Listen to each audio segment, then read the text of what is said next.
Hello everybody and welcome back to March Mascot Madness 4. My name is Sean and today we have the entire Sweet 16 for you. Tomorrow we'll wrap up the tournament. I wanted to apologize first for the delay on this. They were supposed to be up last week, had some issues with the internet, thought that they would get sorted a little sooner than they did. And what happens is when we don't have internet, we don't have enough hotspot for me to be like uploading this file size of video. So I was trying to get some other stuff done and that didn't work. I was going to have some other substitute videos in there. One of them was just bad that I just was like, this is terrible. I shouldn't use this. And the other one just wouldn't upload. So it was an unfortunate event, that I was kind of bummed by. I was able to get the baseball stuff up, which I think is a good thing, I guess, but I don't know. I feel bad that this wasn't where I wanted it to be. I want this to be like the marquee thing. I want this to be done correctly, which is also partially why I didn't do it. I could have lowered the kilobytes per second that I record at, but then I was like, well, the first 6 would look one way and then the second 2 would look kind of weird. They'd look lower resolution. I'm sure it probably doesn't matter, and it probably wouldn't matter to me necessarily, but I also, again, I want this to be a marquee presentation. I'm excited about this. I love doing this.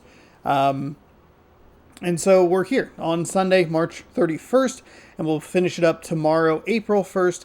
We'll crown a champion. The regular March Madness crowns a champion in April, so who cares? It's a colloquial term that they used as a registered trademark, and then people got sued, and it was a whole ordeal. But that's not why we're here. We're here to talk about mascots and to watch mascots play basketball. This is not actually our first matchup of the day. The first matchup of the day is the Duke Blue Devils taking on the... Is this even a matchup? Oh, it is. And it's actually flipped. Whatever. No one's going to notice. No one's going to care. The Duke Blue Devils are going to be taking on the Memphis Tigers here to open us up in game number 1. Learn your alphabet, Sean, please. Duke going on the road to Memphis. Before we get started, let's get you caught up. I skipped right past them. Blue on blue. Before we get started, let's get you caught up on the bracket standings. Untitled still in first. They have Texas. They need Texas to go far in this to secure a victory. They have a point potential of 46 and a score of 30. The Bitch and Baylor Baddies is in second place. They are the lone bracket that has their champion still in it. They currently have a score of 27 and a score potential of 71. Ryan Sucks is right behind at 23. They have a score potential. I apologize. Alabama is still in as well. That's on me. Sorry about that. Ryan Sucks is in third place. They have their champion pick, Alabama, still in. They will be playing Ohio. 23 points, 87 point score potential.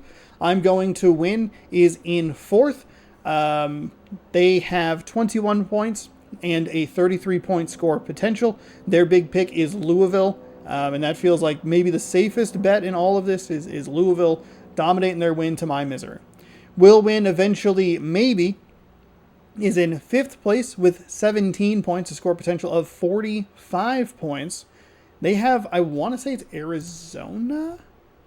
Yes, Arizona is keeping them afloat, at least with an opportunity to be competitive. Technically, I mean, that score potential doesn't eliminate them. No one has secured any spot except for myself, which I have more than likely secured last place. No Pulp OJ is number 1. That's me. 16 points and a score potential of just 20.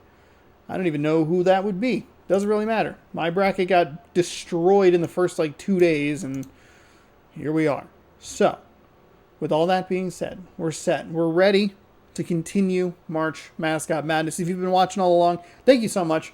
I do notice that these videos have kind of a long tail, which is nice because it means that if the video doesn't necessarily do super well early, people will still pick up on it at a later date. So thank you so much for that. I appreciate it. Hopefully you're enjoying it. And if you'd like to fill out a bracket, keep an eye out next year for another tournament. It'll be probably in January. You'll have opportunities. There will be videos on Twitch. There will be streams, or there will be videos on YouTube, streams on Twitch. Try to build that up, and yeah, let's go. Let's get started here. March Mascot Madness. We got our little thing here. We are ready to go. Memphis and Duke getting us started.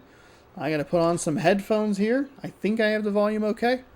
We want All-American 10 minutes in the press box as we load in for game 1 of 8 games Got about 4 hours here. If you're watching live on Twitch, thank you so much. If you're watching this on YouTube, check out twitch.tv/Seannosaurus. I will be finishing up this tournament Sunday, March 31st at, I don't know, let's say noon. But here we go.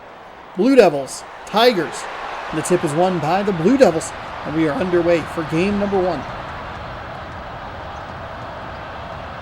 Now there they go, running the three-point specialty. It's up but short. Duke Blue Devils, a one-time tournament champion. You see a bounce pass inside, stripped, but the loose ball picked up by Memphis. Oh, blocked inside by Duke in a terrific defensive possession, even though they couldn't come up with that loose ball. A strip and a block was a good start for them. Working it around the screen, they leave another three-point shot short. The Tigers come away with the rebound. So a quick one and done, and we haven't really seen Duke willing to move into the paint at all. They want the long ball. Spin move, kicks back out to number 5. Number 5 loses it. Number 5 slides out of bounds, but the guy who slid out of bounds played for Duke. So the turnover leads to a turnover right back. As he tries to back him down.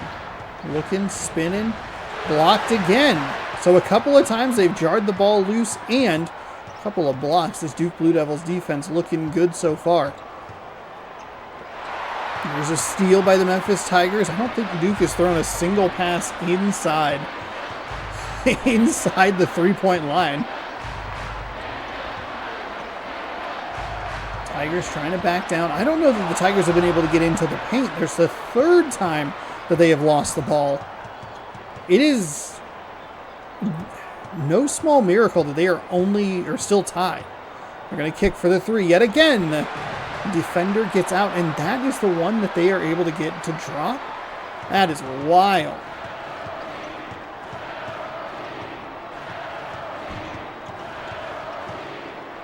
So Duke 1 for 3 beyond the arc. Still haven't really passed it much inside that three-point line.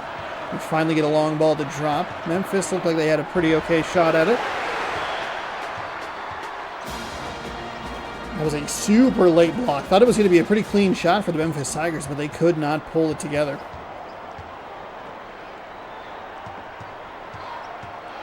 Ooh, into the corner with a lot of traffic. Floated, tipped, and it is stolen away. The Tigers, though, with a good defensive presence. Turns into a double team. They kick it back out to the three-point line. It's fired away and good. The Duke Blue Devils.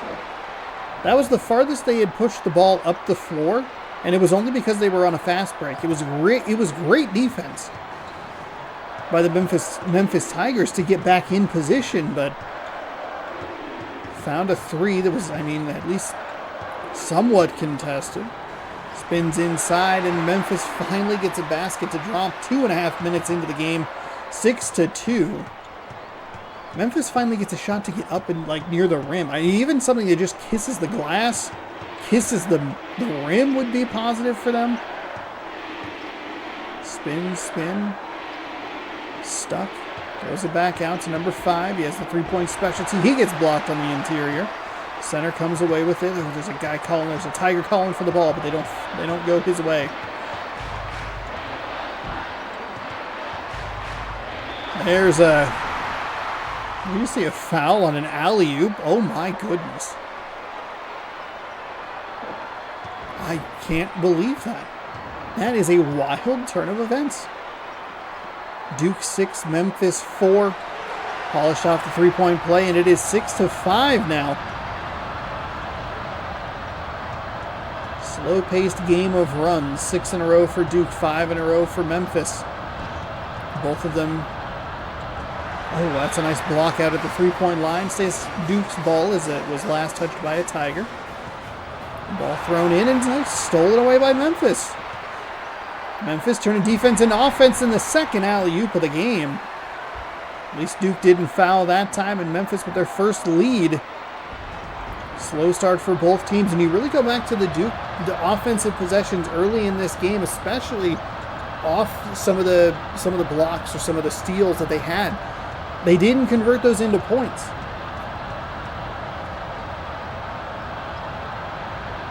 It's a good job by Memphis to kind of just chip away at the lead, and get the lead. Offensive rebound is put back. And the Blue Devils, they lead by 1 now.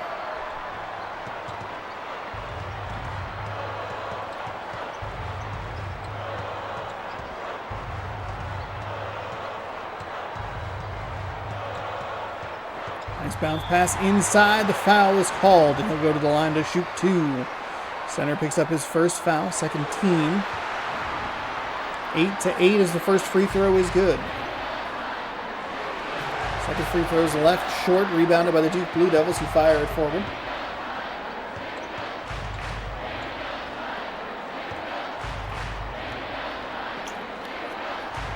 There's another 3 for the Blue Devils. It's off the right side of the rim, no good. Good job by Memphis to get that rebound. Looked like the offensive player was actually in pretty good position, but just couldn't come down with it. Memphis backs it out. It's stolen away by the Blue Devils, and they're on the fast break inside. First, I guess technically second shot from the paint. I would argue that's the first intended shot from the paint. They had a nice putback on the offensive rebound, but see if Duke can get that defensive flow going again. Looked like Memphis kind of broke them. Dangerous move there. How did he go from a dangerous move to an even more dangerous move? He walked back toward the midcourt line and then threw it back toward the midcourt line. Stop it. You're having enough time getting balls near the basket in the first place. There's a nice jam. It's a nice move.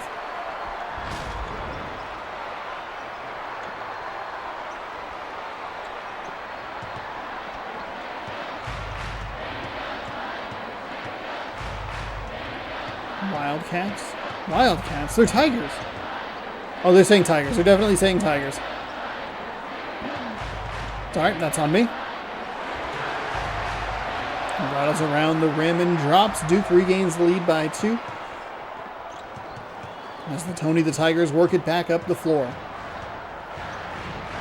Nice float pass inside to the center. Rejected at the rim, but the loose ball picked up by the Memphis Tigers, number 35. Hanging out around the free throw line. Kicks it to number 5. I believe the number 5s are guarding each other, and they both have the 3-point specialty sticker. Yet another steal by the Memphis Tigers. Duke is playing well in this game because they're doing terrifically, I would argue. They're playing terrific defense, and their offense is doing just enough. Memphis is lucky to be in this game because Duke can't, with consistency, turn the turnovers into points. There's that bounce pass inside. Foul, and the shot should be good. Another opportunity for a 3-point play. I like what Memphis did there. Bounce pass to the offensive player who had the defender beat. Shot up and in. 3-point play is completed, and we are down to a 1-point lead. 14-13. 3:39 to go here in the first half. There's a 3 for the Duke Blue Devils. Gets a friendly roll and drops.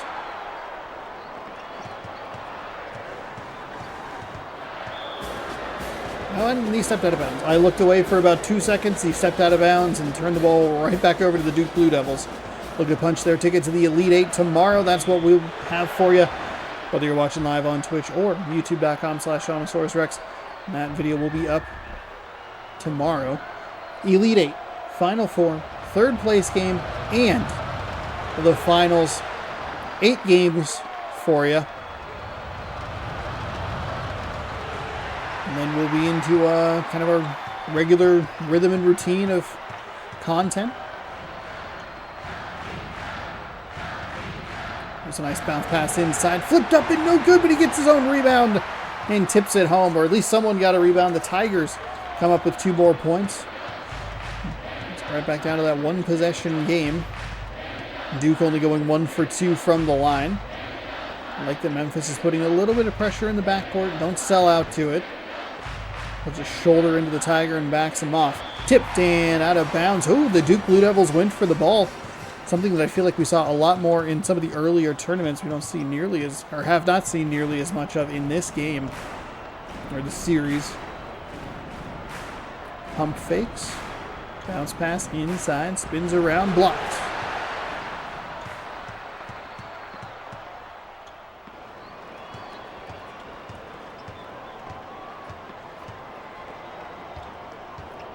Looking for that three-point specialty play. A defender in his ear, but still drops it. Clear lane for the shot. 21-15. Duke right now living by the three, but they were dying by it earlier. Nice drive and power step into the lane there. Couldn't get the basket to fall. And with 2 minutes to go, it is a 6-point Duke lead, and they're looking for more. Quick passes inside. Foul, and the shot is good. I think this is the Duke Blue Devils team you were probably looking for earlier in this tournament. Or, excuse me, earlier in this game.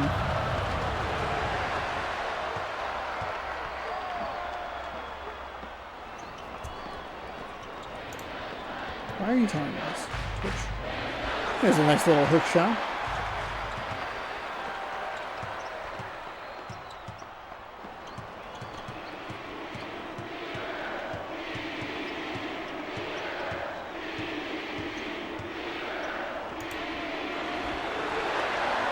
Oh, another three from the Duke Blue Devils. They are taking over. 10-point lead. And some pressure in the backcourt.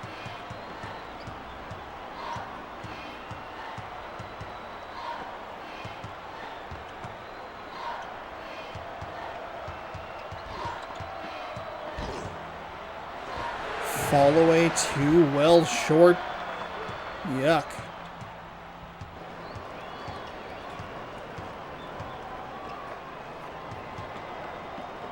Oh, there's a nice steal there from the Memphis Tigers. They're going to try and push the pace a little bit, but it's good defense by Duke. Under a minute to go here. They're going to try and drive inside. Falling to his left. Buries the jumper, and it's an 8-point game. More pressure in the backcourt from the Tigers. Pressure might be a bit of a strong word because it didn't seem like it really did a whole lot. Bounce pass inside, blocked. Oh, but they get they get the loose ball and they draw the foul. Ball bouncing the Blue Devils' way.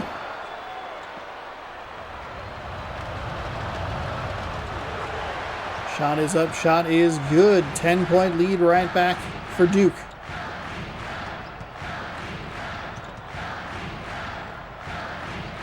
Being a little bit more of a pestering in the backcourt for the Blue Devils.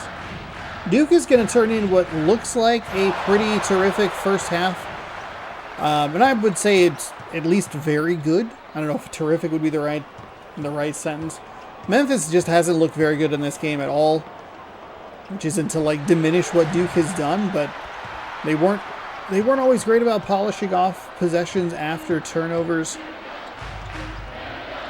There's a three for Memphis. I'd say it could be a big swing right there. They're getting the first possession of the second half.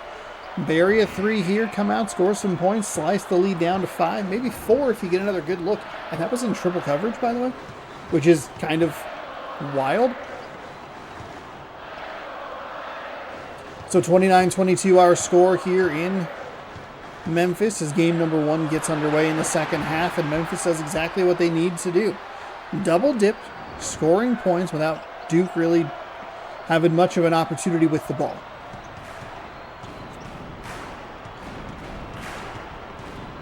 It's a little easier to do that in football, to like wind the clock down to where you make sure you get like the final play or final say, whatever. But in basketball, usually there's a couple seconds left over. 5-0 run by the Tigers here. Cut the lead in half, trying to drive inside. Kicks out to number 5. Spin move, going for the... Getting a little bit of a screen there. Another bounce pass inside. Number 10 is going to get a charge called against him. Second personal first team foul. And a bad time for that as they were trying to drive inside.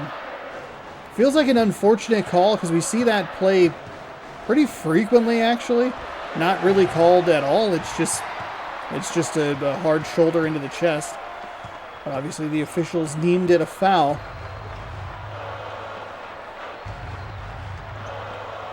Trying to spin. He threw that off. I don't know that I've ever seen that before. I did the math. It's tournament number 6 or something like that. There's 300 games. It might have, but like He threw that off the bottom of the backboard. And it's two terrible possessions by the Memphis Tigers. And a great defensive possession right there by the Duke Blue Devils that have kept Memphis at a distance. They were able to keep it to 5. They pushed it out to 9.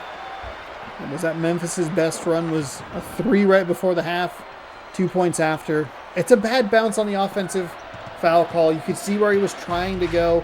But this team has been far too turnover prone throughout this entire game. Defensive foul. Memphis takes it from out of bounds.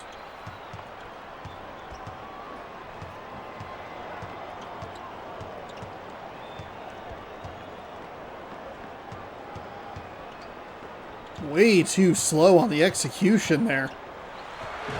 Fades to the left, gets the front rim, no good. Iron was the word I was trying to think of earlier. Kiss the glass, kiss the iron. As Memphis really struggled to get shots to drop or even get close to the rim. Early in this game, another 3 for the Duke Blue Devils. And that'll push this lead out to 12.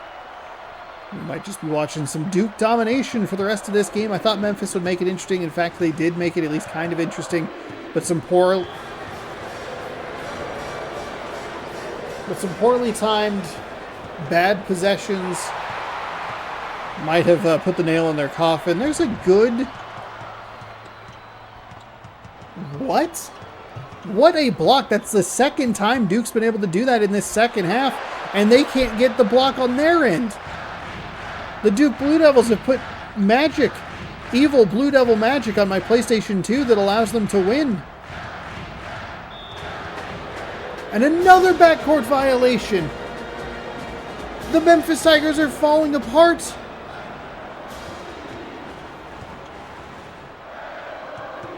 They have scored 2 points in this half, and that was literally the first possession. Stepped inside, took the 2. 15 points for number 4. He is dicing this team up as Duke hits 40 and looks like they could be a power as we move along.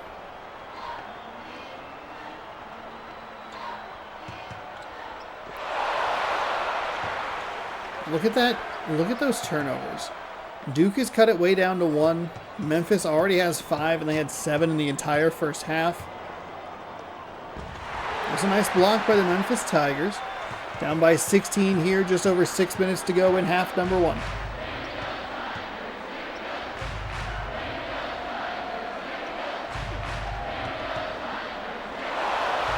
Stolen away. There's the number 13-6. Memphis has more turnovers in like individual halves than Duke has in the entire game.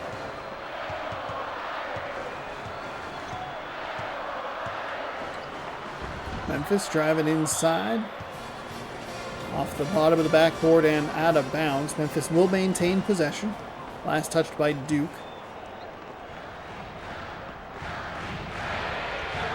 Big 3 for Memphis to cut the lead to 13.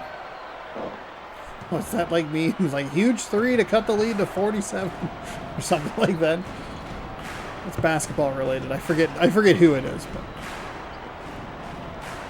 Oh. Bounce pass inside. It was pretty good defensive rotation by Memphis. They obviously weren't able to get the block, but they did contest the shot. They also did not draw the foul, which is a positive. I think you can allow a circus shot to go as long as you're not giving them 3 on the possession, just the 2. Tigers with multiple backcourt violations in this game. That's a lob pass, well read by the Duke Blue Devils, but the loose ball goes to the Memphis Tigers, drives inside, slams it home. 42-29. Under 5 to go, and we have a backcourt violation for the Duke Blue Devils, who are getting in on the fun.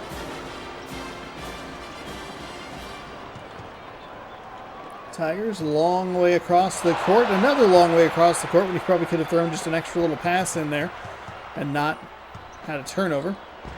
There's a nice block by Memphis. They're getting some of these little bounces to go their way, but it just feels like it's way too little too late. Oh, and even that was slow. Everything about Memphis just feels a step slow. They've had a couple of times where Duke has been able to catch up and have really nice blocks, but it's just the animation feels so slow from Memphis. Gonna lay it off the glass. That was a really well run 3-point specialty play. He was wide open, but just stood there and like adjusted the ball. Made sure it was in the hand correctly.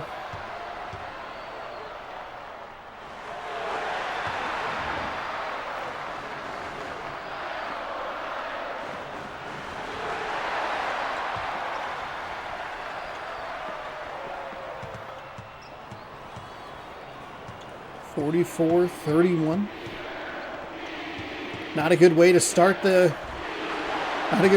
game. I guess what I should do is just set up the thumbnail for every single game, and then whichever one's the best, that's the thumbnail game.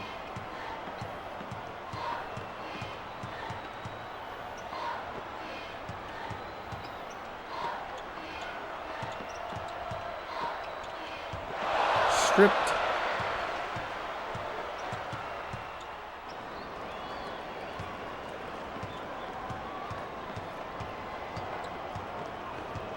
Bounced inside, spun around. They drew the foul from the backside that time. My goodness.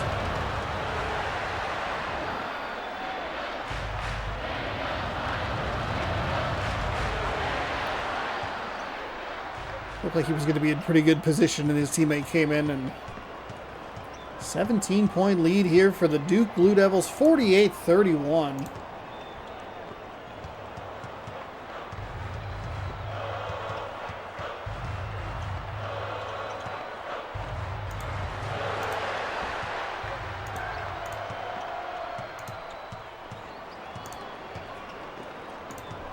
Get this ready to go. Blocked and rejected.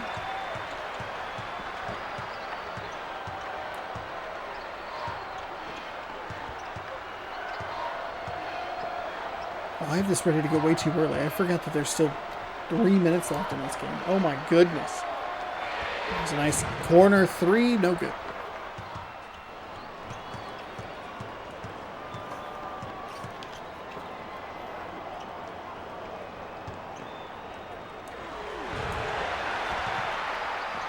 Shot is no good.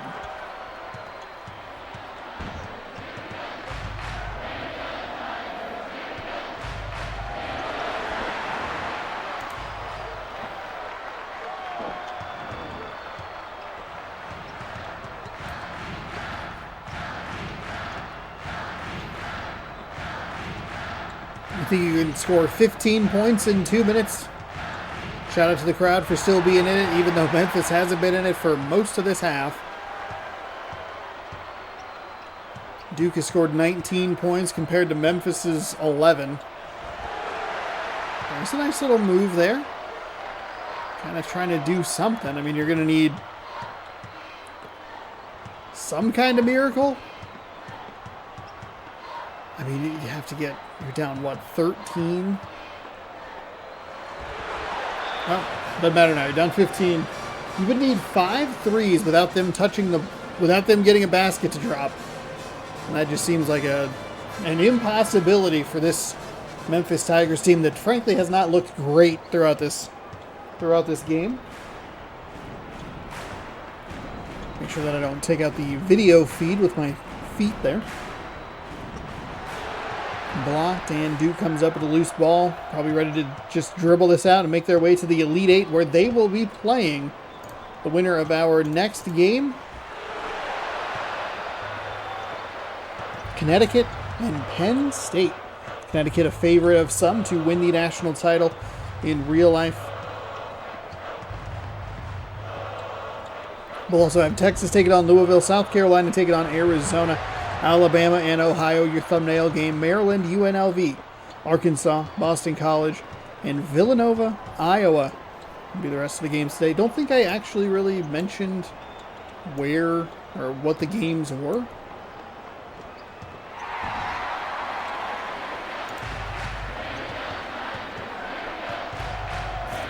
Here we go, Wildcats. Oh, I also need to get the video upload. Oh, actually, I'll do that real quick.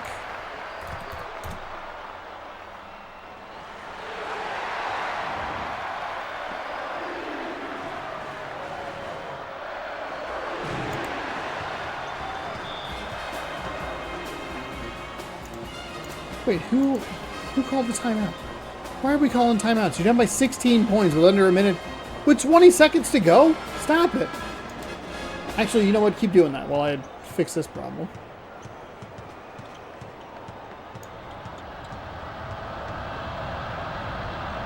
Just throw it.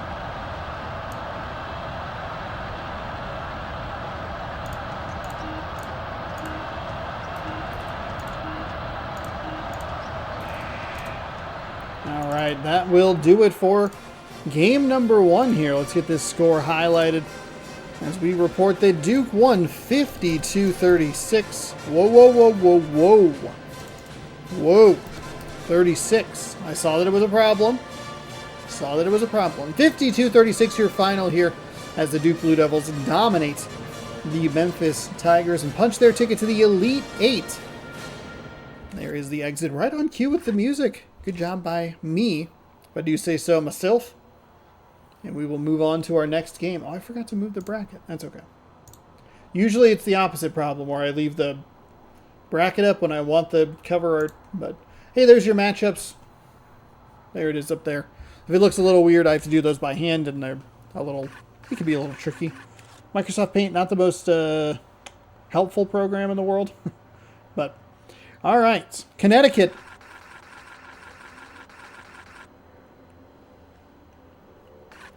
The UConn Huskies are going to visit Penn State.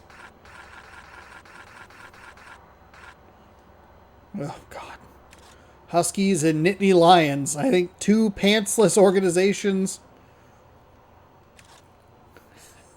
getting set for game number 2. Oh, did I quit the show?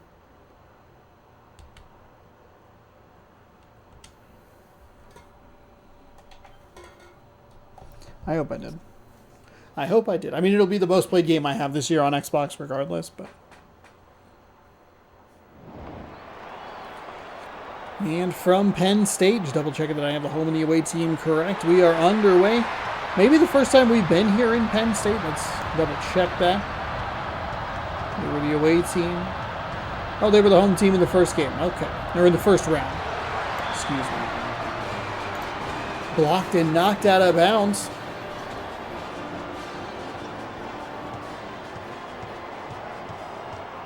Oh, now I kind of remember it. That Nittany Lion looks kind of goofy. It looks goofy on the court. It looks worse in Mascot form. We're getting multiple shots, multiple chances at this, and it is not going well for the Penn State Lions, who come up with nothing on that opening possession. That's right. Their initials, for some reason, are PEST, which is very weird.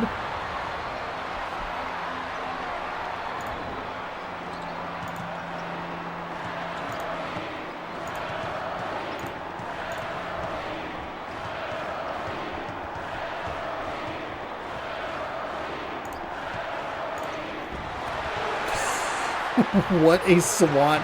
Is that, what, 3 blocks already? That was... there was a full windup and bat down of that shot attempt on the last possession. Awesome. Passes it in center, looking for some room, but that one I think got tipped. Connecticut leads by 3.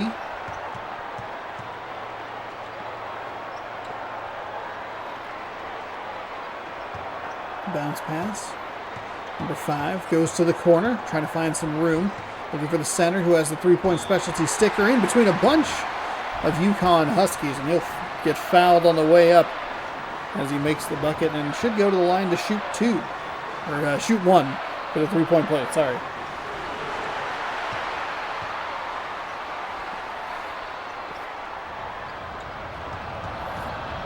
Three-point play complete in both teams. With 3s on the board, a minute and a half gone in half number 1. Center number 21 with a spin move and a jump shot. That one gets knocked down. UConn grabs the lead right back. I mean, Con is a weird, it's like a battle of the weird. Nice three from Penn State, left a little short. The rebound's left a little short. Stripped away, and the loose ball finally picked up by the UConn Huskies. Don't think they really have the numbers. Oh, but the defense trailed off like it typically does. I forgot about that. They were in really solid position and then just kind of back off for whatever reason. And it's 7-3 Connecticut.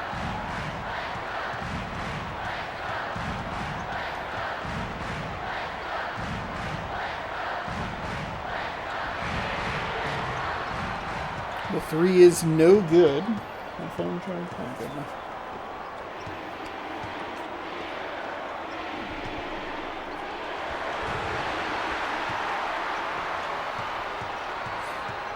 Neither team looking that great here on the offensive side. UConn's looked very good on defense, kind of similar to what we saw in the last game. 4 consecutive missed shots, game field goal percentage 10%. Awful. And they've had good possessions where they've had multiple opportunities, multiple looks, and just can't come up with anything. There's a three for the UConn Huskies. That one's buried, and we have a touchdown advantage for UConn.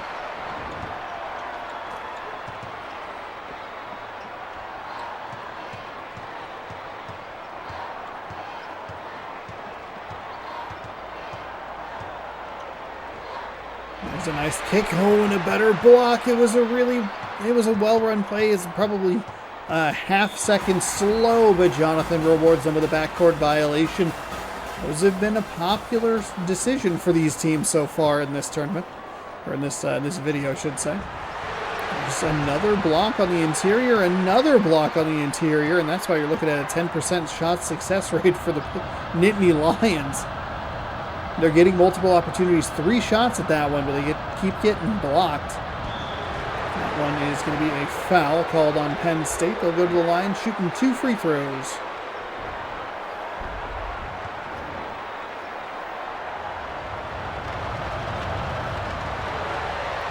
First free throw is good. And the second free throw gets the friendly roll, even though they're on the road. Connecticut 12, Penn State 3, and it's just one of those weird plays we see every once in a while. Well, the opposing team gets a little too aggressive. They're trying to wing it down the floor, even though they don't need to. It's especially not needed here when there's 6 minutes left in the first half.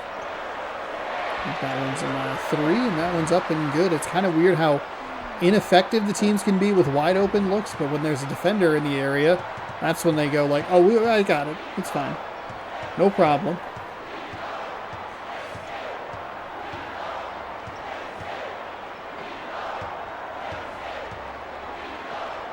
Number 31 with a clean look, but nothing falling for him, but a putback is pretty nice. Penn State Nittany Lions only scoring in multiples of 3.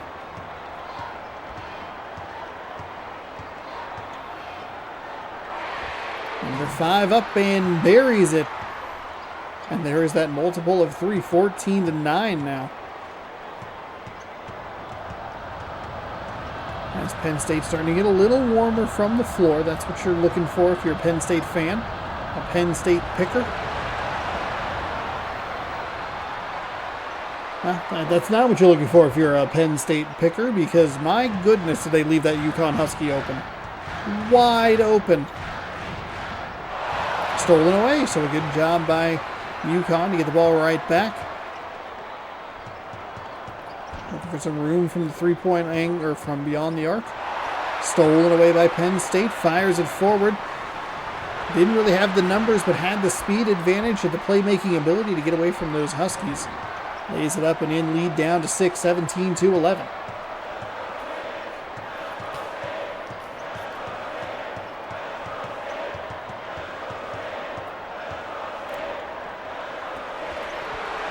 There's another 3 for UConn. They didn't wear shirts because they knew it would affect their ability to make the shot. Also, Penn State wearing pants. I thought they were pantsless. There is a Mascot team that has a jersey but no pants for some reason. I don't know why.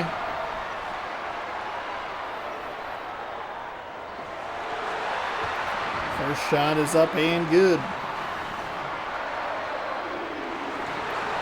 Second shot up and good as well.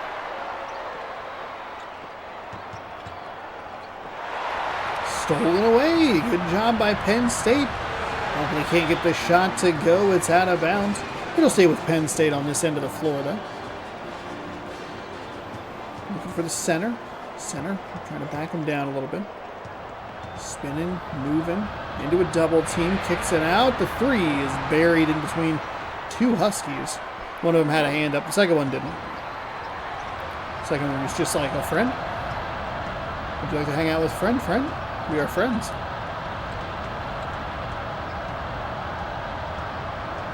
Huskies working around. That was not a well-run three-point specialty play. They are able to drop the two, though. So that's the positive for Connecticut. But you're looking at a weird... It's a weird play where it's both not far enough up the floor and too far toward the sideline to really do much with a catch-and-shoot opportunity there. I love what number 3 did there. Got the ball. Had the lane and knew he had time to step forward, pop a three. Couldn't get it to go, but I like what they did there. Center with the ball. Gets it blocked. It'll be Connecticut ball.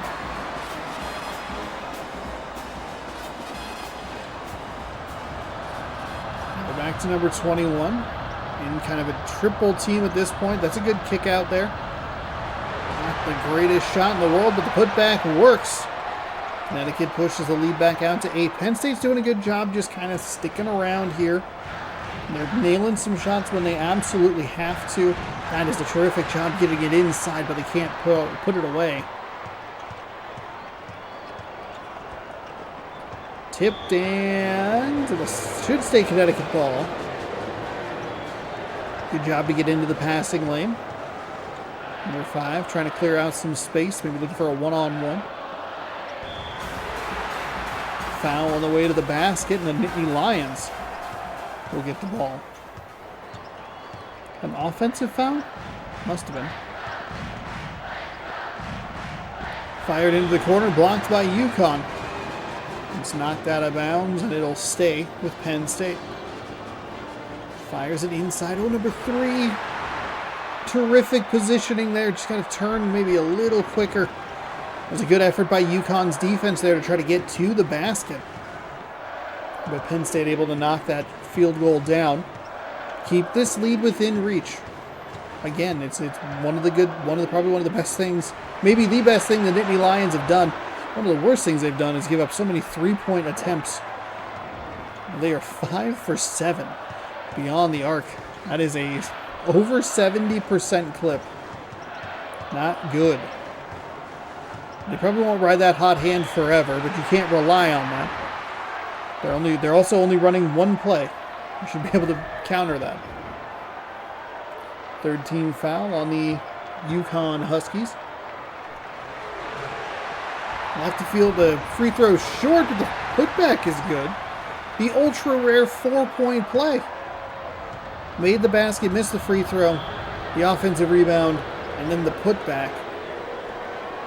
It was 9, now it's 5.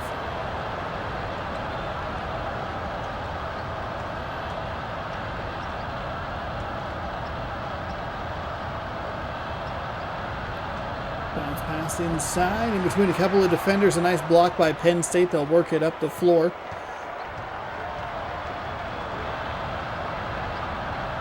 Two quick passes inside, contested at the rim and knocked away. Connecticut back with the ball, maintaining this lead. 27-22.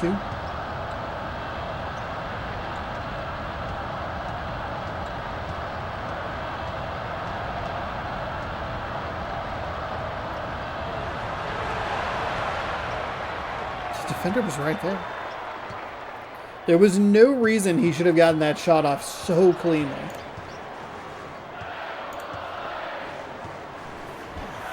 Driving inside, left it just a little bit short, and UConn can push the pace a little bit if they'd like to.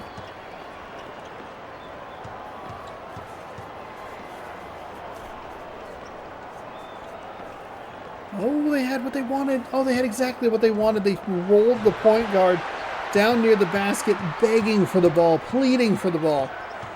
But they were way too late on it. Penn State can hold, but they won't for the final shot. Couldn't even get the sentence finished before they get that shot up and off the rim. And drops in.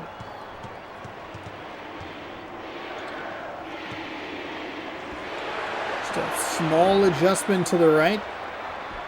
That shot is up and drops. 32-24. Oh, almost a huge three from Penn State. Almost.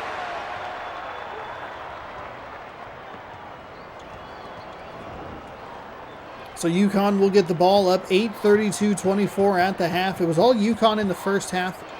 Again, Penn State's done a good job at least keeping this lead manageable. They kick it back to number 33, who had his previous three-point attempt blocked. This time he drives inside. Power step and the foul. Going to the line for two. Shot is up and good. Second free throw is good. 34-24.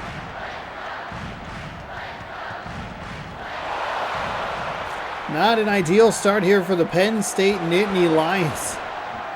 Oof. Give up 2 points on the free throws, immediately turn the ball over. 2 more points, and what was an 8-point lead is now a 12-point lead. Connecticut threw in a little pestering defense on the backcourt, and it paid off. Nice bounce pass inside, draws the foul, and gets the bucket. 3-point play upcoming for the Penn State Nittany Lions. I'm used to the UConn Huskies being on that end of the floor. The free throw to polish off the 3-point play. Left a little short. So the lead is 10 as UConn falls to the right and drills the 2-point shot. 38-26.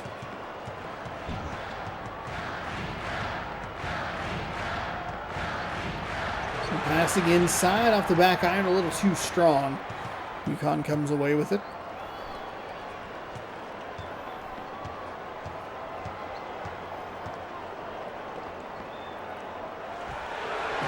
Three is up, but it is no good off the iron.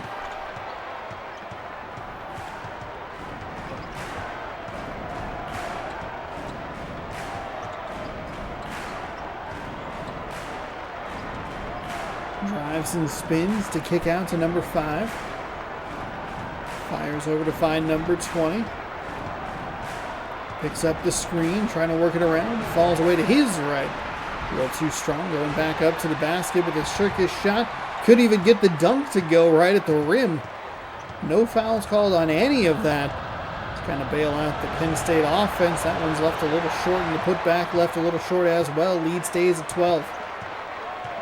As the friendly spring wind blows in the window. We work our way through the Sweet 16. Thank you so much for joining me. If you haven't already, please consider subscribing on youtube.com/Seannosaurus. Look at the links in the description below. You can watch on Twitch if you'd like. Hit the follow button over there. Schedule should be hopefully in the description of this video. I gotta write it up real quick and then put it in everything, and then check the Twitch tab. That will be updated on Mondays for what streams will be happening. I think Monday and Friday will not be doing any streams. But I will probably try to dedicate an hour on one of those days, more than likely Monday, to do some back-end legwork. The ultimate question is going to be, can I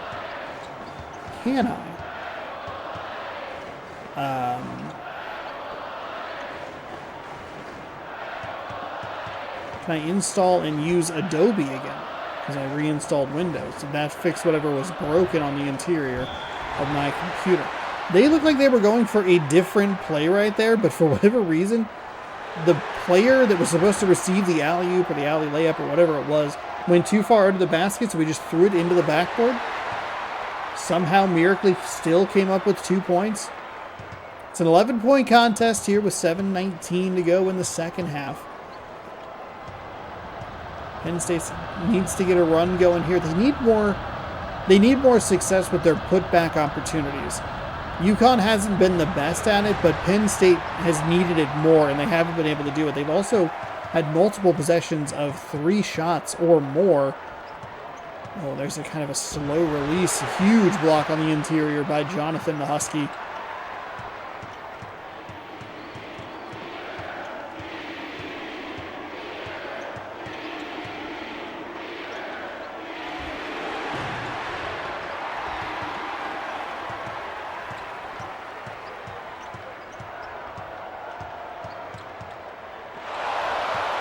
Stolen away. Can't even take advantage of the good defensive possession. The Huskies drive down the floor.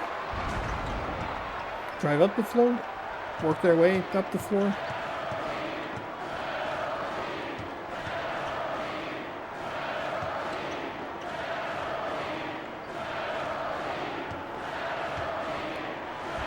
Little mid-range jump shot there.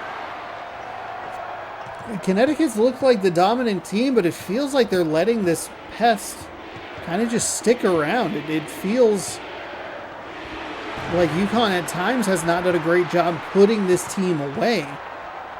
And that's, I think, a large credit to the UConn, or to the Penn State Nittany Lions, who have done a good job of just staying around, being a pest. They're in a level of striking distance. That cuts it down to 8. That's a good place to start. If you can get this to a 3 or 4 point game in the next couple of minutes, you have a lot more wiggle room to give up some bad possessions, as they kind of do right there with that 3-pointer.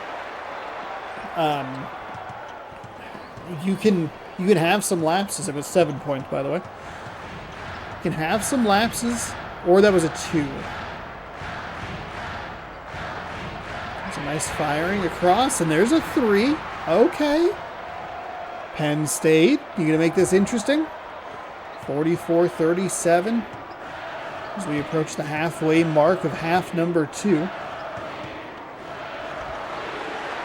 Oh, but they just can't. It's too bad for Penn State that they are catching fire from beyond the arc, while UConn is also shooting well from beyond the arc. UConn's been pretty good throughout this entire game, nailing their shots from the 3-point land.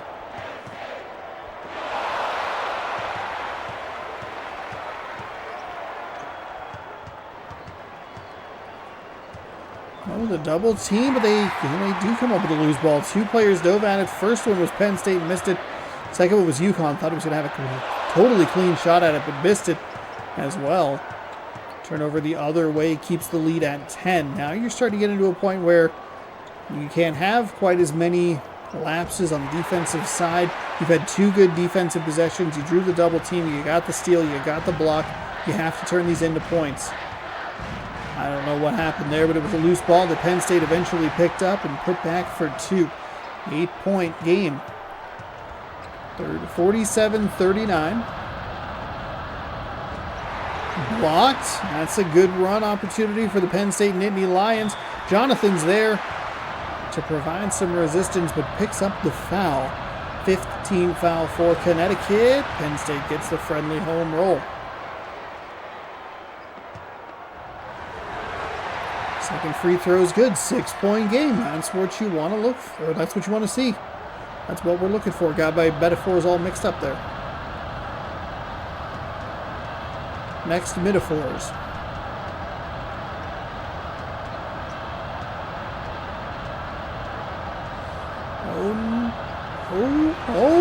Oh! That is such a big dagger. My goodness, it was kind of slow in the ball rotation. The Penn State defense actually played that one pretty well, but it did not matter. The Huskies are just that consistent from 3 in this game. A nice job driving to the lane. Great pass there.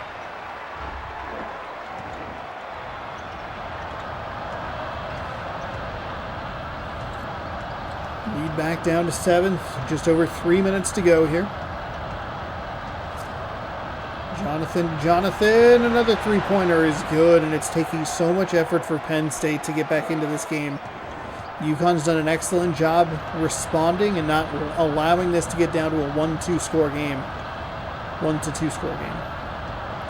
Nice bounce pass inside. A little slow on the rotation there by Penn State, or recognition of the play. They step on the baseline bandit, and they make their formal appearance on day number 7.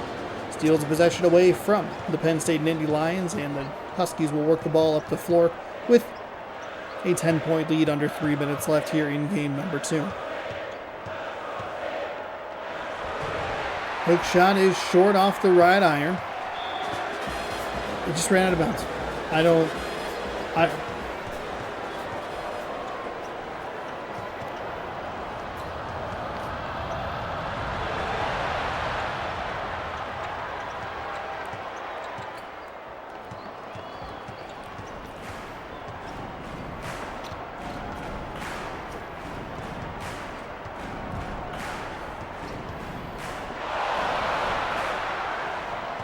Penn State.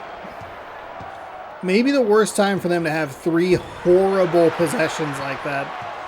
They get a nice block on the outside, drive it in, and still can't get the basket to go. Oh, it feels like that's the second or third time we've seen Penn State either stick around in the game or put themselves back into the game in some form or fashion just to have 2 or 3 really bad possessions offensively, while kind of having at least good possessions defensively. Good to great. Maybe like got a little lucky with the UConn miss, something like that, but they just can't turn it into points. So far, this Sweet 16 has been a bit of a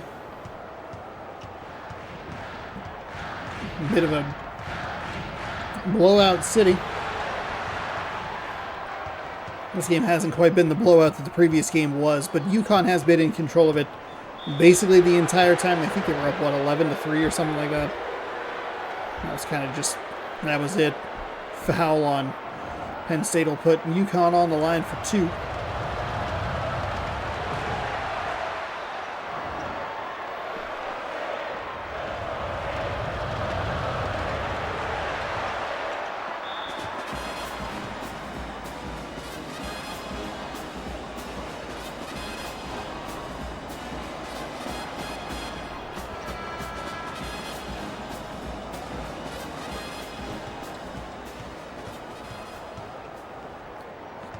Game should be well in hand, and another steal. I'm going to hop up real quick. Hopefully we'll be back by the end of this one. We got about a minute. I'm going to call a timeout for some reason. They are out of this game. Stop calling timeouts.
Pretty perfect timing there for me to return to input the score of 57-45. The UConn Huskies pick up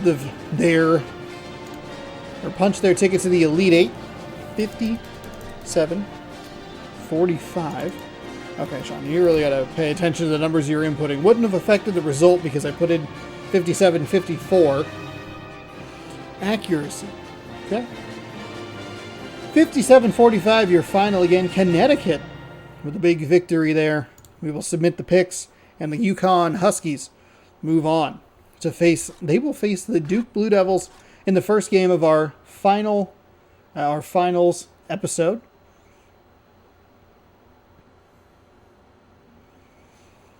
There's the Alabama Crimson Tide. They aren't playing just yet, but they will be shortly. Game number 5 after a quick break. Texas and Louisville is next. The Longhorns taking on... I mean, the team of the tournament. They are 3-time running champions. They have never made it any shorter than the Sweet 16 or the Elite 8. And they are the home team. We'll see if the Texas Longhorns can do any damage here. Texas took out Syracuse by 5. Louisville clobbered New Mexico by 15 points. Now, if you're curious, the Duke Blue Devils knocked out Washington by 11, 49. I'm sorry, 10, 49-39. And the Memphis Tigers beat Ball State 46-40. Connecticut took out Georgia Tech by 12. And Penn State won by 6. Louisville wins the tip. This is a big game. I should have pointed that out early in this one. In this video, this is a couple of Final Four picks going at it today. So this is a big one.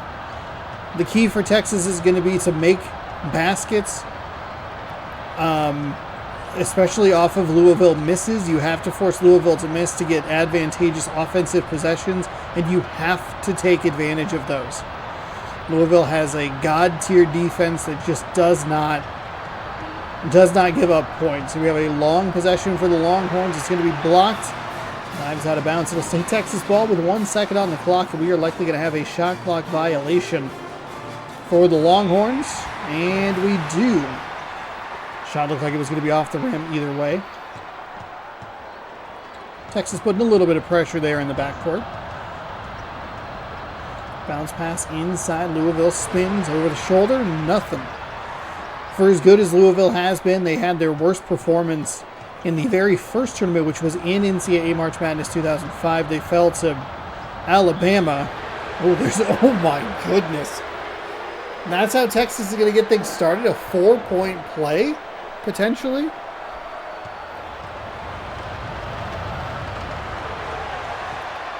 Louisville put up a paltry 36 points against Alabama on the board. I want to say Elite 8. And I think that was their earliest tournament exit. That's the phrase. They've never exited the tournament earlier than the Elite 8 round. Because I think that actually might have been even in the Final Four. That is terrific defense by the Texas Longhorns to get a block.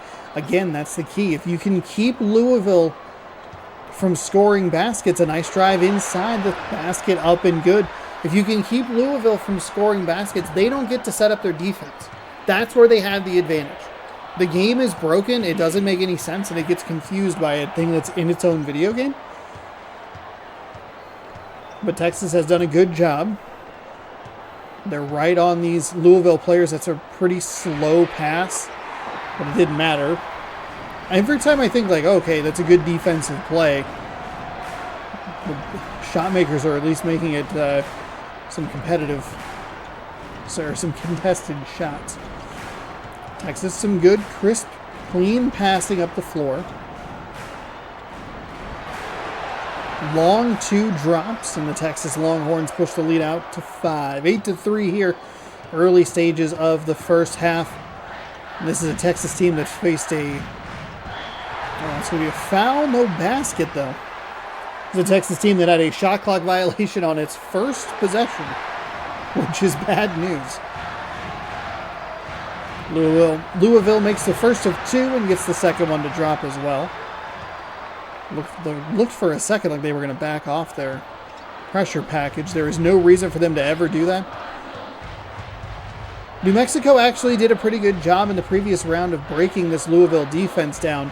The problem was they weren't aggressive enough.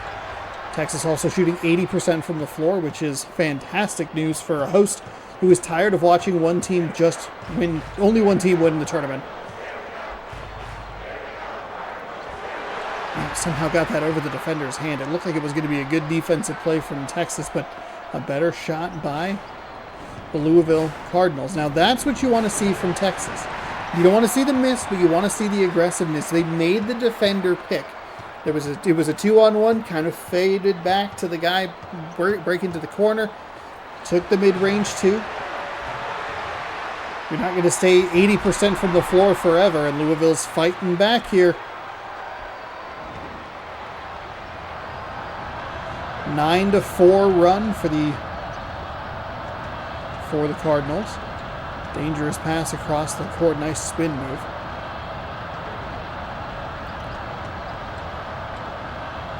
Looking for number 1, 3-point specialist.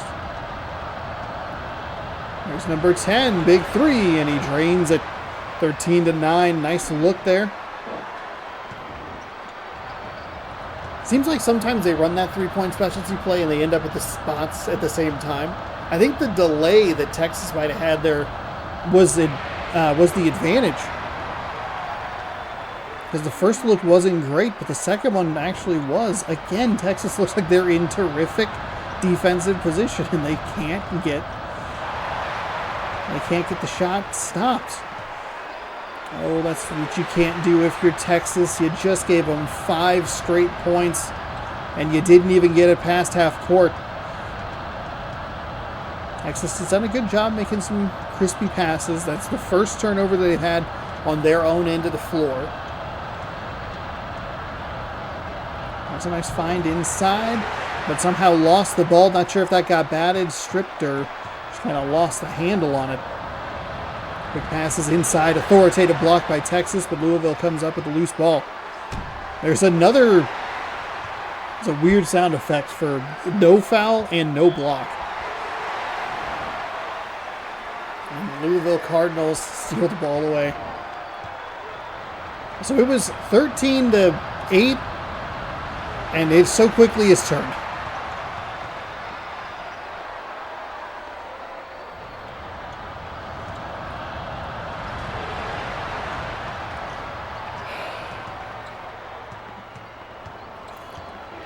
The Louisville Cardinals are going to win our freaking tournament.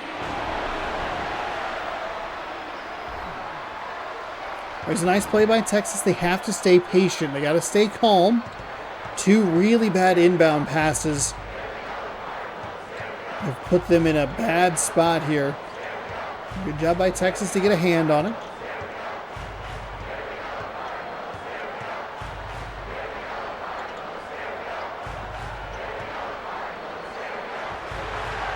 There's a nice basket. Louisville, in like literally the blink of an eye, is up 6. They turn the ball over again. Texas very confused by this defense. They did such a good job. They've gotten out of what they were so effective at early in this game. But if Louisville can turn that ball over, they can create easy shots for themselves, which allows them to reset that defense and just keep that cycle going. The Longhorns looked really good in the first 5 minutes or so, 4 or 5 minutes of this game. They have fallen apart here lately.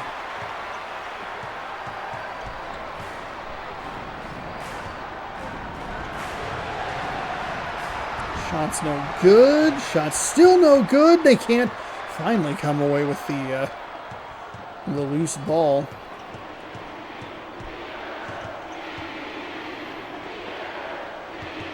There's a little bit of that delayed 3-point specialty play. Louisville all over it, though. Paint is clear at the moment. Defensive foul from Louisville will give Texas the ball from the sideline. 21-16 here. Ball gets poked away by the Cardinals.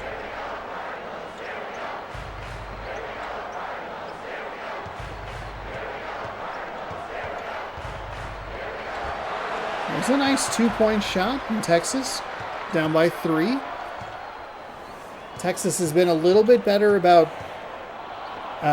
scoring off of the misses than like a team like New Mexico that really seemed to struggle with that. That's a terrific offensive play from Louisville. For whatever reason, Texas has had trouble just inbounding the ball the last several times. They finally looked like they were going to be able to get through, but stolen away by the Cardinals. Stop me if you've heard that before.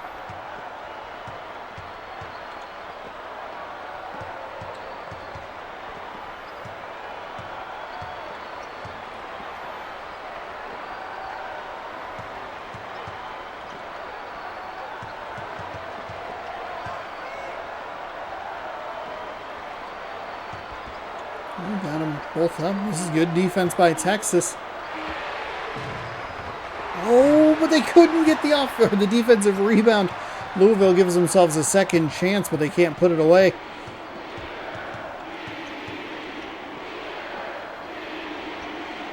Texas started the game with a 4-point play. They are just trapped inside.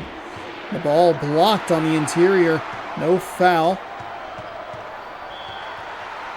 Defensive foul on the reach-in.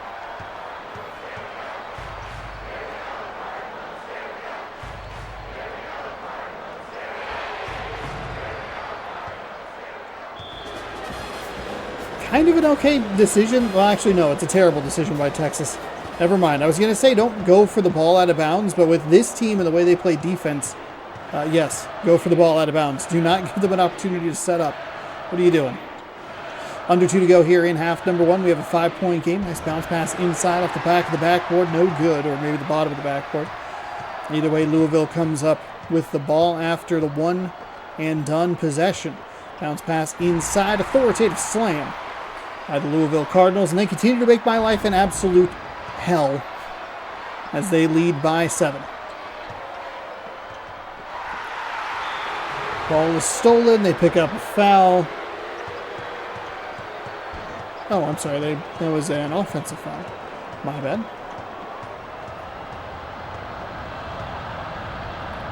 Texas started this game on fire. They've been much slower lately. These are some dangerous passes, long passes across the court in between a double team. The offense gets the rebound and nice little just kind of throw it against the glass, see if it'll drop, and it does. 25-20, 68 seconds remain.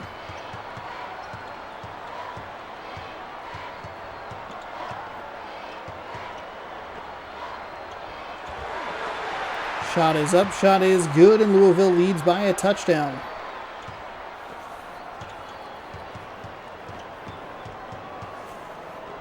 Tries to fight through the double team. Once you get near the logo, Louisville usually backs off. Oh, they're running that 3-point specialty. It's a good job by number 2 to just put a hand out there. Gets it to stick to the fingers and creates the turnover. Nice job by Texas to get the turnover right back. Couple of nice defensive plays there. Both teams reading each other and what they want to do very effectively.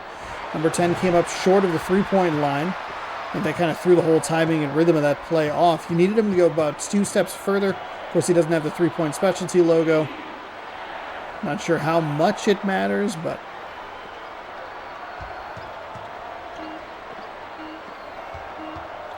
final shot of the first half goes. It is ridiculous how effective teams are with a hand in their face. Of course, it could be an optical illusion with the way we are looking at it. And it can be a bit tricky to tell where the hands are because the mascot costumes are so big on the player models.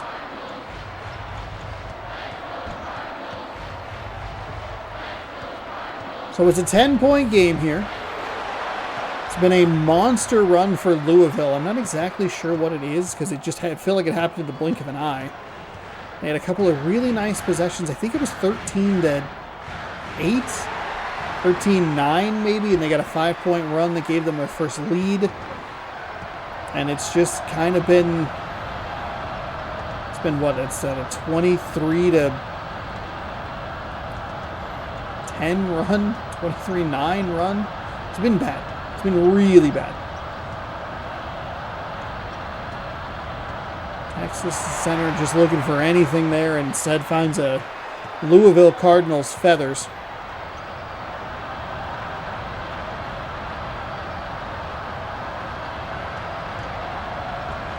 There's a nice block on the inside, but Texas can't even get that bounce or that ball to bounce their way.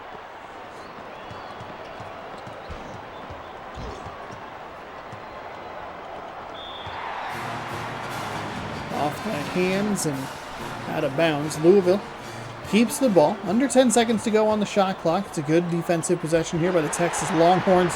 Just kidding. They were able to find a little place inside, and that's something Texas hasn't been able to do. They've been able to get into the paint a little bit, but they can't pay those plays off. It's a 12-point lead. Louisville looks like they are going to be an inevitable champion. They will be retired from this if they win. They might just be retired anyway. I'm tired of watching them. The thing is we've had to watch them so many times. We've had to watch 18 of their games over the last 3 tournaments. And I don't know what Texas is doing there, but everything about that play was bad. I had hope. I had hopes and I had dreams that this team would get eliminated here and we'd stop watching them.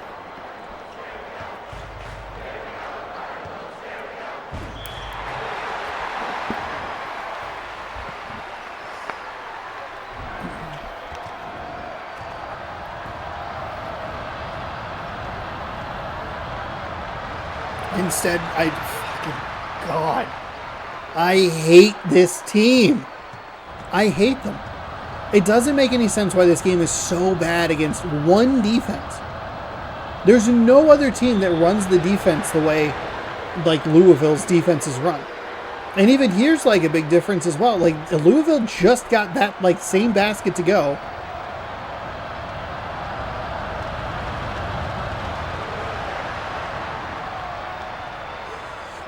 Shouldn't give up hope on Texas. They started so hot, and they just haven't been able to reignite any of that fire. Even look at that play right there. They have the ability to get the offensive rebound. It still gets stolen away. Louisville, and to be clear, they're not even the #1 ranked team in this game. We're going to have a special series. Can any team beat Louisville? And we're going to watch 9 games a day trying to figure out who has the best shot, so we can eliminate them a lot sooner than what we're seeing. Alabama's done it. Shot by Texas, no good, but a nice job to get the offensive rebound and put back. See if the Longhorns can make it interesting. They're going to need a nice string of good defensive possessions paid off with points. That is not what we're looking for. There's a really nice... That play is run very nicely by Louisville. I don't want to compliment them, but I am going to. It's run really nicely because it bottles up a bunch of the defenders and the hitboxes kind of collide. And there's a weirdness with the way that the defense plays anyway, right around the foul line, the free throw line, that is helped by players colliding where they're trying to like back off anyway. They go right back to it. Texas reads it very nicely and blocks the shot.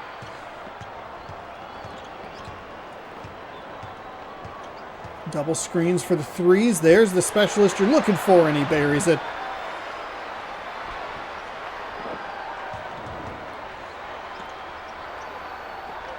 (39-31). Texas can catch a little bit of heat here. We drove inside. I don't know why the center moved out of the way. Oh, we have an injury for the Louisville Cardinals. Could be big. I don't know. They don't always show the stats. I do wish there was more stats that popped up throughout the game. It's hard to get a good sense of like which numbers, because I do have the display on, which numbers look good. You know, oh, number 4 has 15 points. Like, oh. Didn't really seem to matter. 2 free throws up and good. Lead back out to 10. Texas getting a little wily with the pass there. You don't really want to see that, and I'm sure you don't want to see the center handling the ball for that exact reason. Turns it right back over to Louisville. Texas makes a little bit of a run, but See if anything happens with this Louisville offense. If anything changes with this, with the offensive output, or if they kind of operate with the hey, next mascot up mentality. Texas just kind of gets out of the way a couple of times. It leads back out to 12. It was down to 8, 39-31. Good pass by Texas to avoid stepping out of bounds on the sideline.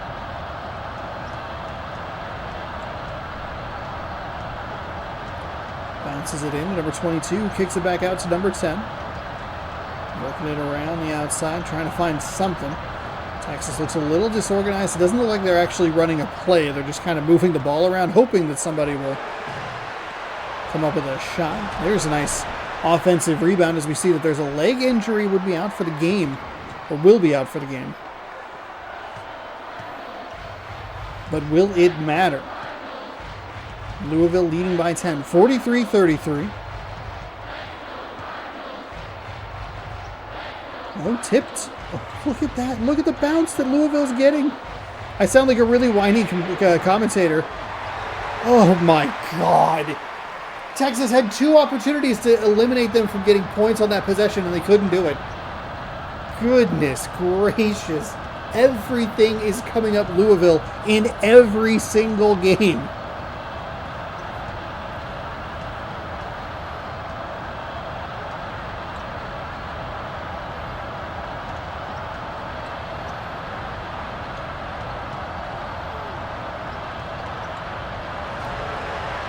Well, there's a nice offensive rebound and a good putback. A couple of good possessions there for Texas to get multiple opportunities at looks for shots and put them back up.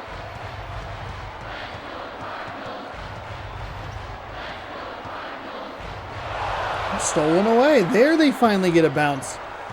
Hit a player in the hands and they're actually able to get the ball. Tries to put, oh my goodness, the 2 quick passes inside, usually so effective, but nope, not against this red-clad team. Shot's a little wide. This is the stuff Texas has to take advantage of. This turnover on the previous possession. Oh my God.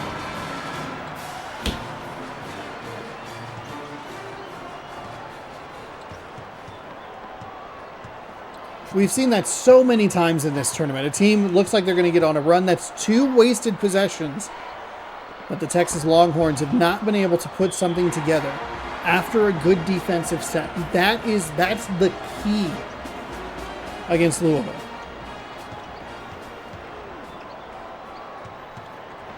I would say that the leg injury has kind of hampered this team a little bit. They don't look quite as good.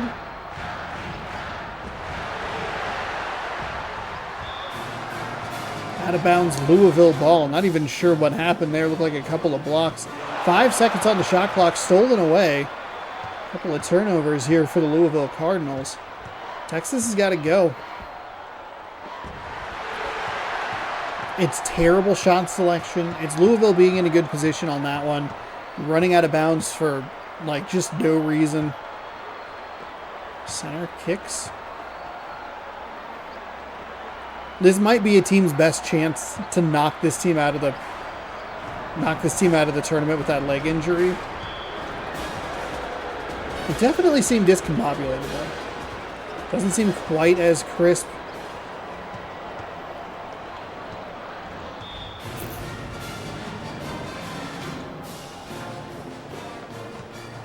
Texas has a minute and 15 seconds maybe to get this.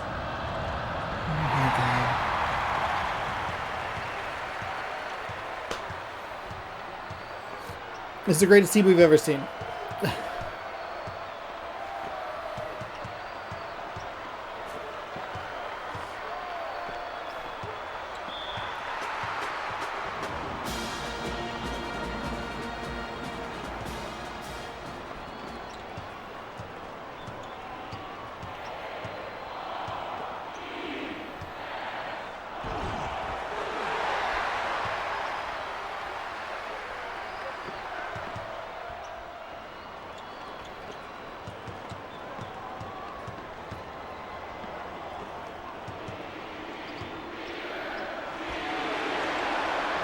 Where was that three? Like 45 seconds ago. My goodness. 47-38.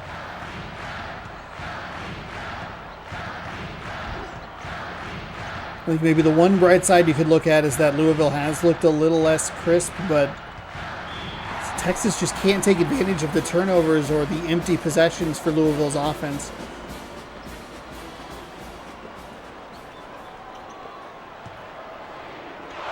That was a nice steal. Try to be a little more aggressive maybe with the passing. There was a weird float pass. Well, drawing a foul on the way to the basket. Don't know why they went with the alley-oop thing. Kind of a mess there.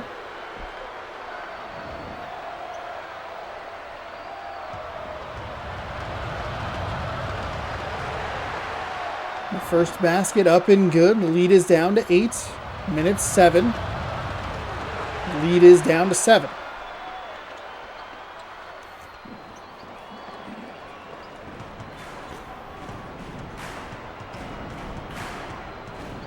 We'll be a little more aggressive with that half-court trap. I think now, there you go.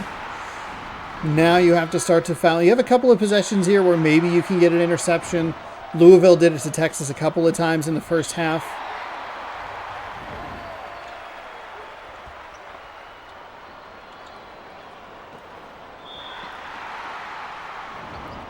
Last opportunity to get a free 0 points. They can't get it. They're going to send the center to the line, which could make it interesting. 56.6 to go. Texas is going to have to get hot from 3. And even their center from the free throw line, a perfect 2 for 2.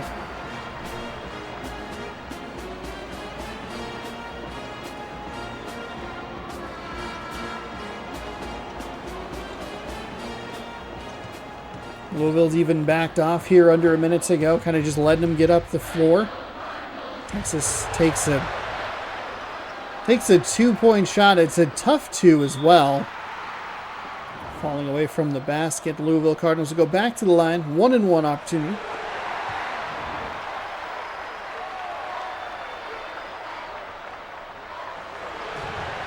Okay. Okay, opportunity for Texas to win this possession battle by 2. We're going to need a lot more of that, though. I do appreciate they kind of immediately started fouling. Actually, they did, not even kind of. They started immediately fouling at the 1-minute mark. Now, they don't have to just take the first shot.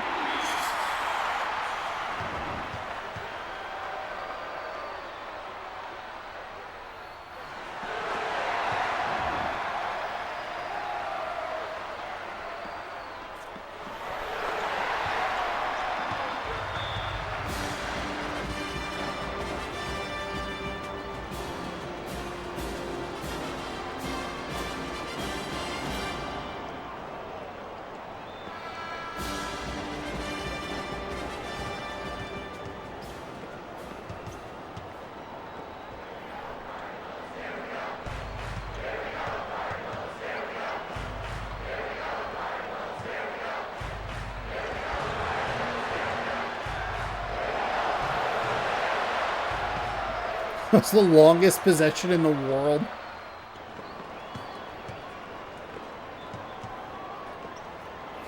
That was the longest shot that we have probably seen in this tournament.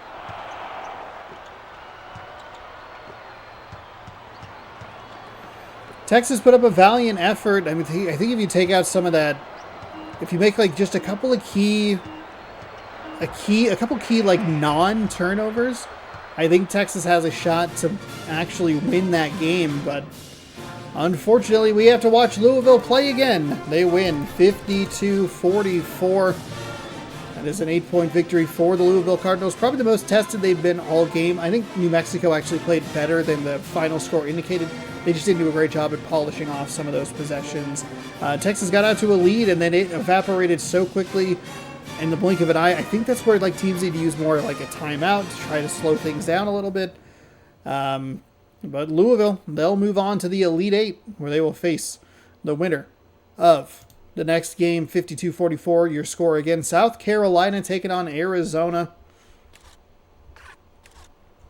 Again. Like, just again. We have to deal with this frickin' team. I might. It's interesting that they put Notre Dame there. I might be hating Louisville more than Notre Dame. Oh, I clicked onto the wrong tab too soon. Whoops. We have Arizona. This is an important pick, the Wildcats. And South Carolina was already in the S's. Gamecocks going to visit the Wildcats of Arizona from Tucson. We'll get you an update on the brackets here in just a moment. But will win eventually, maybe has Arizona as their finals runner-up. This can help push them up in the bracket standings. They have a decently high number. 45 is pretty okay. The two highest numbers still have champion picks in play. So actually, I think Baylor got knocked out. No, Baylor did get knocked out. But what do they need? Duke is the big play for them. Duke must be their runner-up, I believe. Yes. So we have a couple of runners-up and one champion pick left here as we get set for game number 4 of our 8-game thing. I will take a quick break. If you're watching live on Twitch, we'll take a break after this. It'll just throw to the BRB screen. Maybe I'll put a game on, pick a couple random teams, and play like a couple minute half. Swatted away by Arizona, who lead by the incredibly rare score of 1-0. The Wildcats off to a good start here defensively against the Gamecocks. Got to travel all the way across the country to be here. It's very plain court, minus the kind of ugly Arizona logo. Ball is stripped away, knocked out of bounds. It'll stay with the Wildcats.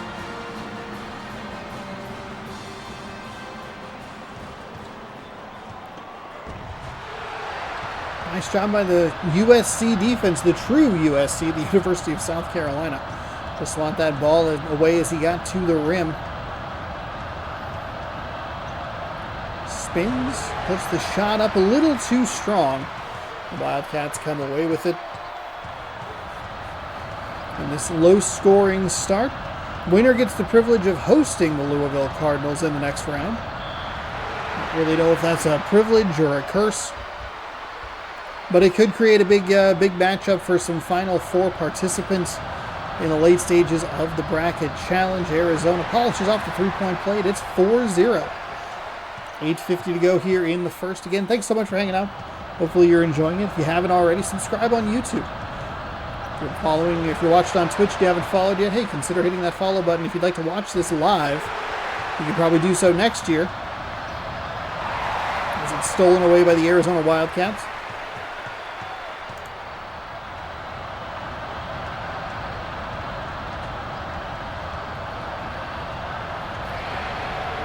Oh, there is a very nice shot. 7-0 quickly here for the Arizona Wildcats, who will be members of the Big 12 next year, as the Pac-12 absolutely fell apart last year.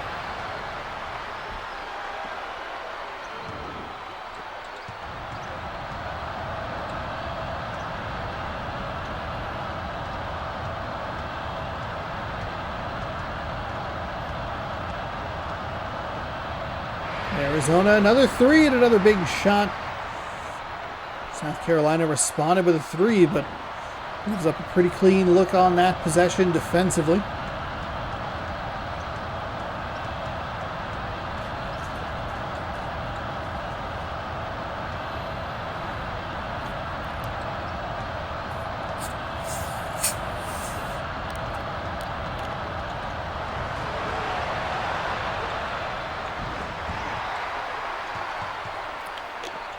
Three blocks already for center number 45 of the Arizona Wildcats. A good defensive possession there. Nice, actually a pretty nice offensive possession there for the University of South Carolina. They give up another three on the defensive side. Not good. Not good at all.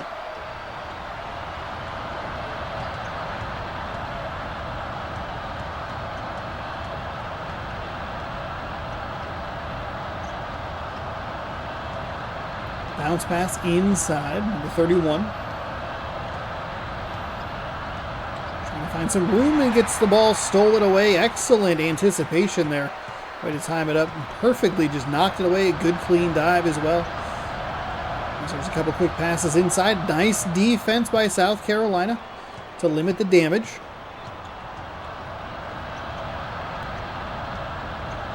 All Arizona in this one. Two quick passes inside. On the other side, it's blocked on the interior, but South Carolina comes up with a loose ball. Working in between a bunch of Wildcats. Kicks it out for three, and it's a rebounded by the Wildcats. The Wild Wild West Wildcats. The Wild Wild West Cats. There it is. There was a reference to a bad Will Smith movie in there somewhere. Trying to figure it out. Arizona 15, USC 3.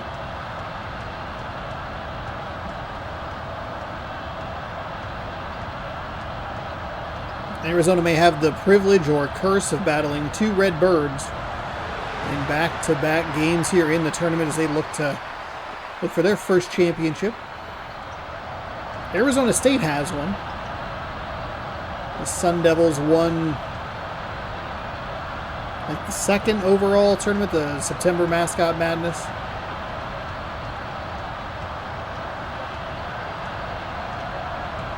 Nice job by number 20. 10-0 scoring run. This is what I like that South Carolina is taking a timeout here. You're down 17-3. It's a football score. See if you can get Arizona to just kind of relax, cool off a little bit, reorganize your offense. This is what teams need to be doing when a team like Louisville is on a big run. Take a timeout. You don't really need them that many towards the end of the game. I don't know that anybody's ever run out of timeouts. I'm sure it's happened. Like, if I had to guess, I would assume that it has happened at least once. But it's been so rare. Again, I go back to the fact that there's 300 games of this.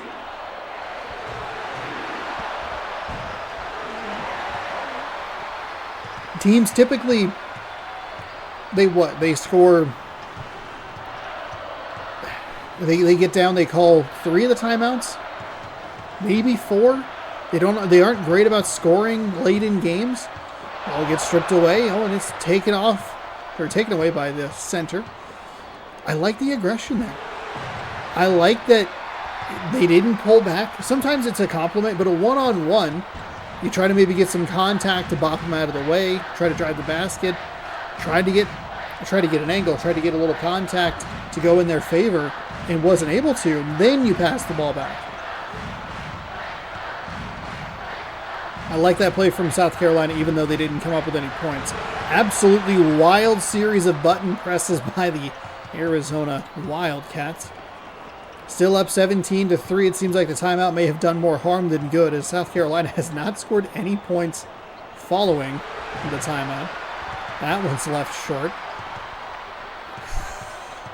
Are we about to see a historically bad performance? There's a 3 from Arizona, so at least in theory the timeouts slowed Arizona down.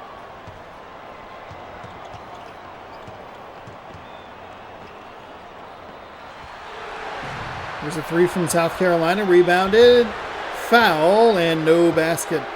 Unfortunately for Arizona, that could be big. They have a center out with an injury. Now they're just going to have to survive a 14-point lead without him. Number 33 is coming in. And our favorite part, the intense cameras as mascots help each other off the floor. Oh, so good. South Carolina. South Carolina. Oh, no. No. You can't miss 2 free throws. It should be 17-5. What are we doing? Oh my goodness.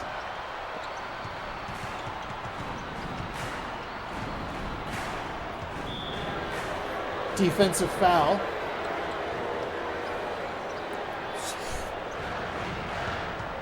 Oh my gosh.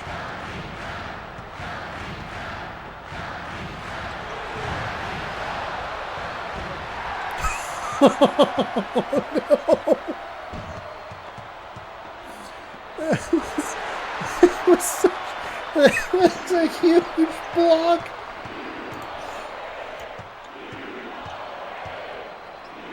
It was such a big block, it actually felt kind of mean. South Carolina with, at the moment, a historically bad performance. They can't even get that shot to go. The offensive rebound, nothing. Leg injury for the center that went out. South Carolina still has the ball somehow. 22-3.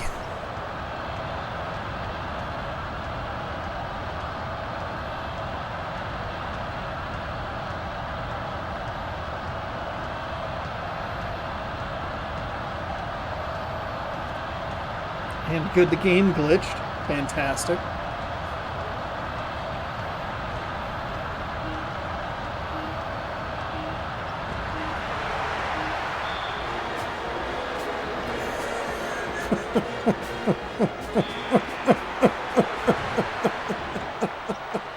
Oh no. Oh no. South Carolina.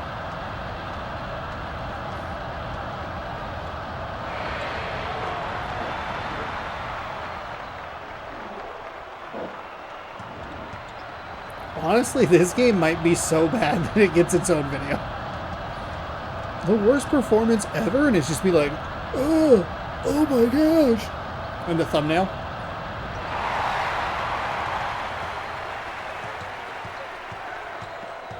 I kind of can't believe it. They've had 2 opportunities for free throws.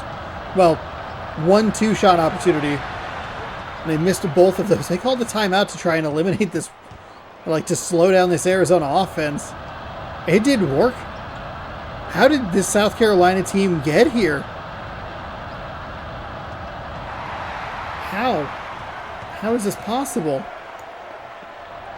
South Carolina beat Oklahoma 42-37. It's a nice defensive play there. South Carolina beat Southern Mississippi 54-36. Arizona coming off a 4-point win over California 50-46.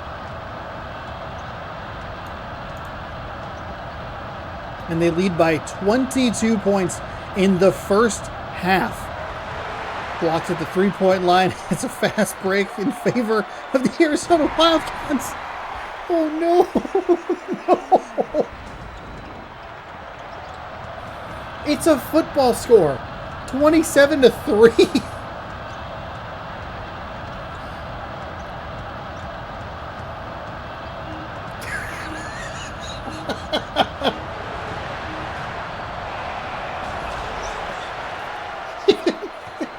He got the offensive rebound and joined for the putback with time. Oh no.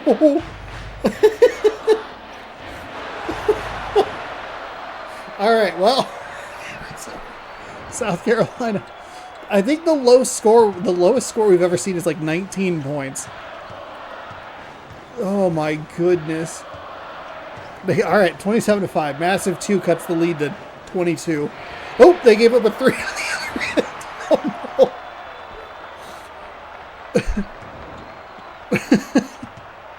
Oh no. Oh no.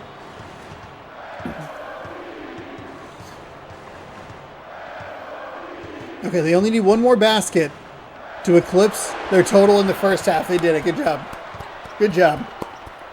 You did it. 30 to 7. They have 4 points in the second half compared to just 3 points in the entire first half.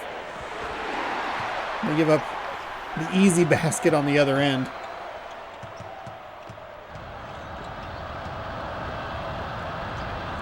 Quick passes inside. Nice block by Arizona. Ball's out of bounds. It'll stay with South Carolina. This game is a comedy.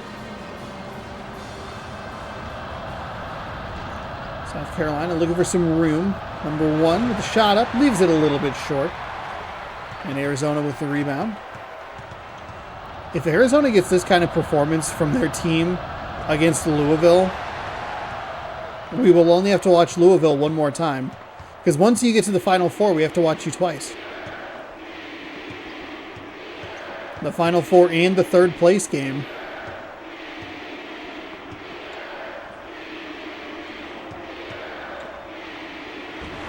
Nice block by Arizona out at the three-point line.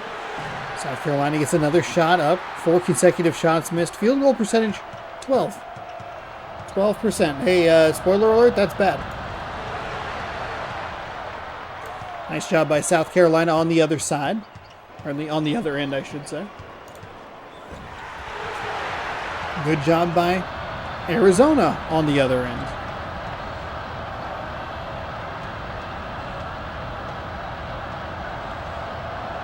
Number 20. Oh, a little long. They didn't get the putback. I'm surprised the Arizona offensive player there was in perfect position. Couldn't come up with the basket at the points. Fouled hard, and they'll go to the line to shoot 2. I like the foul there. They did not let them get the basket. Basket is up and good. 32-9.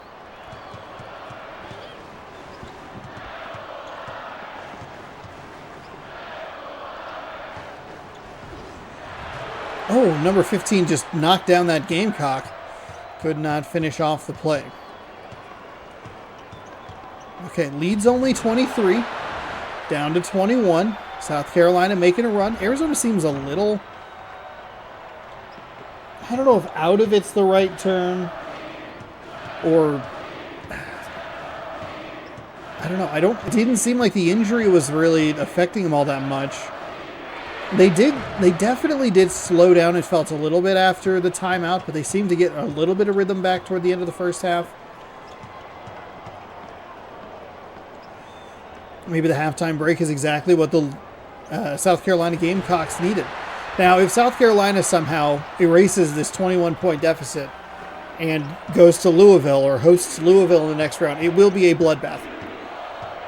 It will be a domination by one red team, and it will not be South Carolina. Oh, there's a nice steal. A couple of turnovers for Arizona already in this second half.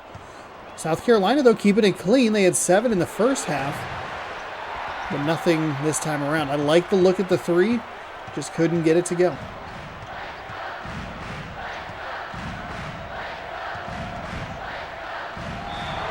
And that's why that play was so weird. I think it was the Louisville game. Like, that play we see all the time. The offensive player puts a shoulder into the defender, and that's just kind of what happens. Looks like number 45 is actually back in the game, so this injury was obviously not significant. They also did not list them for out for the game, so that was your second clue with that.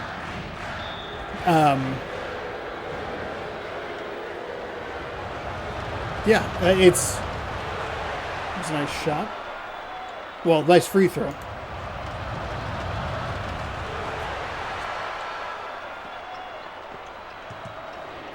Louisville just kind of got lucky. The shoulder in kind of creates space for the offense. It maybe should be called more consistently offensively, but we don't see it a ton. That's really nice movement and body control there by the Arizona Wildcats. Drive inside, work around the defenders, and put the ball in the basket. Lead now 23. South Carolina, you just got to get to the 20-point mark, and you are clear of being the worst team we've ever seen. Or the worst game we've ever seen. This, at least if you scored under 19, you at least did it in the Sweet 16 rather than the first round where it's like, should we have ever had you in the first place?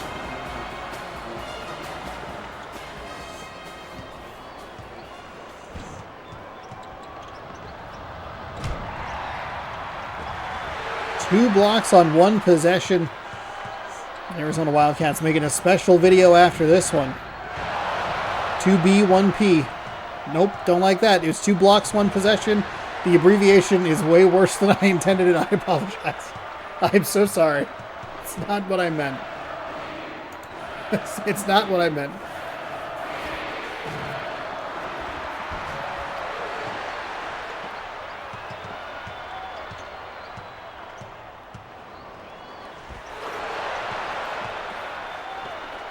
And if South Carolina had even like a little bit of this ability in the first half, oh man, it'd be maybe an interesting game to watch. Instead, they're getting absolutely shredded by the Arizona Wildcats, who bury yet another 3 and lead by 24. 39-15. 4 minutes here for Arizona. Well, I guess you can look at it 2 ways. 4 more minutes for Arizona to put up the greatest defensive effort we've ever seen in a tournament. 4 minutes for the South Carolina Gamecocks to get their crap together and not be the worst team in the history of the tournament. Worst game in the history of the tournament. Sorry. 2 missed free throws and a missed putback, and that about sums it up for the Gamecocks, wouldn't you say?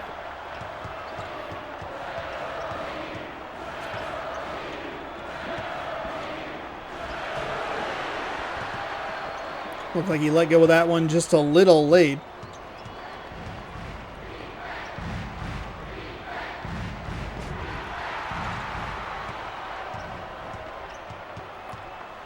Bringing it back up the floor. It's a nice float pass inside. Spins around into a double team. Good job by South Carolina to knock the ball away, create a turnover, and a fast break to slam it home. Huge jam cuts the lead to 22.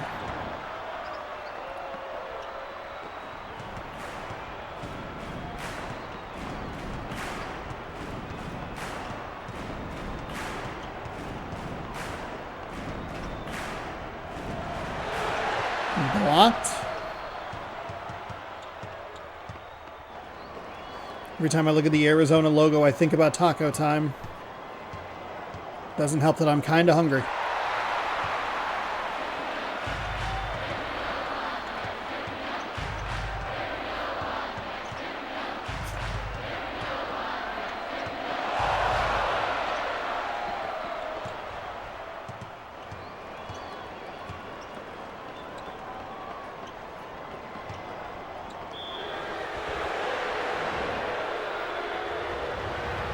Fourth team foul for Arizona.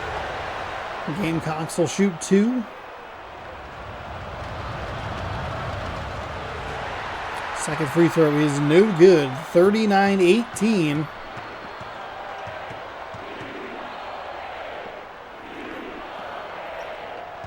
There it is. Nice little cut to the basket. High off the glass and in. Actually not 100% sure if it went off the glass, but a beautiful little arcing shot there.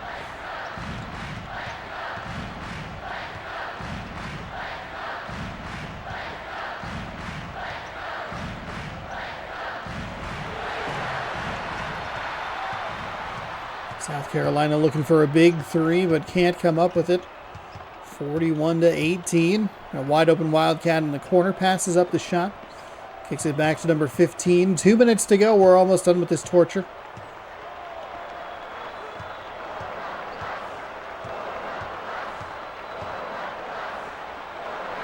Huge 3 from Arizona. That's mean. We've seen a mean block and a really mean 3. While the crowd chants warm up the bus.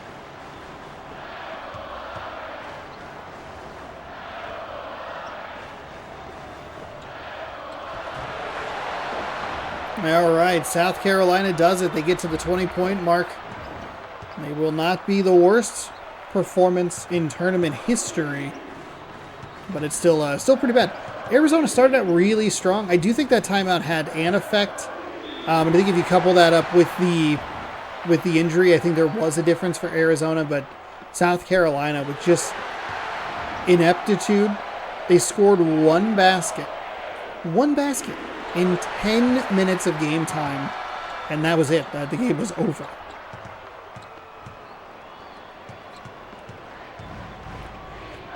Before we take a short break, I will update you on the bracket standings. We've had a couple of important wins here, including this one. Duke advancing. Texas advancing. No, I'm sorry. Louisville advancing. I apologize. Not Louisville.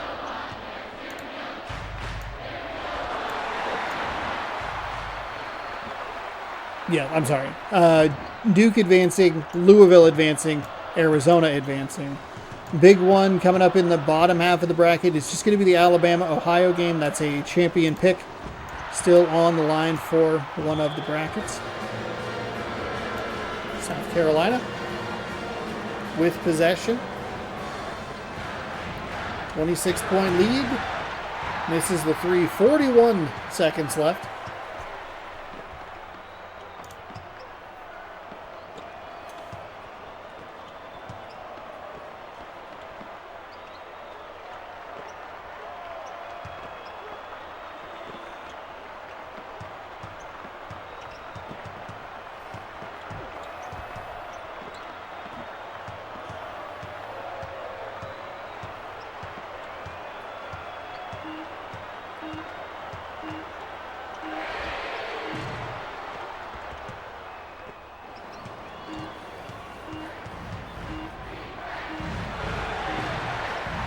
So 48-22 is your final.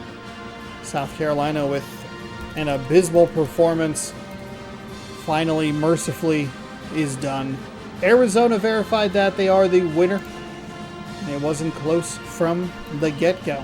So that means that Arizona will host Louisville in the Elite Eight. Duke, UConn, Louisville, Arizona. And we'll get set for Alabama taking on Ohio. The thumbnail has Ohio as the away team, but they are actually the home team. Let's get that set up, and I'll get you caught up on the bracket, and then I'll hop up, take a quick break, and we'll be back with more March Mascot Madness shortly after Ohio, Alabama. Next on the docket, we'll hit F5 to reload. As we have Untitled still in first place, but they have hit their point potential. The score is 34. That's the number to beat. Number to beat is 34, and that is where they will be locked. They had an incredible first 2 days, but everything after that was pretty disastrous. Washington getting knocked out was huge. They did lose Gonzaga in the first round. Texas and Baylor were shortly thereafter. Well, I guess it would be... They lost everybody. What are we in round 4? Sweet 16. 32. We're in round 3. Gonzaga went down in the first round. Washington and Baylor both in the second round. So while they had an incredible first 2 days, they did top out at 34 points, and they scored 12 of those points in the first 2 parts. The Bitchin' Baylor Baddies are looking good. They are in second place with 31 points. They have a 63-point score potential. Their big one is Duke, who got a victory today. That is their champion, or their second place pick. And that is important because the third place team, Ryan Sucks, can max out at 87 because their champion pick is still in with Alabama. They have a current score of 27, and that Alabama, who is playing in the next game, could be huge for them. I'm Going to Win still has Louisville, but they have a low point potential as Louisville is just a Final Four pick. They currently have 25 points, a score potential of 33, so they cannot actually win. If Louisville gets to the Final Four, they would max out at 33 points, which would be only good for second place. Will win eventually, baby, who's been lagging in the back with myself for the entirety of this tournament, has a score potential of 45 because they have a second place team in the mix. It was Arizona, who we just saw. They currently have 21 points. That would be good for first place if they can get Arizona to the second player to the championship game. And then I am in last place with a score potential of 20. I only have 16 points. It's been a bad round. I don't even want to talk about it. No Pulp OJ, number 1. Everybody's eliminated. I can get 4 points, but I'm not sure where. Let me look. Let's see. Duke. Maryland. Maryland is my big team. Okay, let's go Terps. Let's go Terps. Maryland, UNLV. Give me some points. Other than that, it was an absolute disaster for me this time around. So we'll have a couple of games. I didn't realize that Maryland was kind of a team still in play. But Alabama's the big one for the brackets, and then Louisville is the big one. Louisville, Arizona are the big ones that have already punched their tickets to the next round. No, and Duke. I keep forgetting there's a third team. Anyway, I will be back with you in just a few moments. Thank you for watching, however you're watching, YouTube or Twitch. I appreciate it. I'm going to pause the YouTube video right here, and we will resume in just a moment. Twitch, stick around. I'll be with you in just a second. All right, welcome back, YouTube. I know it was just a moment for you, but it was 6 hours for the other people. I'm just kidding. It wasn't that long, but I did end up having a sandwich, which is good. So hopefully we get some energy, we get revitalized here, and we can continue working our way through the Sweet 16. It's game number 4. We have a champion pick in Alabama, taking on the Ohio Bobcats. Winner gets to face Maryland or UNLV, the winner of that game. We have 4 more games. It's right above me. Arkansas, Boston College, Villanova, and Iowa will round us out today. So let's jump into this game. I do have to fix one preference, actually 2 preferences real quick, because I ran a game. We're going to go make sure we go 10 minutes on the half. And then we want to go settings, and we want to go preferences. We got to turn that commentary volume down. So we'll accept that and get that there. All American. 10 minutes. And here we go from Ohio. We have the Bobcats taking on the Elephants. Right here. Big game, Alabama. The champion pick for Ryan Sucks. I don't know who else. Let's see who else they have. Because I could be it.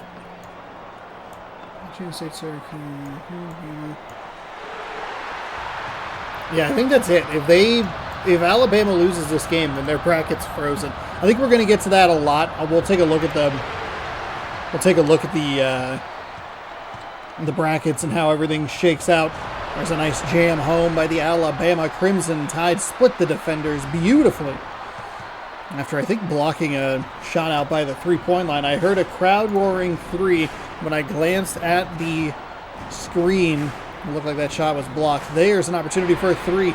Defender with a hand to the face, but it didn't matter, as Ohio quickly seizes the lead. Like they're going to use a little full-court pressure. Alabama, aggressive. Ooh, ball got stripped as he went inside. 2 quick passes, a nice jam home. We have a fast-paced game here. Team's trying to get into the paint and do it quickly. 5-2 Ohio.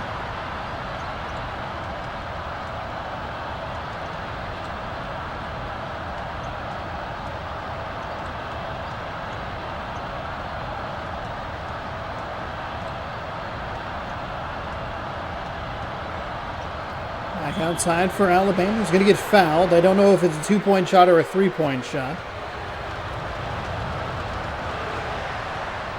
First free throw is up and good, and from this angle it was indeed a 3-point shot. My goodness. Bad foul by the Ohio Bobcats, who are going to allow Alabama to tie the game from the line, except for they don't get the free throw. The third free throw is no good. The offensive rebound leads to another set of free throws.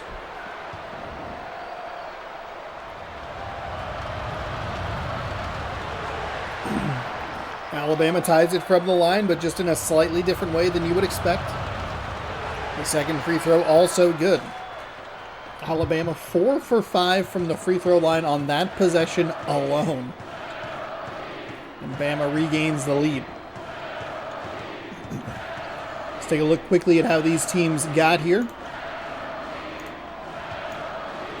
Brought to you by nobody. Alabama knocked out Florida 58-41 in the previous round. And Ohio with a tight win over Nebraska, 49-46. There's a 3 for Ohio. It's off the back iron, no good. Team slowing down just a smidge here.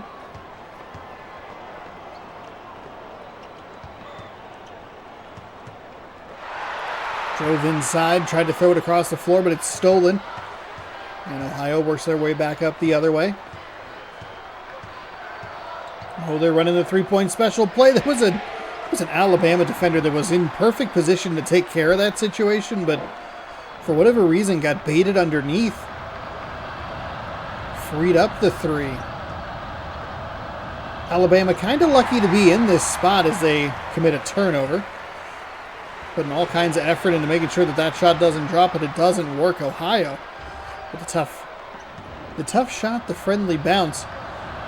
Alabama started, or maybe it was Syracuse I was thinking about.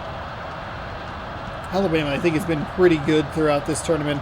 Florida didn't really pose much of a threat. Oh, they did only beat Georgetown by 2. Maybe that's what I'm thinking of. Syracuse did have a very, very slow start. And just like that, it was 6-5 a moment ago, and now it's 12-6. The Ohio Bobcats full court pressure here, giving the Crimson Tide some trouble. Mid-range 2, that'll go and cut the lead to 4. 12-8 now.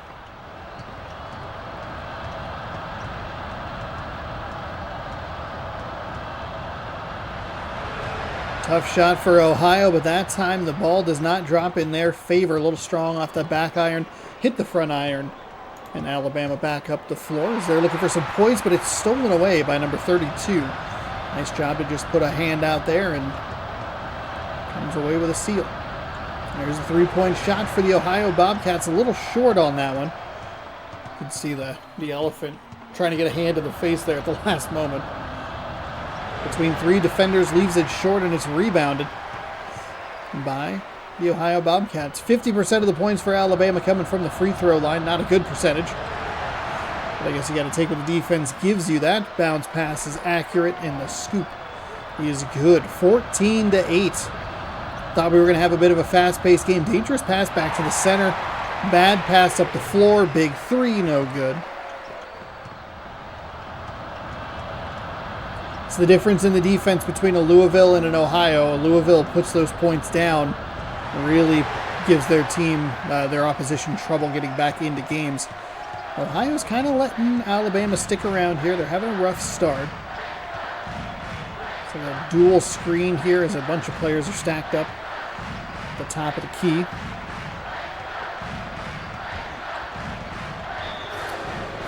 Out of bounds, Alabama ball. It's a big break for the Alabama Crimson Tide, and an interesting decision there by Ohio. They were getting turnovers. They weren't doing a great job getting points off it. I guess they were probably 1 for 2, which is fine. But they back off of it, even though they were creating some turnovers and creating some havoc in the backcourt. There's a nice bounce pass inside. Defender kind of in the area. Ends up coming up with the ball anyway.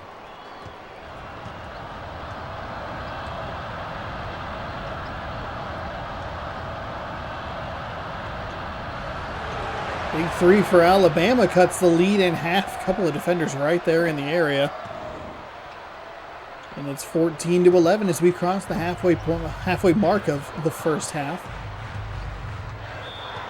If you're watching on YouTube, be sure to check out tonight's baseball game. We're wrapping up a 4-game set against the Boston Red Sox. Struggling a little bit offensively. We'll see if we can get into any sort of groove. Or perhaps we need to start making some moves. If you're watching on Twitch, that'll be immediately following this video. We'll jump back into some MLB The Show. Might jump into even more MLB The Show, or maybe play something else. I feel like a big gaming day today. That is a nice play offensively for Alabama. And again, you go back to that Louisville game, and you go even look at this game. That play is super weird because it's not always called an offensive foul or a defensive foul. Sometimes there's a turnover on it. It's a very odd, inconsistent play.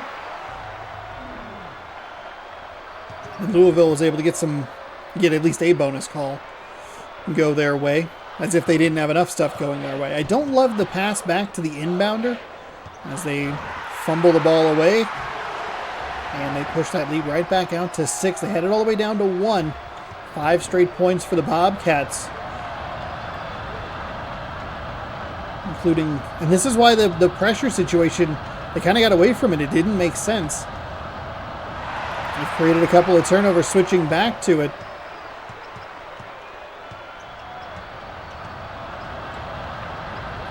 Nice job to slow things down there. All kinds of a mess happening there. And there's 3 elephants in the area, and the Bobcat finds the basket. That is 7 straight points As Alabama getting a little irritated. Aggressive with the throw up the floor. The center kind of working the ball around. Dangerous pass. There's a block on the interior. This Alabama Crimson Tide team is just not looking good here early. Though, of course, they have more than 3 points, so it's hard to be like they look too bad. But this was a 14-13 game, right?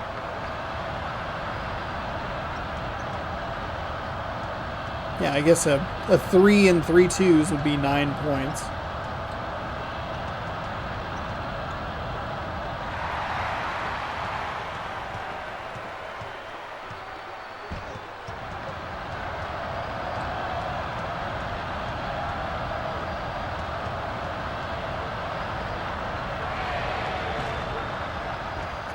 It's a big miss for Alabama. They really need a run here. They can't have any more turnovers.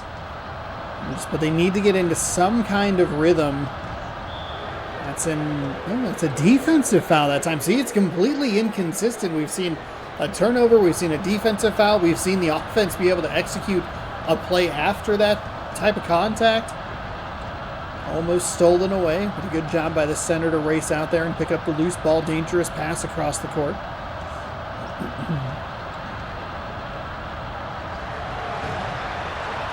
There's a tip-in try from Alabama, but they can't get it to go. Not sure if that was going to be a 2 or a 3. Doesn't really matter. There's a 3 by the Ohio Bobcats.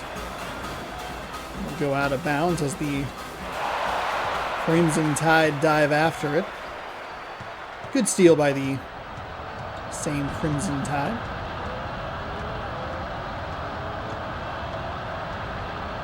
Ooh, roping around for 3. Couldn't get it to go.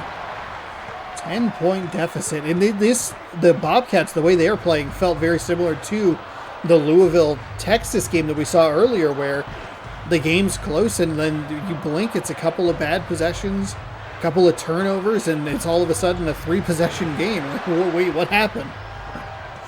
As a broadcaster, I'm confused and kind of stunned, and I can't imagine what that's like as a player.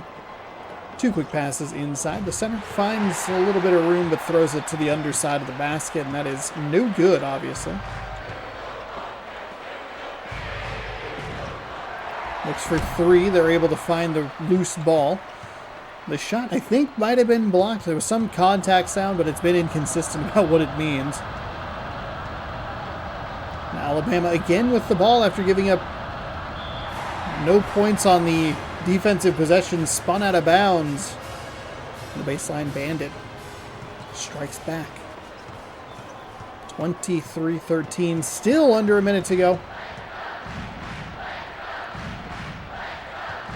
There's a nice little bounce pass inside, and that'll break the scoreless streak for both teams as Ohio gets out to a 12-point lead.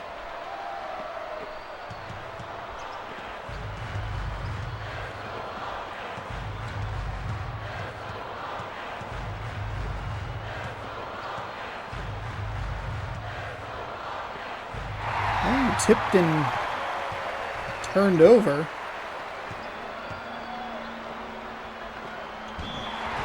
Foul on the way up. It hits both sides of the rim, but drops. First free throw is left short. The second free throw is good, though. Lead is 13, and Alabama surprisingly throwing it way up to mid-court to just kind of stand there. Got blocked. The point guard comes up with it. Lets the shot go and gets it to drop before the half is over. So Alabama, pretty bad first half. They're not in too bad a shape on the scoreboard because Ohio hasn't put this game away. They've left some opportunities out there, but they are still looking pretty good with an 11-point lead leading into or going into the second half. Alabama gets off to a good start to cut the lead down to 9, 26-17 here. Oh, tipped, went out of bounds. Ohio looked like they were going to chase after that ball, and you wonder if they're going to dive for it, slide out of bounds. Didn't matter. Oh, Alabama, the last one to touch it. Shot clock at 15. There's a kick to the corner. Fades to the right. No good. See if Alabama can get into some kind of rhythm here. It's stolen away. That was a very bad pass. But Ohio rewards them by kind of just spinning out of bounds. We saw the baseline Bandits steal a possession from Alabama.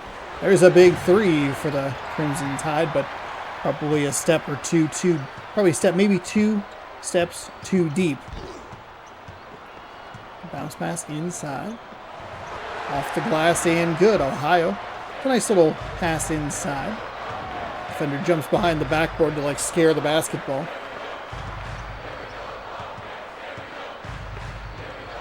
Stolen away by Ohio.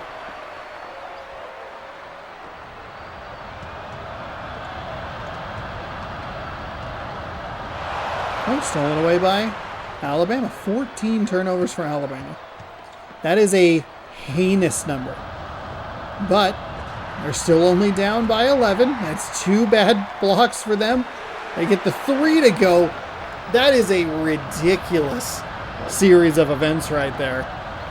They get the steal. That's a huge positive. A couple of blocked shots. They kick it. They don't even kick it. The ball gets kicked out to the player beyond the arc. And just, hey, throw it up. Couple opportunities for Ohio to get some points on the board, but they come up a little short. Bounce pass inside. There's a 3, and that one's good. Good. God, good. God, good. 28-23, Bama getting warm from deep. It's going to be the same recipe that you would talk about against Louisville. You have to just slap the ball out of bounds. You have to force them to miss so they can't set up their defense. Misses or create your own takeaways.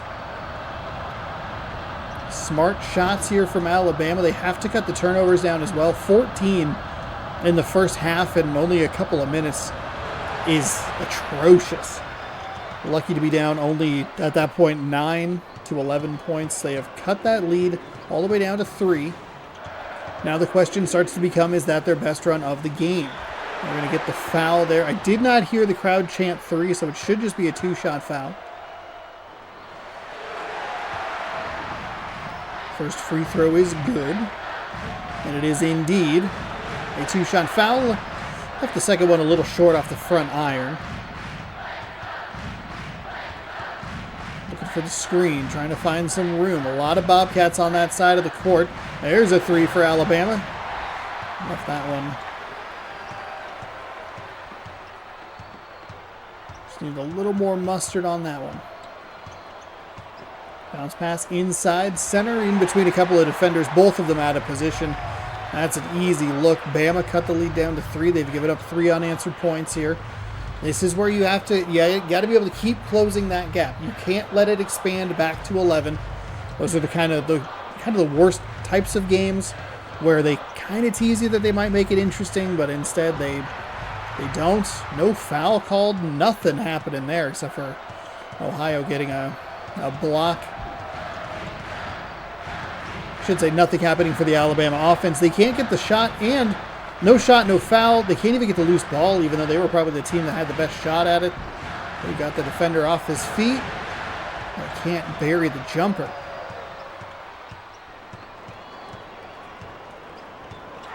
Stolen away. Alabama, they were doing better. 11 first half turnovers.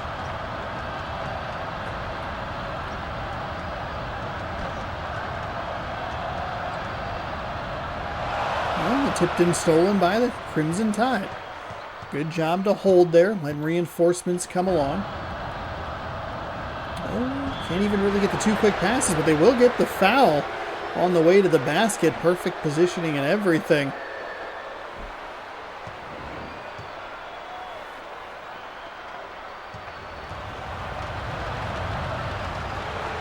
Lead back down to 3. 31-28, 5:38 to go in the second.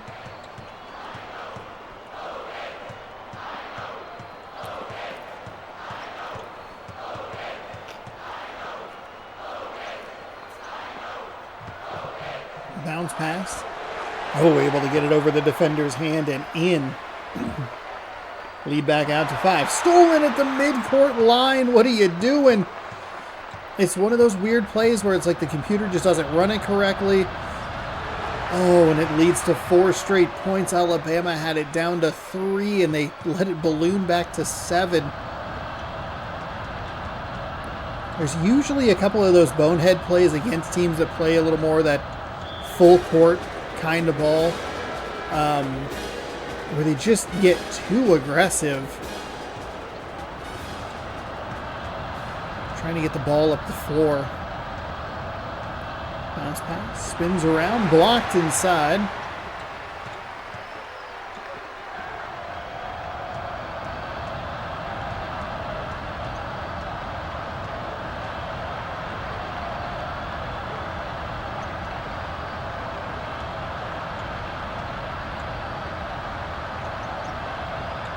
No, tipped.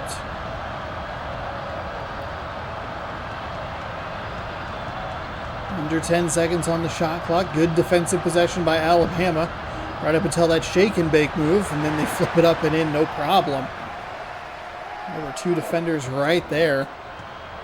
10.7 blocks and an assist. Alabama getting aggressive, trying to find number 1. That's a good kiss off the glass. You're going to have to do that a couple of times probably before Ohio starts to shift their defense. You're going to have to do it consecutively, too. That's a kick for a big 3. Short. Oof. 2 offensive rebounds, 12 defensive rebounds. Alabama doing a good job on the glass. Of course, they do have more opportunities to get rebounds, especially defensively, because Ohio is causing so many turnovers. 37-32, that's a bounce pass inside, a beautiful bounce pass inside. Neither defender even anywhere remotely close to being in position there.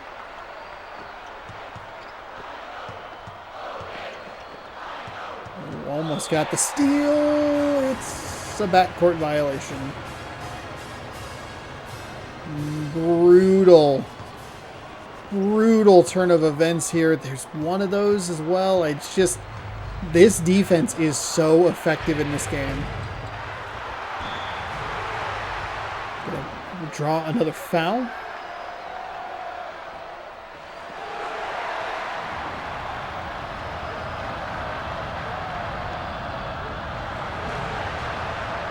Whew. I hit every part of the rim and still managed to bounce out.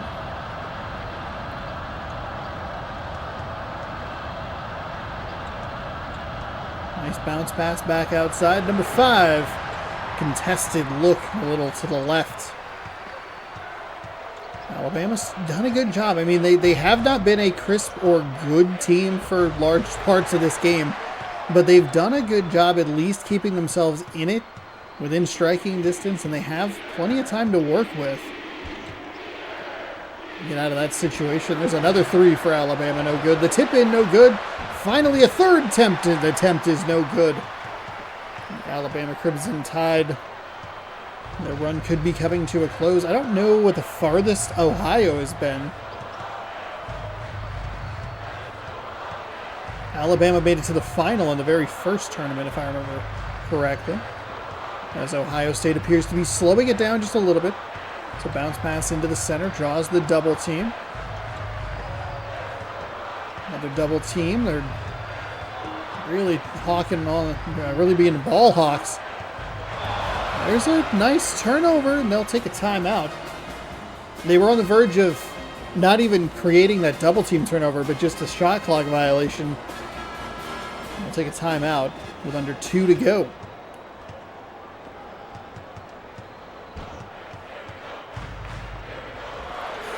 That is a deep 3. That's a shot that you look at and you go, oh, no. Okay. You got it straight away, but dangerous pass.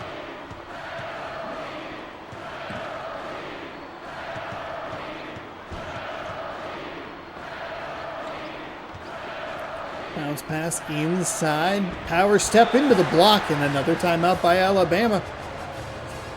Teams haven't always been great, or have not been consistently great about getting positive plays out of timeouts. So good to see Alabama at least come up with something there. And we have an interesting change here from the Ohio Bobcats. Again, just not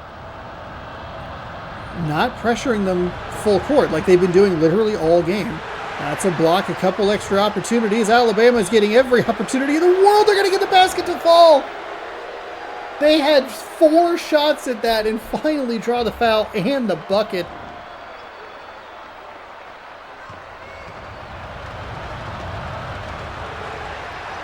They nail it.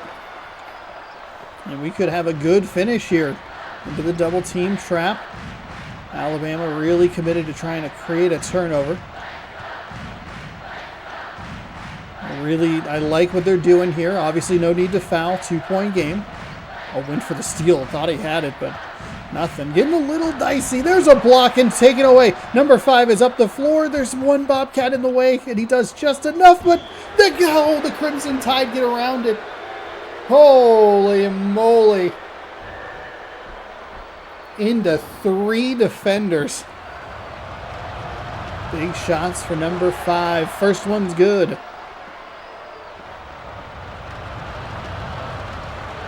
And second one also good. 41.9 seconds. Timeout, Ohio. Oh my goodness.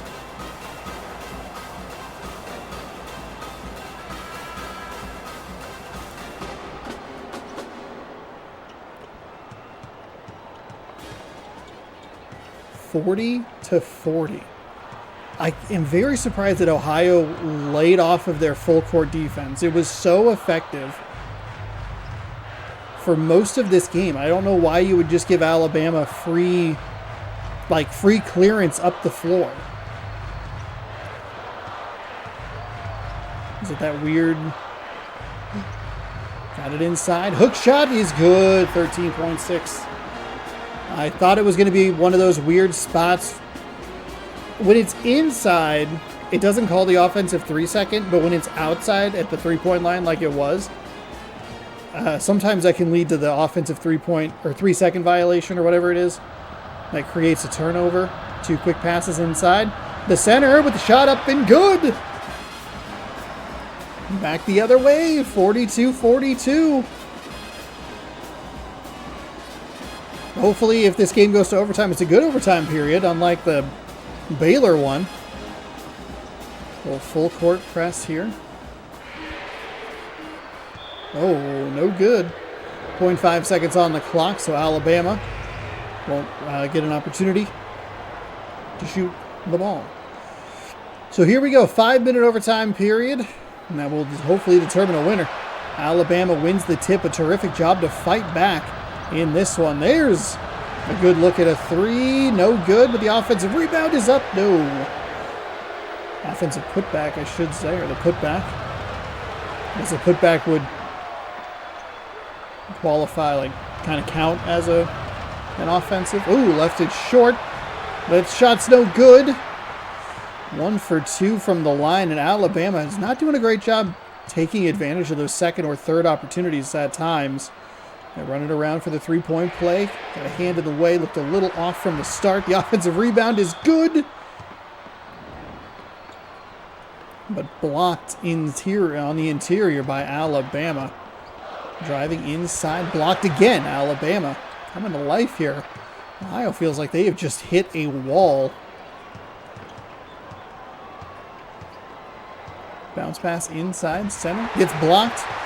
And Ohio on the break, on the fast break. It's a 2-on-2. Probably could have been a little more aggressive, but I don't know. That feels like either option's fine, honestly. More aggression, okay. And if you want to just pull it back and not worry about that, that's fine too.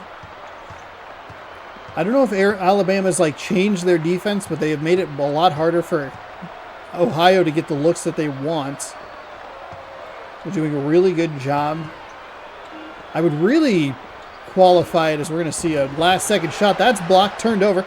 Number 3, kind of a weird move. What is happening? hitting every button on the controller when they should have just been running the fast break. Quick passes inside. Alabama jams it home, and they have a 3-point lead. I feel like the switch to a different defense, it allowed Alabama to not make that mistake. You make 1 or 2 mistakes, and all of a sudden a 2-point lead can turn into a 6-7-point lead, depending on how the defense, transitions into offense. Is it just a stop and pop 3? Is it a drive inside?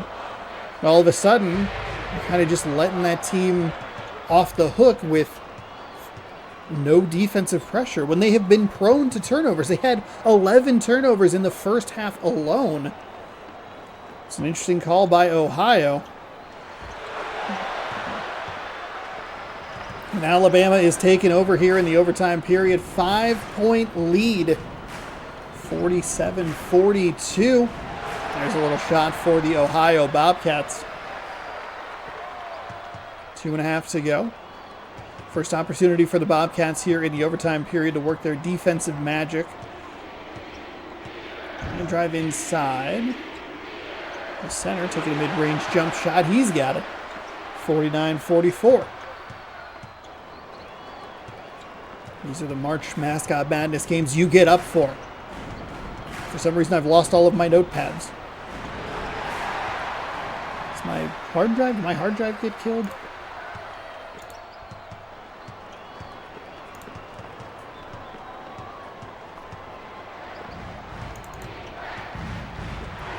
Driving inside, blocked. 3-point game here. That's a bad time to get a block. It's a bad possession. It was like the first thing that they saw. And then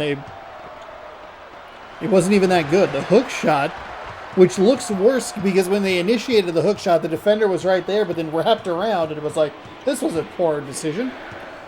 Steps to the 3-point line, leaves it a little short, and defensive rebound for Ohio. 90 seconds to go in the overtime period.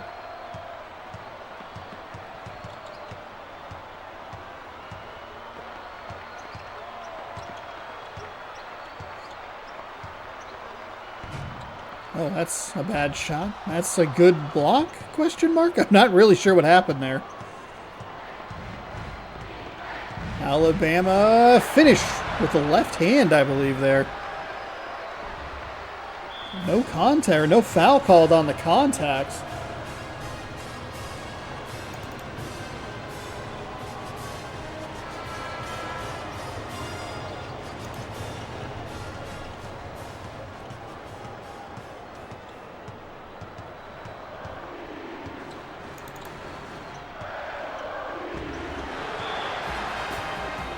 Out of bounds, Ohio ball. I must not have saved that notepad like I thought I did. Oh well. Blocked and out of bounds.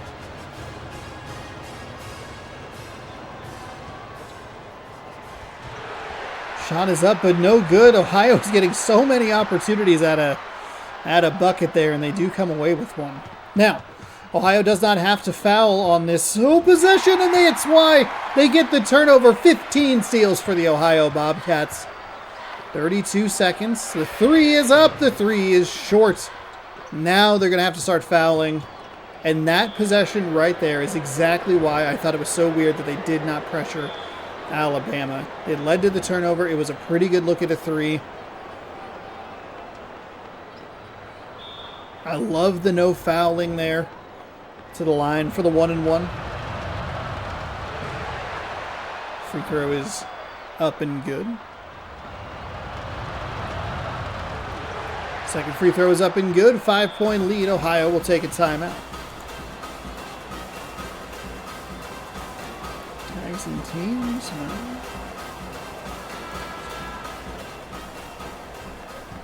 Do I not? I had like a list. Oh, I had a list of... There's a 3. It's short. Alabama's going to come away with a rebound. Oh, no. Oh, no. Did I lose my top 5 games?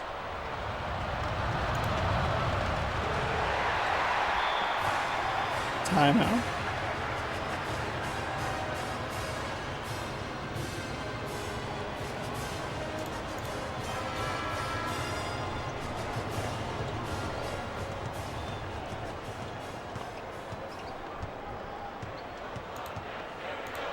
There's a 3 for Ohio. The tip in, no good. Another offensive rebound. No.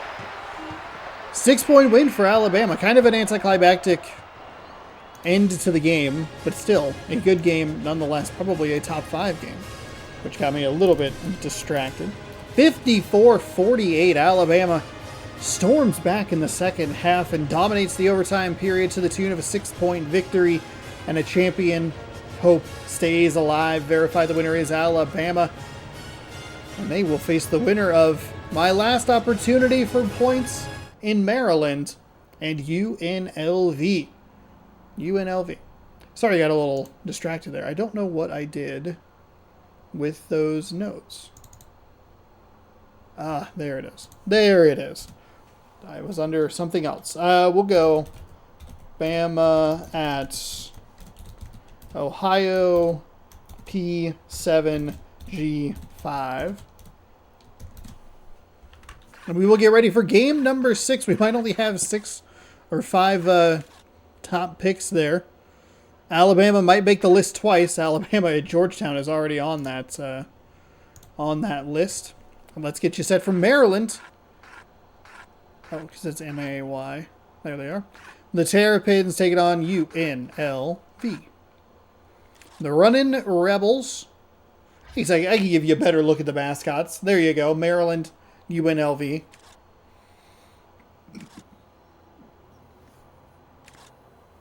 All-American 10 minutes from the press box.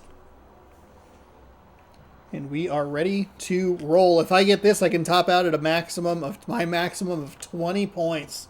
Mwah.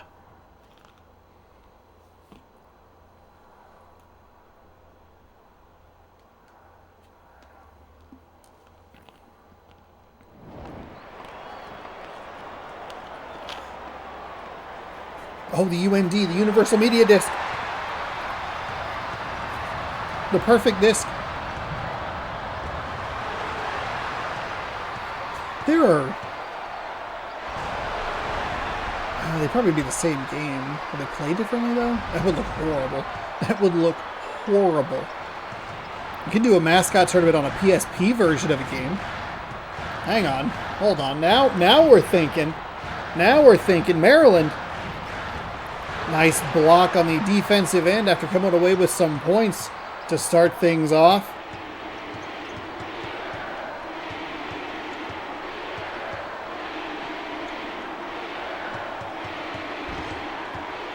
Benches cleared in the Blue Jays-Rays game.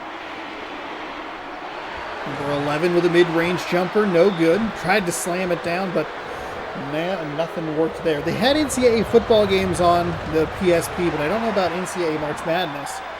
First free throw, no good. Come on, Maryland. You're my last chance for points here. There you go. That's what I want to see. Google Chrome, if it would like to load. I could just do this on my laptop. Apparently, I need to just do this on my laptop. Okay, we're gonna look at this up on the laptop.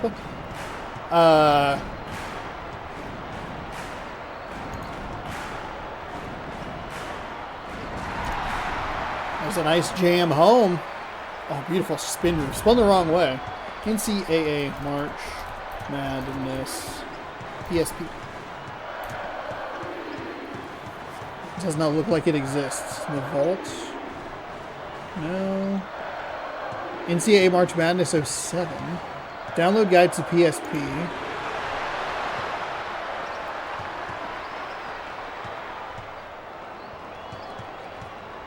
Easy steps to reading IGN strategy guides on your PSP. Oh, so that's not even... Oh, my goodness. Oh, my goodness. Modding, editing, importing PSP and PS2 NCAA. 2001. NCAA Basketball Series. Here, we'll just look at this. 98. We're using what? 2005? PlayStation 2, Xbox. Yeah, I don't think so. PS2, Xbox. 07, PS2, PS3. No, PS2, 360. Okay. 09. Okay. All right, well, we answered that question effectively. No, it doesn't exist. And now we can focus on our lovely 5-5 game here with a couple minutes gone. In game number 6 of the day. Sweet spin moves by the Terrapins.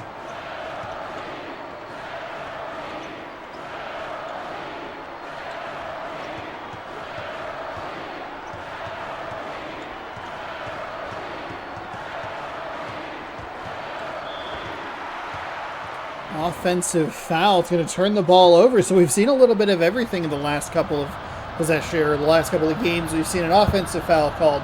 We've seen a defensive foul called. We've seen a turnover. We've seen offensive production.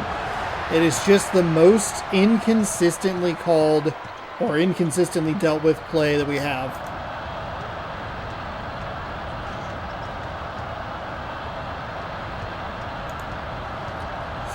Double checking the audio because I did smack the table on accident. My bad. Out of bounds, Maryland ball. It'll stay on this end as UNLV running Rebel tried to get. Pardon me, tried to get a hand on it. They tried to get a hand on it again, and Maryland kind of looked like they were just going to be like, oh, you can have it. Go for it. Setting the screen, looking for the three, but pass up on the opportunity. Instead, drives and tries to pop a shot between two defenders. It goes poorly, as you might expect.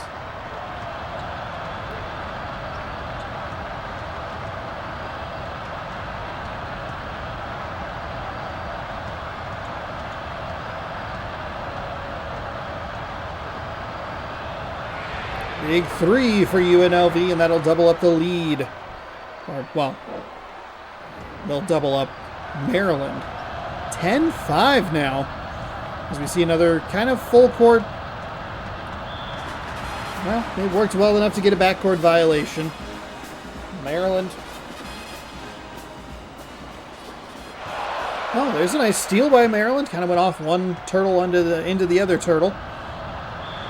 There's a foul on the shot, and the Terrapins will shoot two. Kind of almost looked like a cartoon. Ooh, overran it. Slip, slop, swoop. Shot is up and, or first free throw up and good. Boy, you really need me to know about all the games on my wish list that are on sale, huh? Huh? Is that what you need?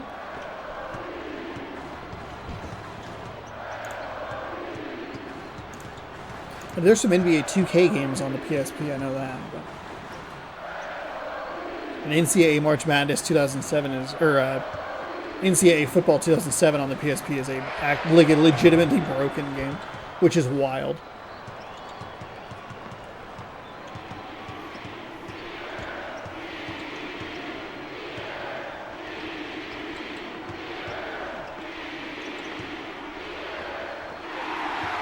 Yeah, weird. Weird that a Switch game would get canceled that late into the cycle. Ooh, number one, nice move there. Don't know why you finished with the left hand.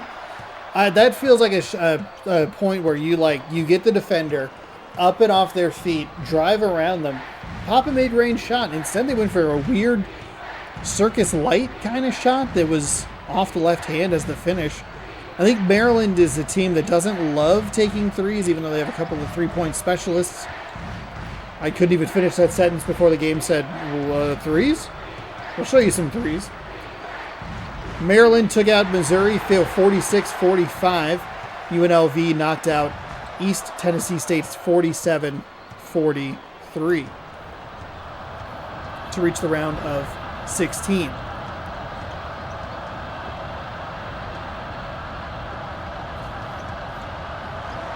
There's a nice pass, flipped up and good.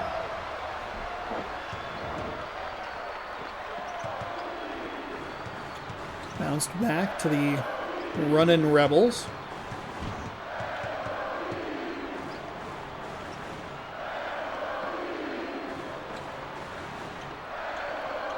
Team kind of caught up there in a weird spot.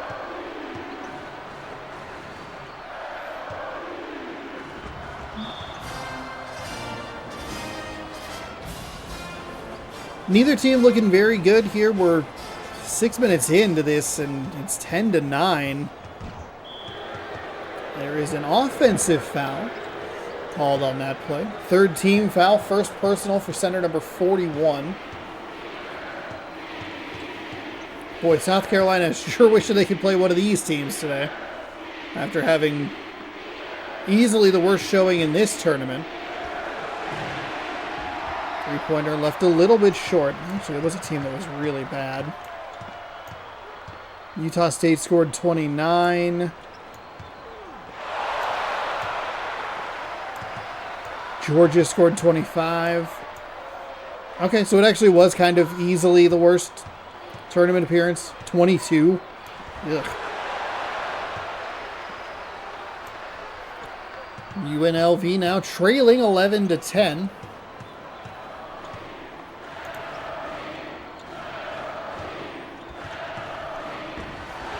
Hook shot no good. Center number 4 with 5 blocks. The ball does go out of bounds, and it will be UNLV ball. Stolen away immediately. There is something about that spot of the floor that just leads to steals. Terrific block. It's one of those delightful late blocks where you think the offense has the shot, they're going to nail it, and then just seemingly out of nowhere. Here comes a defender with an excellent effort to put it away. Jump step and off the rim, no good.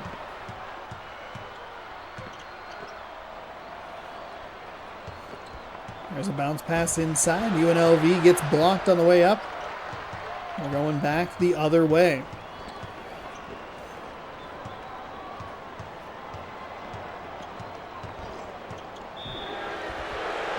Defensive foul on the shot will lead to 2 for the Maryland Terrapins.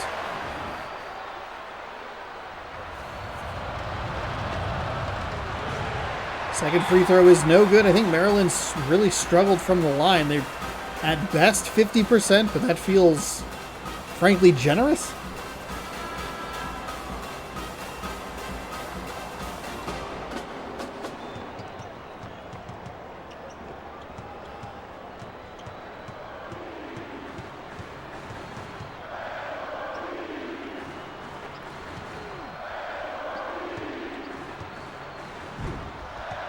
There's a big swat right there. Maryland goes back up the floor. Both of these teams would be getting laughed at if it wasn't for South Carolina earlier today. Went kind of the wrong way with that pass. Hard to see. It felt like the play was run a little bit slow, or the read was made pretty slowly. Threw it to the corner where we couldn't tell, but it's one of those things where you look at it enough and you kind of go, it seems like you'd want to throw that pass a couple of seconds sooner. 12-12 now. UNLV with a little backcourt pestering.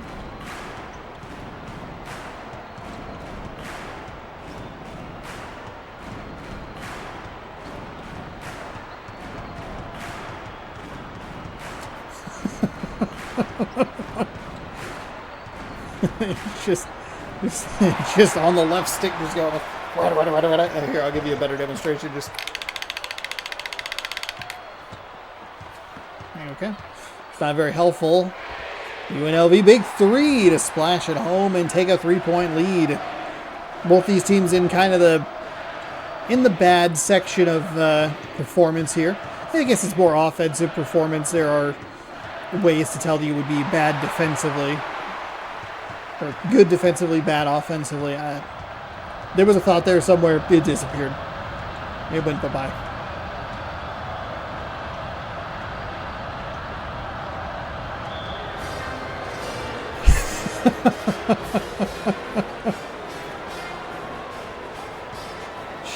Just the worst. Just the worst turn you could have had right there. You were so close to the boundary and just a full step out of bounds.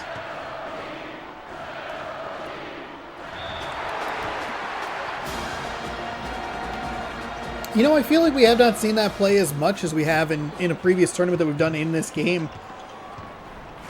That out of bounds, sometimes it's a foul, sometimes it's a block. It's a mess behind the backboard. Maryland puts up one more shot that's not even close, and we have come to the close of a pretty bad half of basketball, if I'm being honest. 15-12. It's not the score that us sports fans are wanting. They scored a total of 27 points. 27 points is like it's like good pace for one team.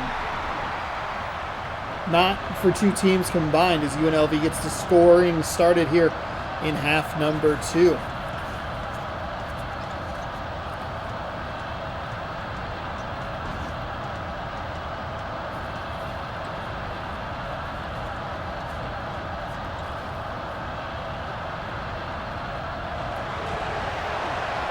Maryland shooting 30%. Surprisingly high, honestly. Every other time they brought up that statistic, it's like they've missed 4 straight field goals. Field goal percentage, it's 1%. Like what? 10%. Sorry. It's not that high. It's a third of that. That's a nice block by UNLV. Push the ball back the other way. What do we have coming up next? Coming up next, we have Arkansas Boston College and then Villanova, Iowa. There's a big 3 for UNLV.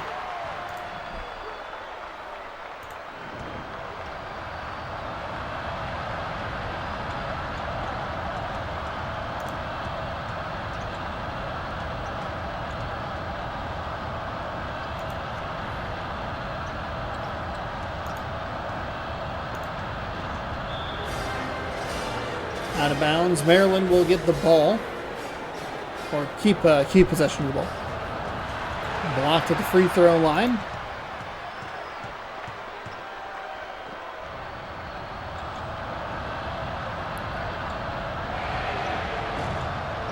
Three is off to the left. Oof, and back this way we go. Nice bounce pass inside. Good feed and a nice finish by Maryland.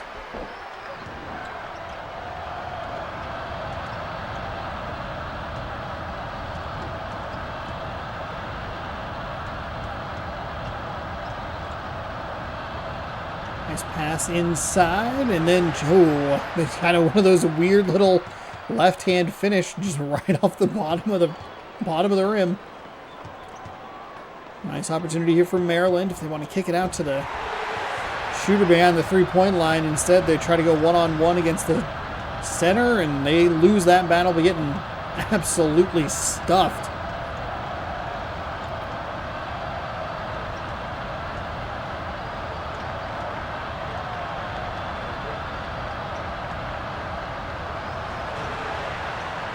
Kind of some nice moves there to try and get that ball up and in, but nothing worked, and then Maryland almost bailed them out by taking a weird spin move that could have stepped on the line to go out of bounds. It's a nice find inside. Nice left-hand finish. That one kind of scooped up and under. Off the backboard and good.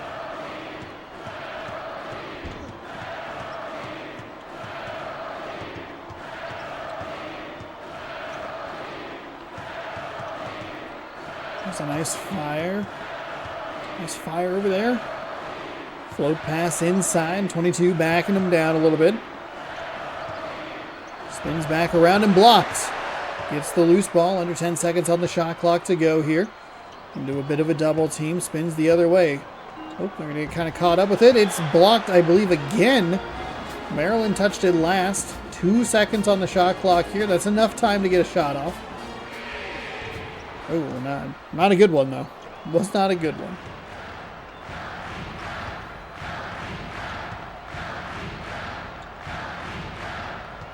Bounce pass, trying to wiggle past the double team, but a good job that time to at least kick it out. Try to reestablish inside, double team again. There's a kick for 3. That one looked right the whole time, and it hit that back iron. No good.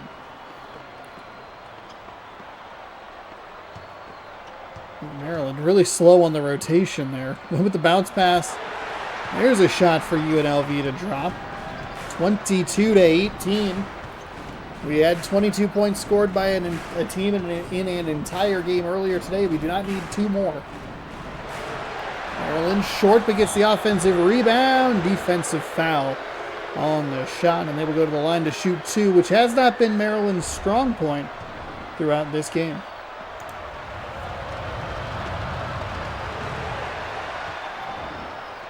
The do get that one to drop, so good for them. Second one is left on the front iron, but put back with a nice jam there. And technically the second putback. The putback missed, but the putback jammed home. Oh, and stolen away. Nice job on the fast break. Maryland can't get it to go the first time. The second one, they're going to get fouled again. They'll shoot two, which, again, still not good at. The game even kind of like sucked them towards them and then was going to be out of bounds. But weird collision. The foul gets called, and the shot is missed. Maryland, at best, are 50% from the free throw line. They're 0 for 2 on that. You could have tied or taken the lead if both those free throws went.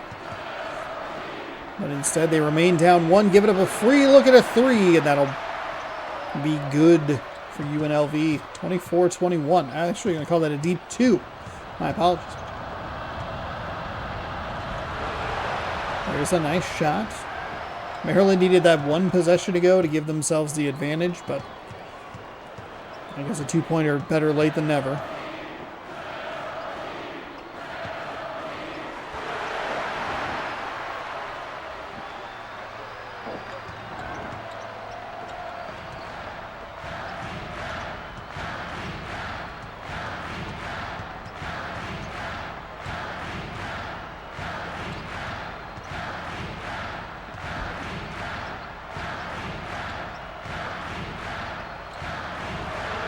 There's a three for Maryland, but they can't get it to drop. It's been a very good defensive effort from UNLV. Kind of the way Alabama played a lot of that second half, or the final couple of minutes of the second half, where Alabama just seemed like they were all over what Ohio was trying to do. That's a very friendly roll. Hit the right side or the near side of the iron, and instead of shooting down, like kind of slipped over and worked in the favor. Bounce pass inside. That one's off the bottom of the iron, and Maryland again coming up with the ball, but nearly stepping out of bounds on the baseline.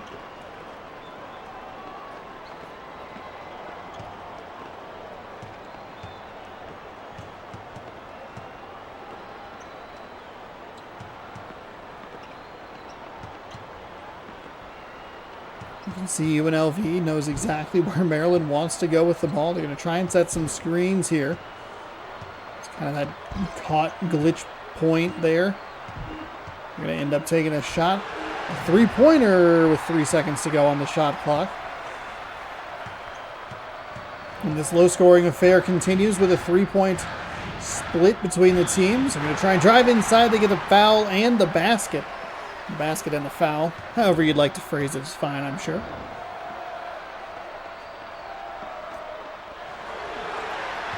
Shot good, 31-25.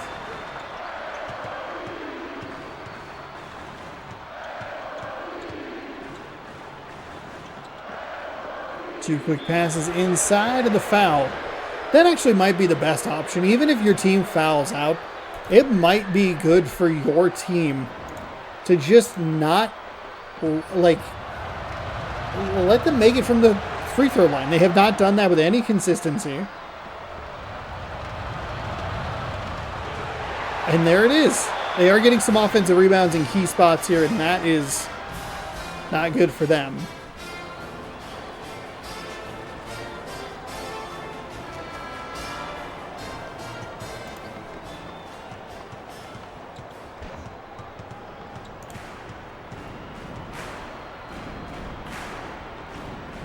So 31-28, they get the three-point play, but in the weirdest way imaginable, and give up a pretty good look at a three on the other end. It's a pretty good look, and it is made.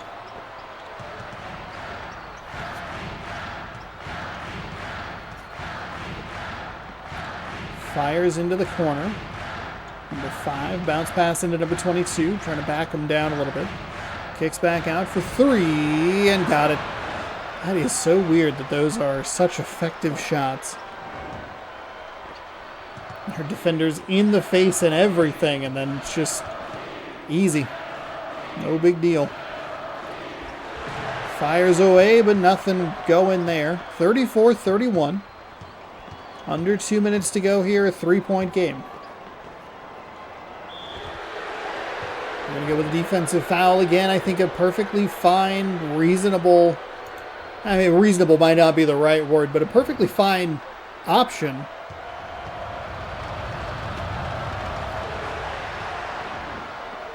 As Maryland has struggled from the line all day long today. The second free throw is no good again.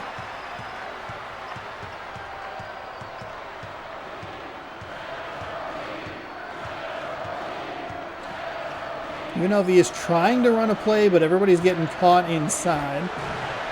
Shot short for UNLV. Maryland will bring it up the floor. Looking for a date with Alabama.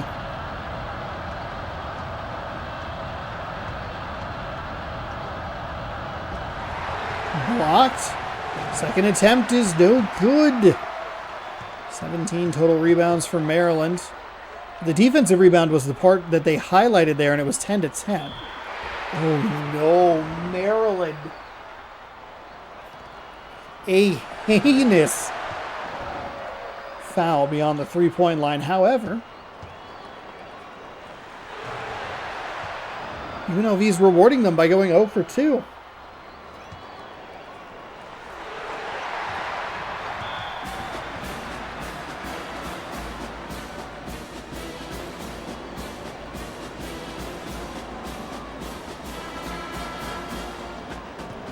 So 35-32, the 2-point lead only turns into a 3-point lead instead of a 4 or 5-point lead. Big news for Maryland. The minute to work with. That's a terrible shot between 3 defenders. I don't know what you are doing. Obviously no need to foul here as it is only a 1-possession game. They do need a good defensive effort here. UNLV has to take a shot. I know you want to burn clock. Okay, that was not the shot I was talking about. Couldn't finish the sentence there. UNLV is going to want to take a shot. If it's good, turnover. They want to burn clock, but you have to find a good shot. And they did not find a good shot. That is what we call a bad shot. What some people might call a maniac shot. Maryland inside over a couple of defenders. And now they're going to be able to play the foul game. And it's going to probably be the best trading 3 for 2 that we've seen in a while, because you're at a point where you don't even have to take the 3. You can trade 2 for 2 unless you get a really good look at a 3. Well, we'll see what they want to do here. They do have them kind of backed into the corner here. Turnover? Turnover? No. So UNLV to the line for a 1-and-1. No good! They get another shot at it, and it's a defensive foul. Oh, UNLV. They couldn't put it back. They can't put it down there either. Oh, no. The free throw shooting in this game is absolutely atrocious.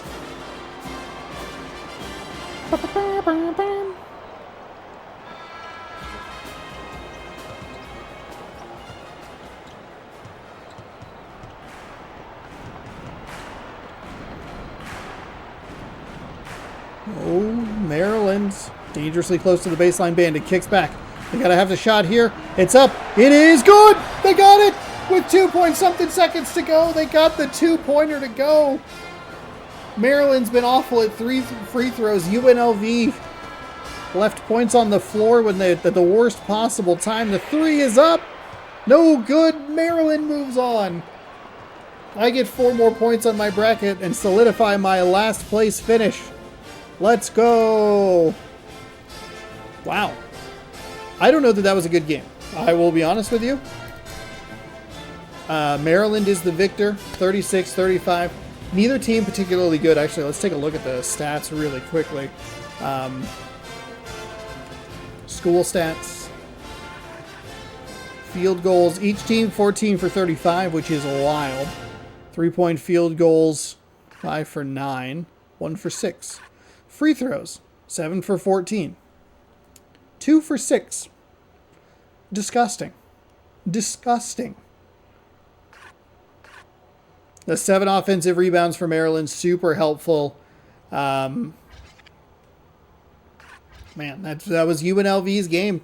All they had to do, they had to put away 2 free throws.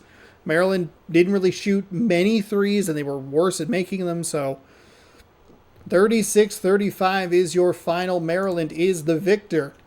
And they will move on to face Alabama in the Elite Eight. First 4 games of tomorrow's stream or video, however you are watching.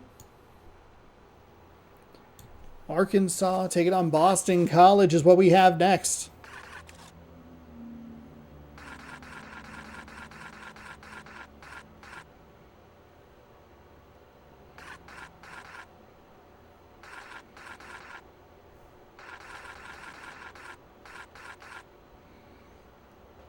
Eagles and Razorbacks for the 7th ticket to the Elite Eight. All-American 10 minutes in from the press box. Here we go.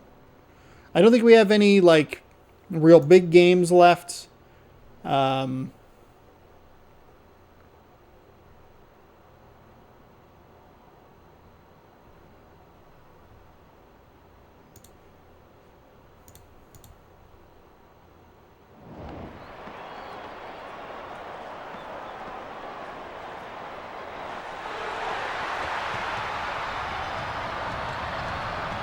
We'll just enjoy the last couple of games. We'll wrap this up tomorrow. You know what? April Fool's tomorrow. Syracuse really won the whole thing. I'm the bracket champion.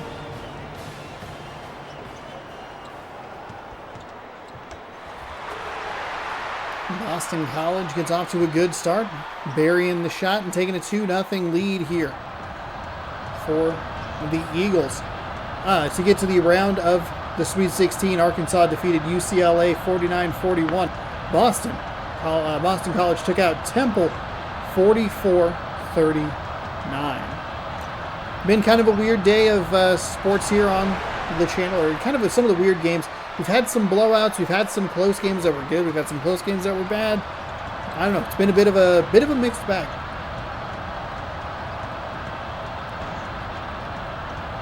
Oh, and we've had the worst tournament performance so far.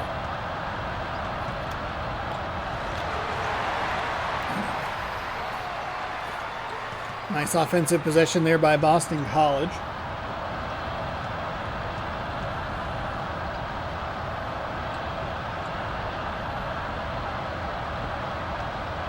Arkansas looking for a little bit of room to work with.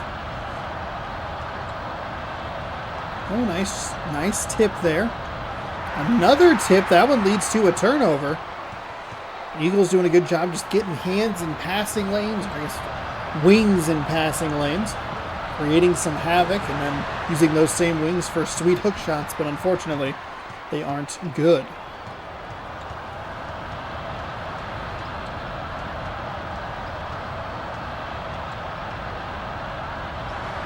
It's a nice shot for Arkansas. Clean look at a 3, but a little too much on it.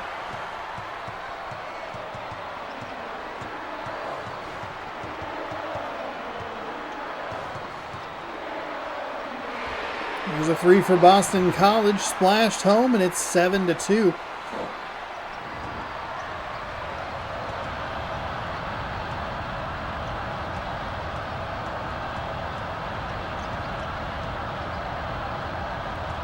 Spins and fires. And drives inside through some contact. And the tough shot falls. Good job sticking with it. No call on the play, offensively or defensively. And it is 7-4. Oh, he had exactly what he wanted. That is easy. GG easy. It's off the left hand and good.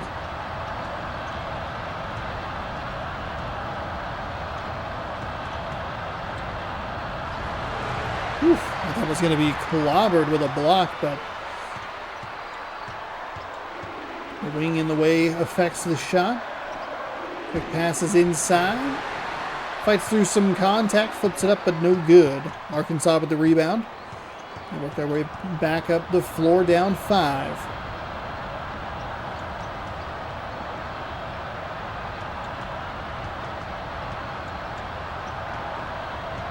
Bounce pass. Stolen on the cross-court pass. Those are so dangerous in this game. It feels like it just magnetizes to the hand sometimes. Boston College with an excellent fast break there. James at home and pushes the lead to a touchdown, 11-4. Though Arkansas is not looking great here at the start, they can take solace in knowing that they played better than South Carolina. The three is no good, but a nice tip in. Good positioning and just a little pop. Back in. Quick passes inside. Pretty good defense by the Arkansas Razorbacks. I was a little surprised he actually didn't step on the baseline bandit. Lose a possession there. Float pass inside to the center. Center blocked. It's going fast break for Arkansas. There's one Eagle to beat.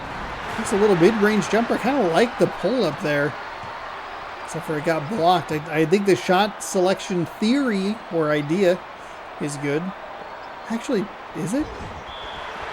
I know that you would look at it and go, well, it got blocked, so obviously not. But the thing that you would look at as Boston College misses that first free throw is that is right where the defense usually falls off or lets up, and that's where the positioning typically changes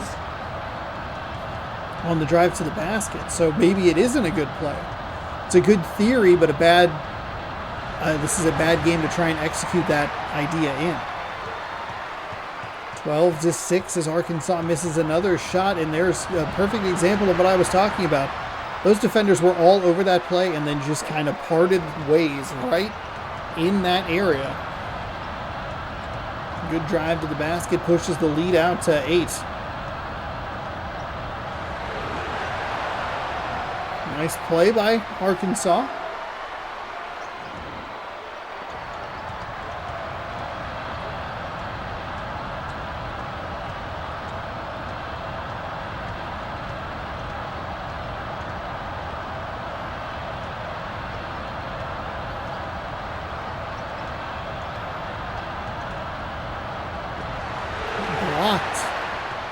Went up for the mid-range jumper, but Arkansas all over it. See if they can put... Oh, there you go. Nice. Oh, it's a good bounce pass. But the mid-range jumper, no good. Good defense to cause some contact. No foul either way. And definitely affected the shot there.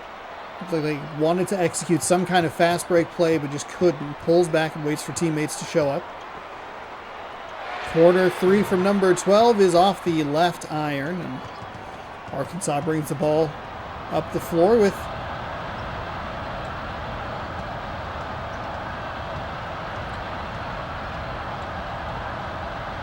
there's a 3. Oh, I thought it was going to be good, but it wasn't. Looked good, just a little too much on it. The score remains 14-9. These are the possessions that if Arkansas starts to fall behind like really badly in this game, this was a good opportunity to get into that rhythm. First free throw is missed. That foul was behind the free throw line, or the three-point line, excuse me. So it'll be 3 shots for the Boston College Eagles. Left it short, but the putback is good, so they end up with 3 points either way. Just the worst way to go about it. 2 missed free throws and a putback on the 3rd missed free throw. There's a good look at a 3, and he buries it to push the lead down to 6.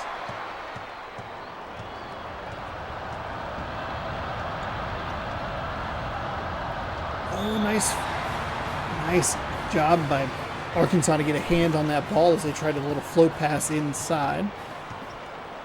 Those are the kind of defensive possessions you're going to need trying to get back into this game. Hopefully that can help your offense get into some kind of a rhythm. Of course, when you have 2 defenders that somehow can't get 1 block on a player that is clearly shorter than them, that could be trouble for the Arkansas Razorbacks. Kick to the corner. No, blocked. Oh, the Boston College Eagles touched it out of bounds. What a weird play that was. Should have kicked it into the corner for the three-point attempt. A couple of shots get blocked. Ends up in their hands anyway. throws it off the side of the backboard. Boston College goes to chase after the ball and leaves the possession down here. It doesn't matter because, that's right, they come away with the turnover anyway. Oh, they throw it interception.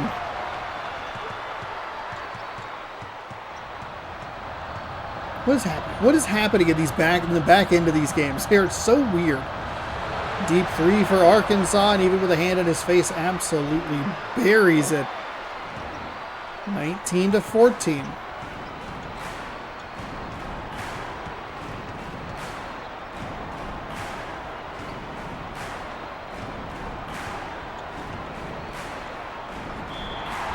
Ooh, defensive foul on Boston College.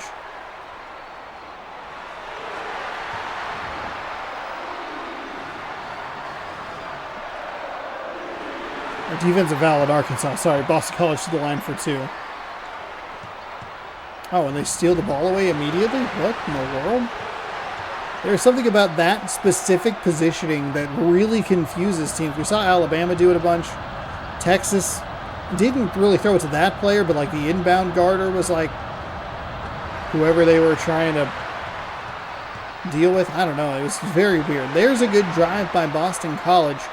And that's what you're looking for. You can see Arkansas out of position, kind of falls off, pushes triangle on accident.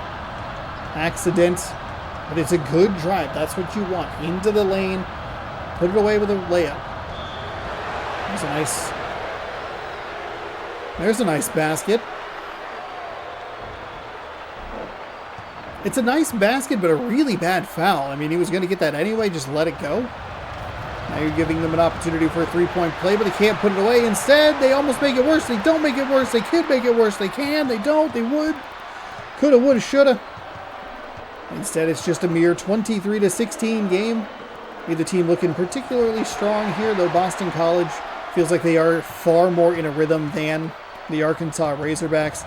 Arkansas has just made a couple of questionable decisions here or there, and they couldn't get the bounce to go on that last missed free throw attempt. That's a bad shot that leads to a block. Blocked, knocked out of bounds. It'll stay Boston College. Boston College basketball. Oh, stolen away. Number 15 comes away with it.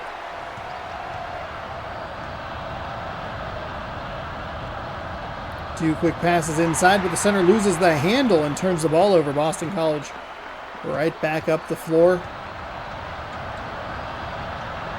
As the turnovers continue to just negate each other. Going inside for the jam.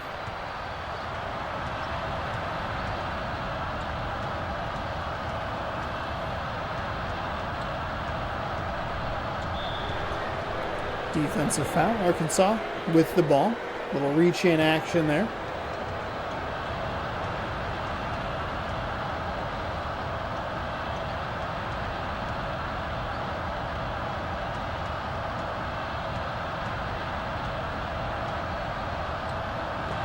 Oh, what a block by the Eagles inside.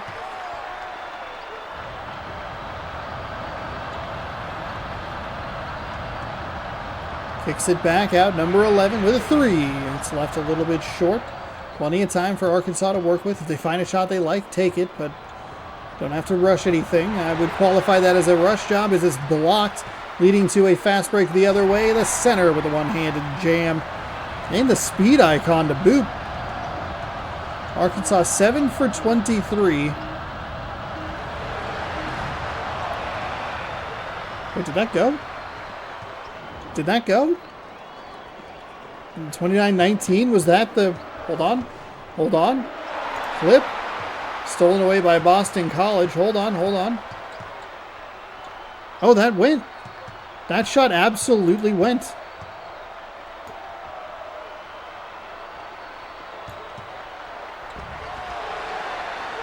Nice. Well, good for them.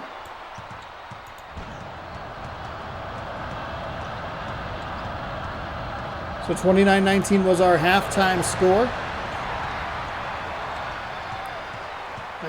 Could be a huge make for the Arkansas Razorbacks as they try to claw back into this one. Of course,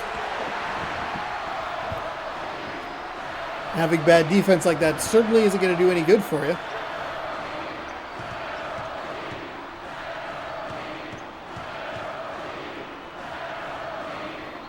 Oh, there it is. There it is. Take what they're doing to you, do it right back to them. Bam. Beautiful bounce pass inside.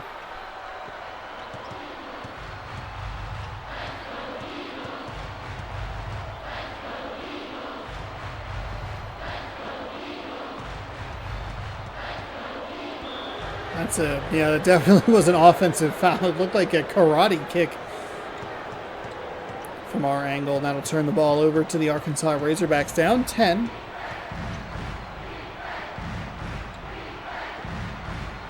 And there's a big three, but they can't get it to go. It'll be out of bounds. Boston College ball. So it just kind of takes an unfortunate bounce up to the top of the backboard and dribbles off.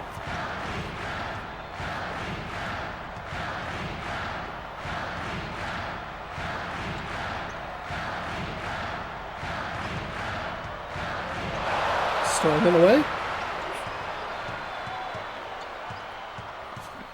Pardon me. Boston College getting in on the takeaway or the turnover party. I can't imagine that's where Arkansas wanted to run that play to, a corner three. If you want them to trail a little further up the floor. I don't know, maybe that's their spot. Either way, the shot, no good. They do end up getting fouled on the play, so they'll make 2, slicing it down to 8 points.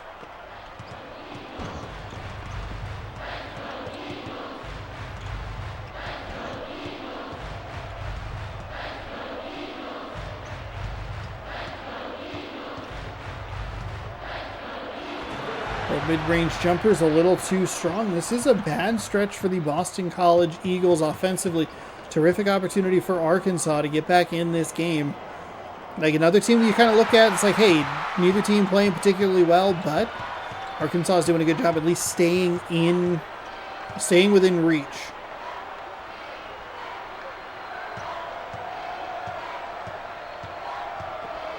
Bounce pass into the center. Ooh, tried to go with a sweep behind the back pass, but it did not work. It's intercepted.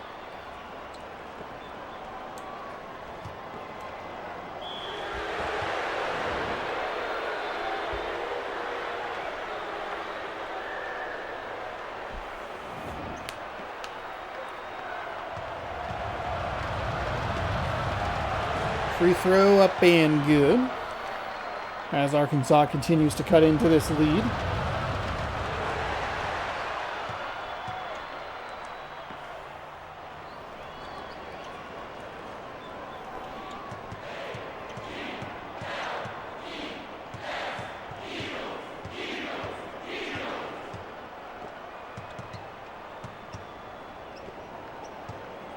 Crowd totally taken out of this game. Boston College on a huge dry streak without any points here.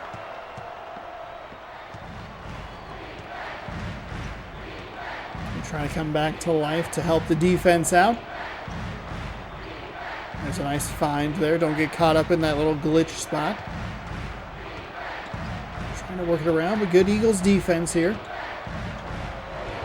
Oh, okay. Didn't really know what was happening there. It's a very odd. Usually those alley layups are a little further back. They're initiated a little bit further back, but I guess right next to each other is as good as any.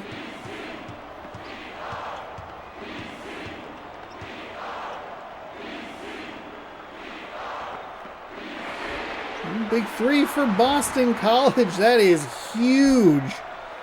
Arkansas was closing in, both literally and metaphorically, on that shot.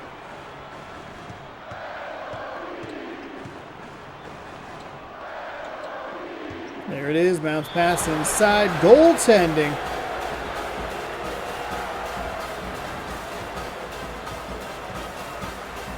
(34-29) now.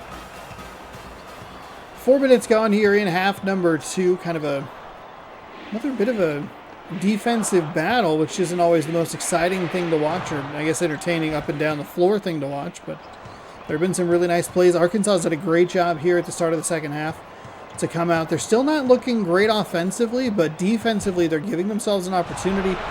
There's a play that doesn't get called anything. It's instead it's just a Just a rude shoulder check as they almost step out of bounds there into a monster two-handed jam.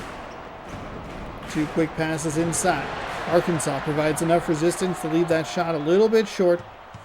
And they have the ball. They can cut the lead down to 1, tie it with a 3.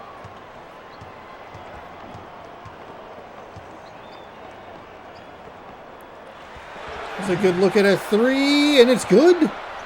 Arkansas now with, I think, 2, kind of lucky 3s there. It's a 15-5 run. They have wiped a 10-point deficit off the board here in the second half. And that's a terrible shot in triple coverage.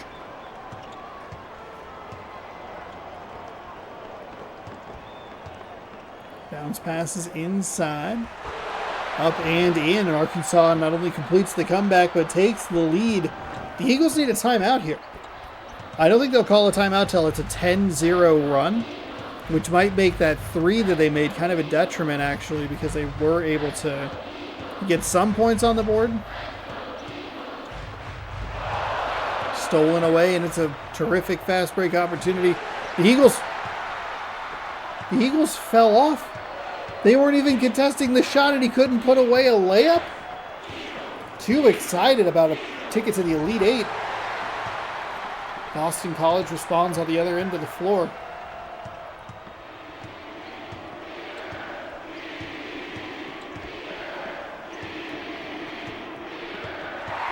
Stolen away by the Eagles as they work their way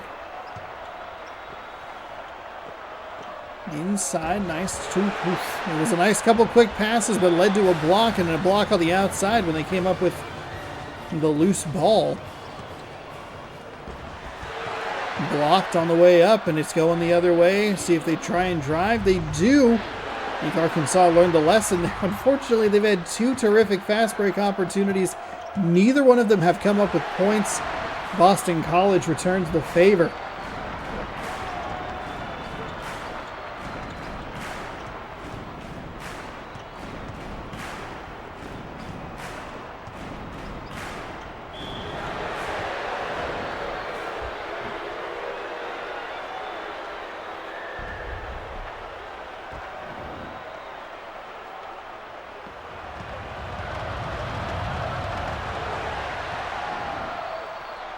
Arkansas 1 for 2 from the line, 3:17 to go. And they knot this game up at 38 apiece. 19-9 second half. Arkansas has, they've done it. We've seen a couple of teams usually they'll make a little bit of a run. They'll get down by 3 or whatever, and then they kind of fall apart. We've seen teams not only make that comeback, make that trek, but take the lead and win games. See if Arkansas is another one of those teams. You can look at Alabama in the last game, or the 5th game of the day, sorry. Don't look at South Carolina. They didn't do anything. Fouled on the way up, and they'll shoot 2.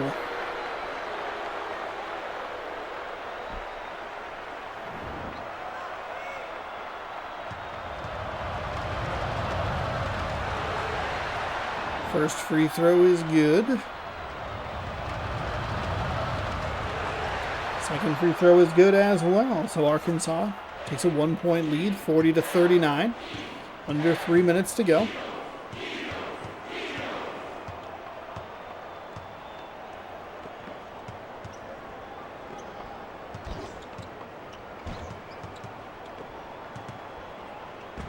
Oof, that's a terrible shot.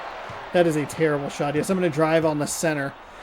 Arkansas with a hefty slam. And from down 10 at the half to up 3 as we start to enter crunch time.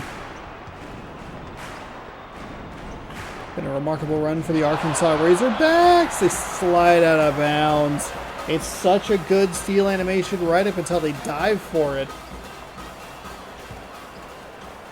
It was a nice play by the Boston College Eagles. A little surprised it was such an unquestioned slam, but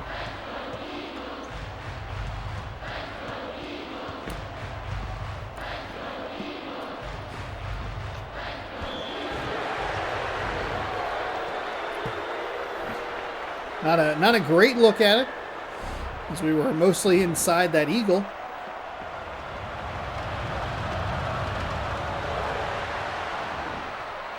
First free throw is up and good. Second free throw is no good. The putback no good. That's big. That's big for Boston College.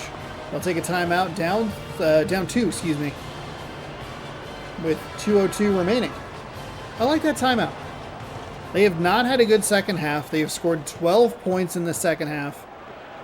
Just settle down. You're in this game. Like, yeah, sure, you blew a lead. But you got to try and figure out a way to get back into some kind of rhythm. Lose whatever frustration you have and just go for it. There's a nice, I love that little crossover move as they got near the basket.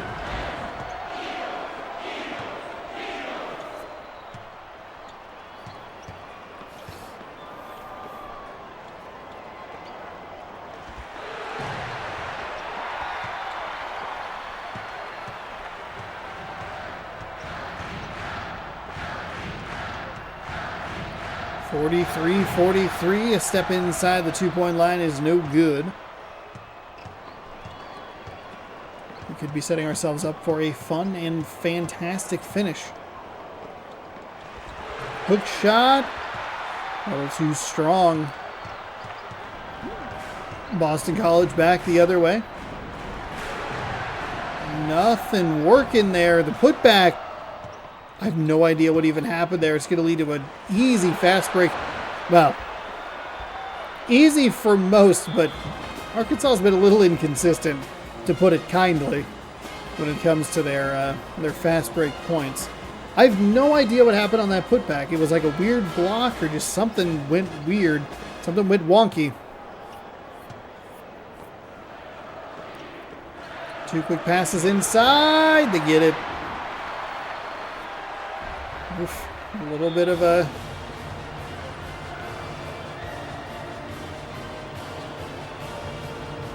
dicey shot. I mean, it wasn't really a dicey shot, but you would like to see it a little cleaner on the drop side. Or you'd like to see it drop a little cleaner? Oh boy.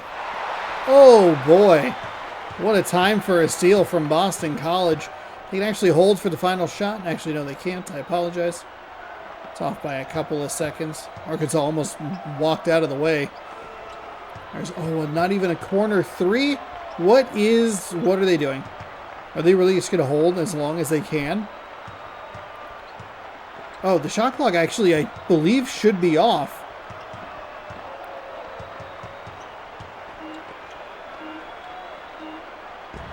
It got blocked. We're going to overtime. They wasted so much time. There's 1.3 seconds remaining.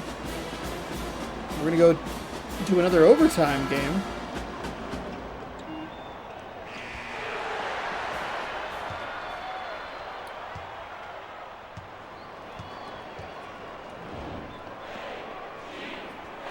That was a terrible final possession for Boston College. What were you doing?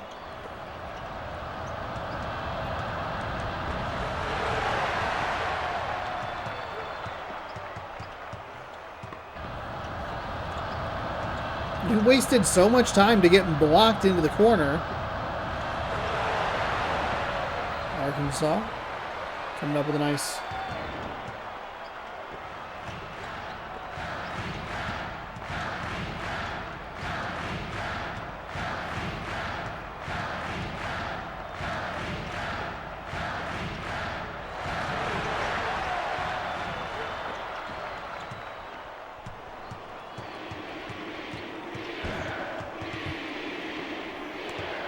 I like the idea of holding on to the ball for the final shot, but it ended up in such a weird spot with the defense all like smothering it.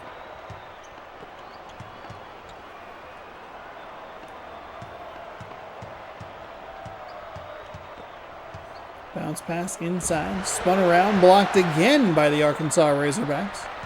Sorry, Arkansas. Why are you not called Arkansas? three is up, the three is good, and the Razorbacks are taking over here in the overtime period. Something similar that we saw earlier in this game was the Alabama-Ohio. In that Alabama-Ohio game, just one team kind of taking over. We saw it in the Baylor game to a much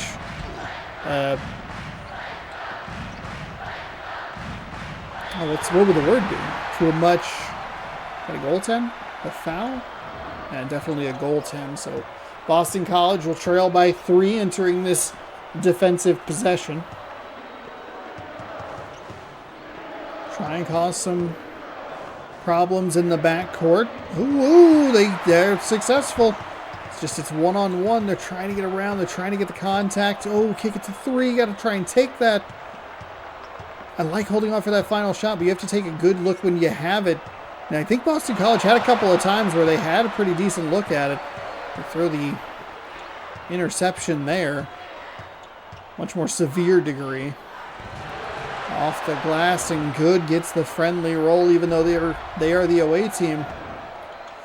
Lead back out to 5.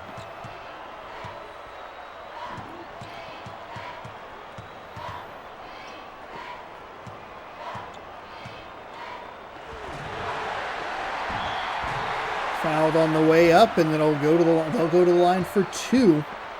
Second personal, second team foul. I mean, Baylor just destroyed in their overtime period. That's blocked, no foul call. Arkansas comes away with the loose ball. Oh, and a good steal by the... No, I'm sorry. What? Arkansas came away with the loose ball. Boston College looking for the 3. Got it. They're 3 for 6 from beyond the arc. You got to take more chances. Shooting 50%, take at least a couple more. Arkansas responding. No.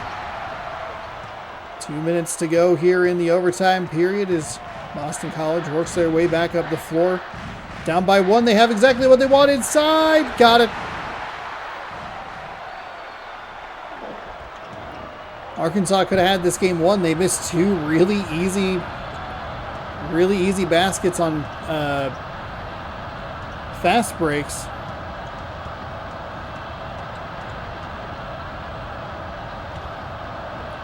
Got this defender off his feet. Ooh, looked like it maybe a little bit of contact there.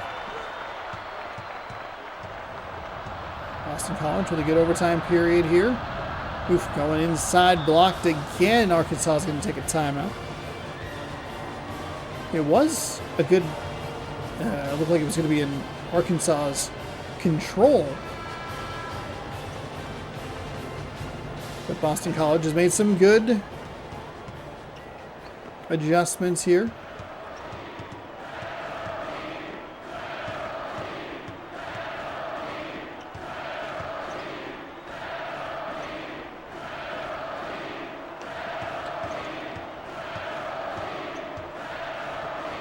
Ooh, corner 3 for the Razorbacks. Can't get it. 1 minute to go. One good defensive possession. Actually, you can even let the 2 go in. No problem. Not no problem, but... Oh, they can't finish at the rim. Oh, some tired legs for these mascots, I see.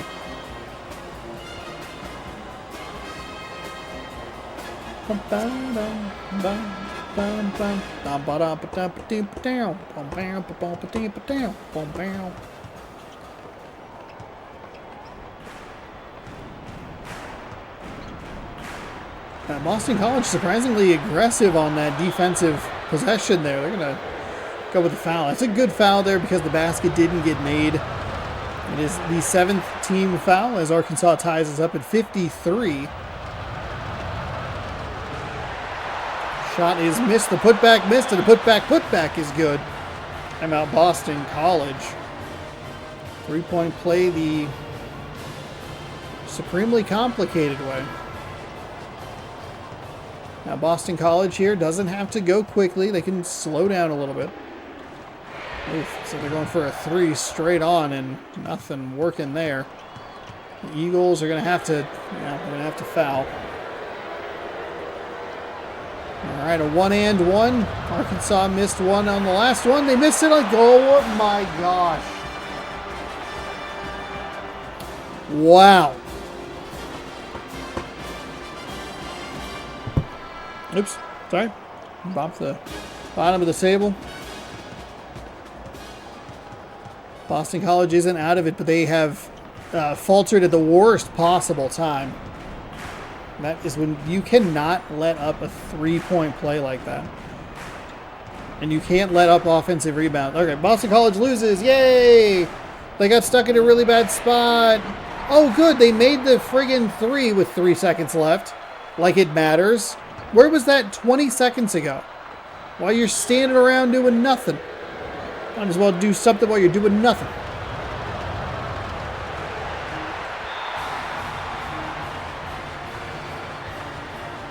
.2, they're going to have to get this way up the floor. I just don't know that they have the ability to do it. Oh, it was in.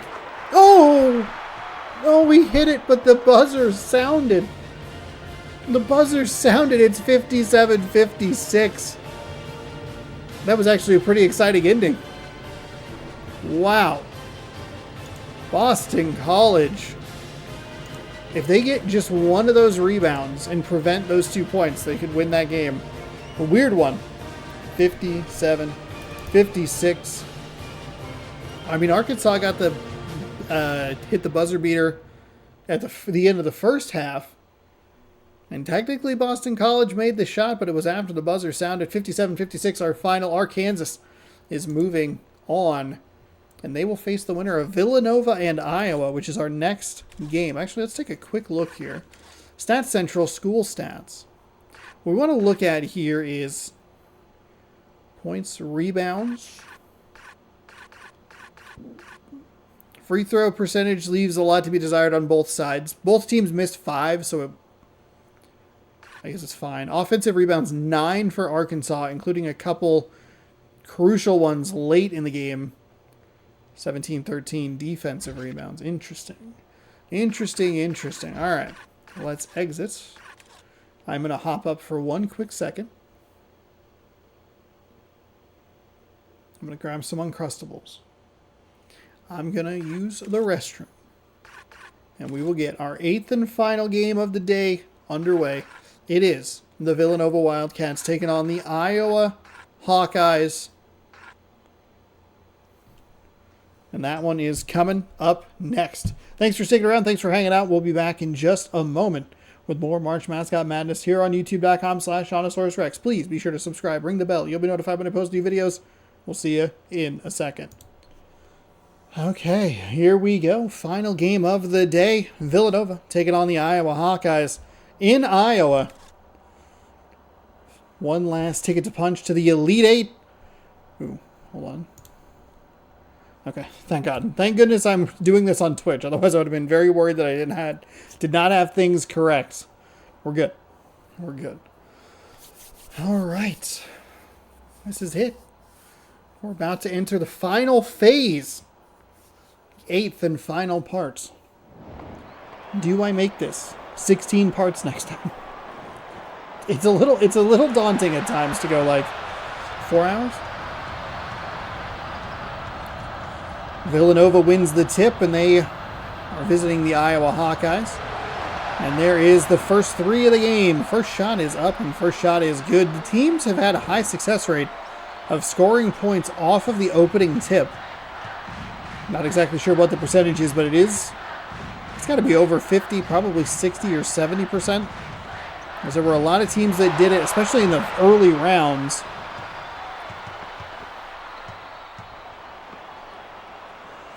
I think those first 2 videos especially were like 7 for 8. There's a terrible hook shot right into the teeth of the defense, and that is rejected right back to them. The Iowa Hawkeyes. Well, they're looking for that. Looking for that 3-point specialty play. Kicks into the paint, so off the back iron. No good. That is their first shot attempt of the game. Nova back on offense with a 3-point lead and looking maybe for another 3. It was a really delayed turn to the shot. You want to see that caught and shot. Catch and shoot. Instead, it was like Got it. And, oh, defender in my face. Ball knocked away, and you saw the Iowa Hawkeye dive after it. That is not what you want to see. That is a bad play by the Iowa offense. Just let it roll out of bounds. Penn State was the last one to touch it. Oh, that was a beautiful bounce pass to the interior, but fouled on the way up. We go to the line to shoot 2.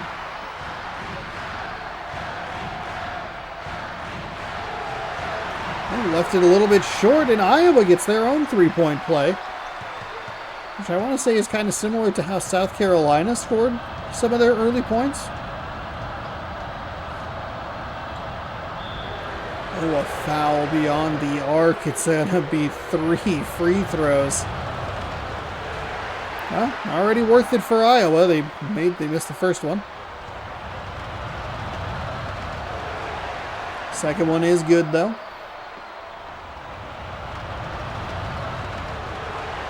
And the third shot is up and good. So, 5-3.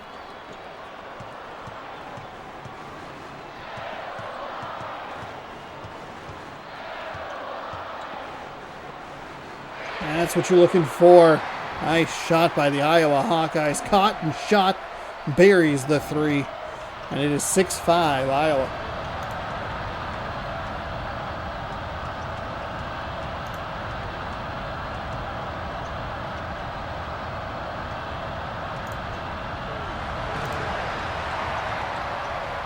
No luck on that shot for the Villanova Wildcats. Oh, Iowa throwing the ball right back to them.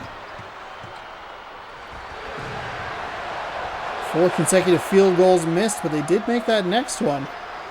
20% from the floor.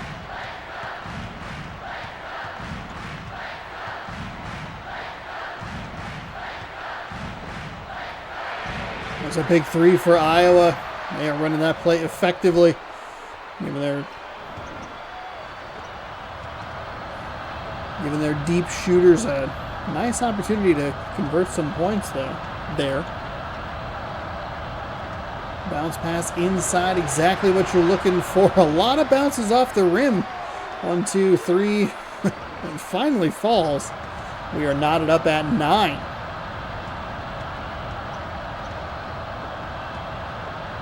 Two quick passes inside, drives the shoulder and kicks it back out. 3-point specialist number 2 loses the ball. Everybody's diving over everybody. It's a really nice job by the Iowa defense to block up that fast break attempt. And it leads to a turnover on the other side. 2 quick passes inside the center with a hook shot. Can't get it over the outstretched hand of the defender. And it's no good. Oh, that was a really nice move. Beautiful bounce to the left and then just around. Slight movement to the right for the defender. Created a nice lane. Couldn't put it away, though.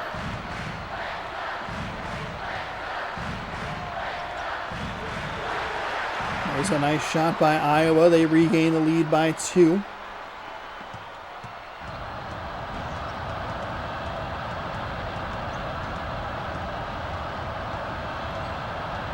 Wide open. There you go. That's what you're looking for. Oh, a little short.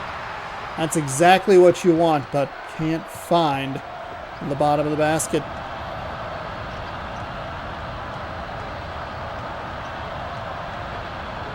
Quick passes inside. Number 4.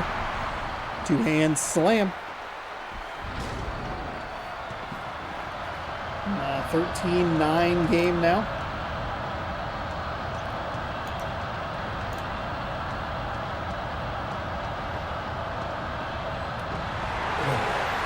Really good interior defense by Iowa. Defense to offense. Got it. 6-0 run here for the Iowa Hawkeyes. This would be a great time for a timeout for the Villanova Wildcats. Try and regroup and figure something out, though they aren't getting the worst of looks. I think there's a big difference between like a South Carolina situation and Villanova just not able to put some stuff away. A dangerous run into the corner, but it actually kind of worked weirdly. All the way out, all the way back in.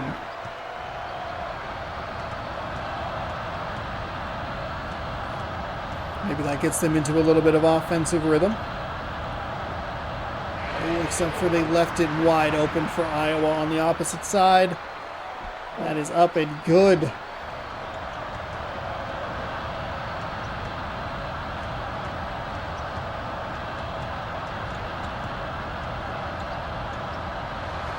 A bounce pass inside leads to a pretty nice shot.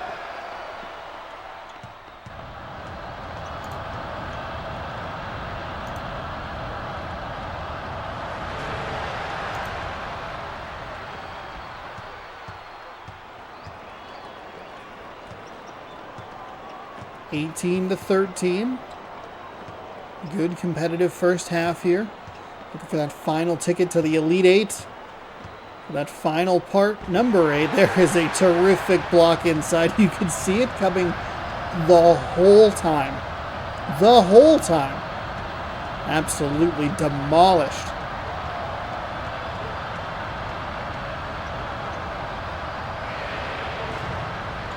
Three is no good, and another kind of long bouncing on the rim. 3 before it dropped.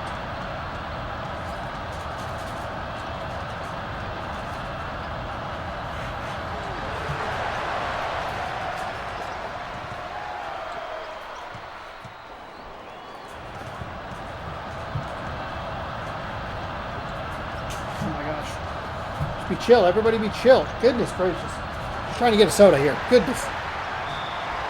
It's locked in there. They're keeping the deliciousness away from me. First shot up and good. And the second one's no good, but the putback.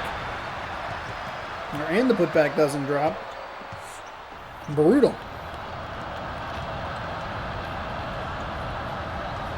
Stripped and stolen in the paint. Leads to a big old jam. Just again, the defense just slid out of position, and made that a very easy opportunity for the offense. 8-point lead for Iowa.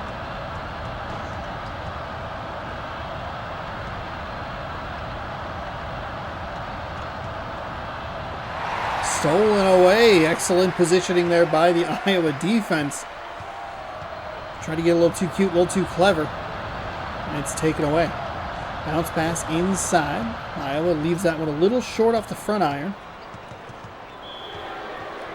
Defensive foul. Villanova takes over. Or maintains possession, excuse me. Second team foul of the half.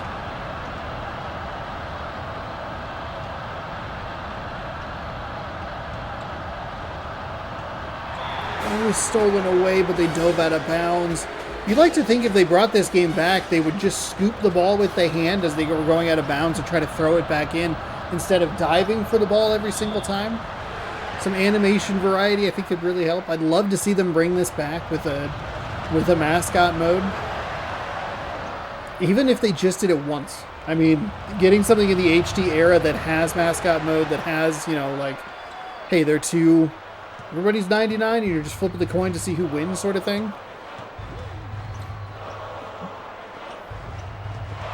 Could be huge. 23-17. My goodness.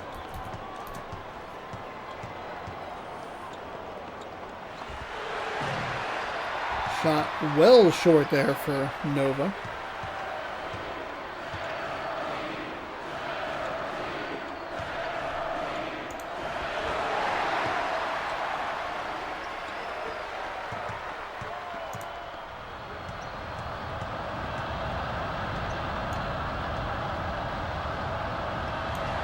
There's a deep three for Nova.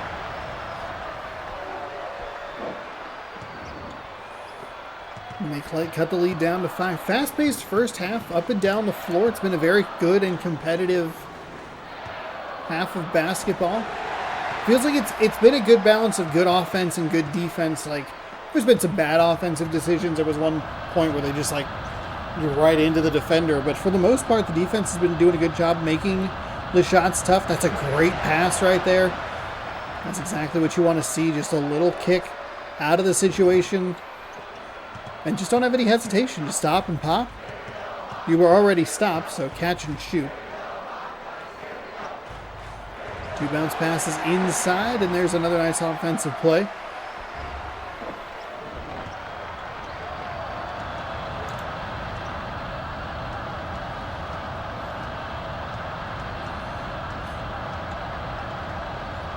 Bounced inside again, kicked outside. I like it. Villanova. I like what you're doing offensively. That one's just a little off the mark. But that's what I want to see. Don't hesitate.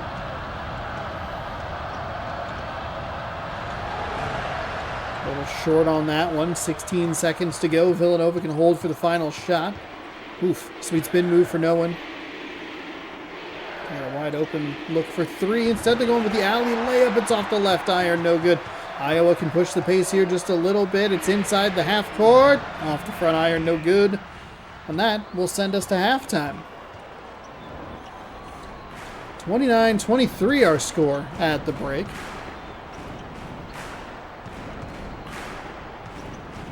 Some of the better offensive performances we've seen in the first half in this game. Nice bounce pass inside. Kicks back out. Number 42 cleared a little bit of space and drains the mid-range, maybe long-range 2-point shot. Pushes that lead up to 8. See what Villanova can do. A nice pass right there and a clean hook shot. Pretty large disparity in the field goal percentage. 4 extra shots made for Iowa. As he cuts through the lane easily. Like butter.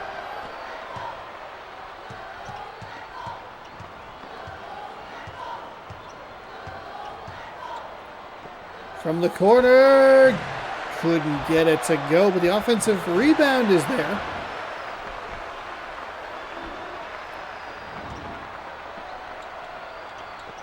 (33-27).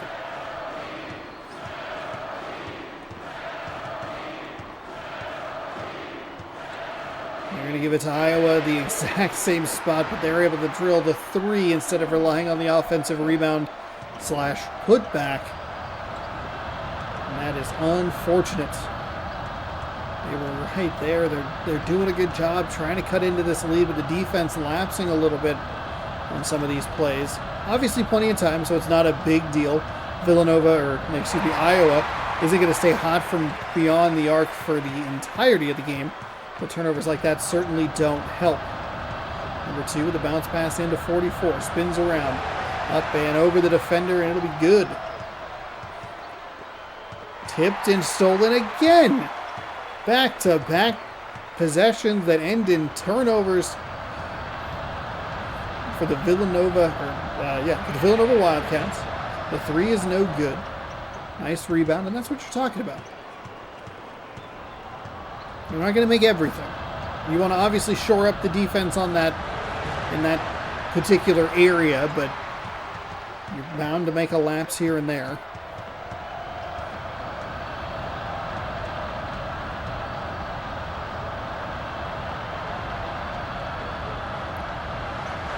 Nice shot inside and flipped up and good.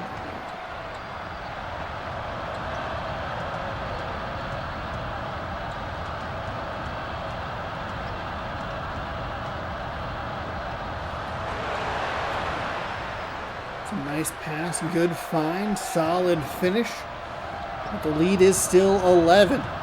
Villanova needs, 3 good defensive possessions here over the next couple of minutes. Okay, there's one.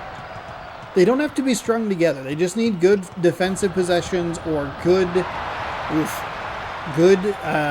defense to offense, or trade a 3 for a 2 here and there. Try and cut into this lead a little bit. Third possession we've seen in this last couple of minutes that has ended with a turnover for the Wildcats. That is not good.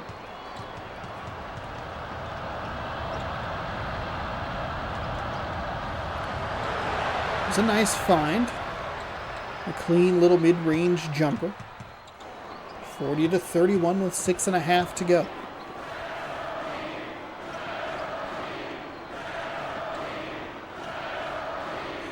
Bunch of pump fakes, but the defense isn't biting. Oh, poked away. It's going to lead to what should be an easy basket. And they got it. You see that, and if you watched the last game, you go like, oof. I don't know that that's a gimme.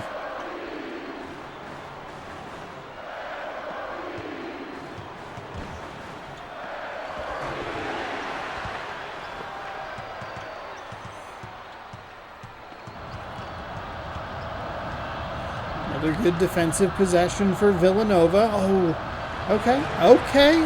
It's not the result you want, obviously, but it's not the worst shot in the world. I thought, you just kind of want to catch and shoot that three, but taking a couple steps inside isn't the worst. That's a goaltend.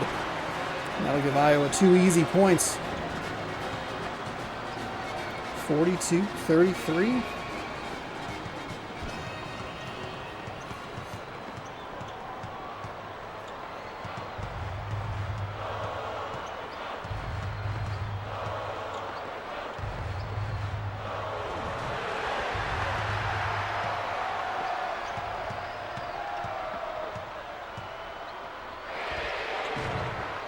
Big three, but a little bit short. Villanova's doing a good job trying to claw back into this game, but we're going to need a little more consistency offensively. Blocks and turnovers aren't the answer to that.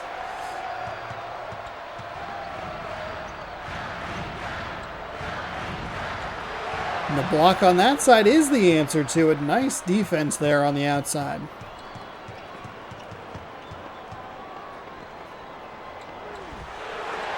There's a big two to cut it to a touchdown and a football score of 42-35. And split the defense 19 for 34 versus 14 for 31.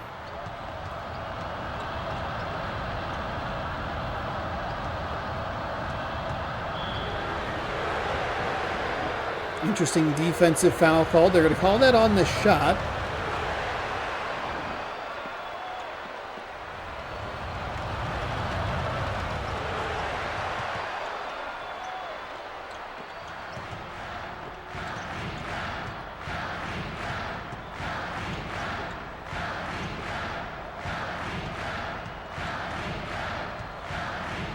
Kind of got that trap, and now there's just a cluster of mascots all in one area.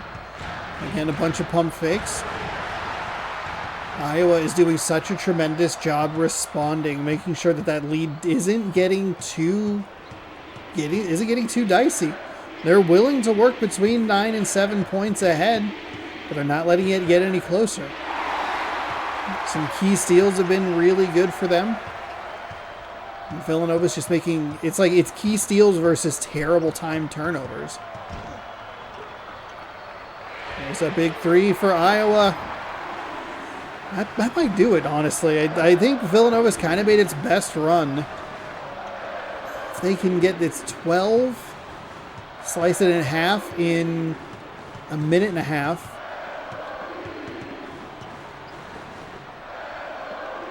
Two quick passes, but instead of it being into the paint, it's around to the three-point specialist. Oof, that's a bad miss. Only a couple offensive rebounds to speak of. There wasn't really anybody there that could help that problem, as just kind of got bopped out of the way. I mean, you're looking at like cutting it in half by about 2 minutes and then getting it down to a 2-possession game, 4 to 6 points. Left it short. 13. So 13 down to 6, down to 3 or 4 by a minute.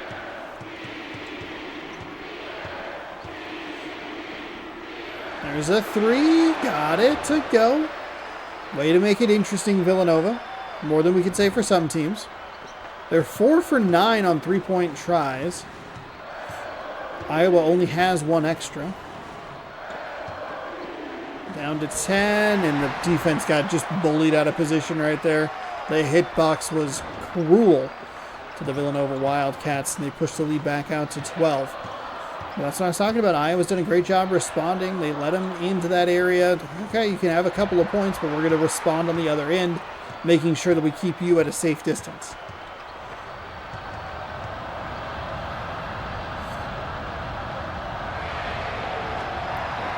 Whew, a couple of dagger threes deep in this one.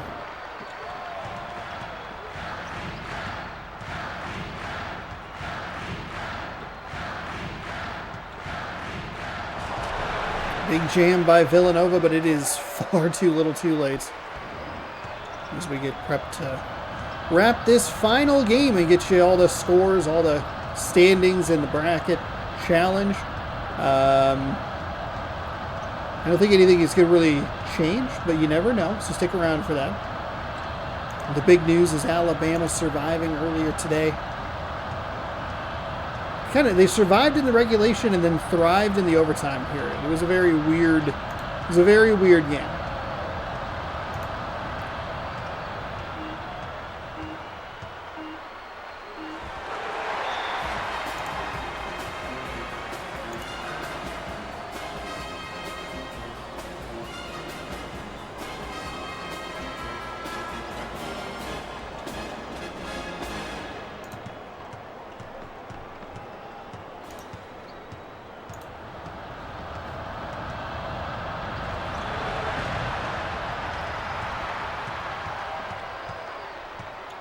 (57-42).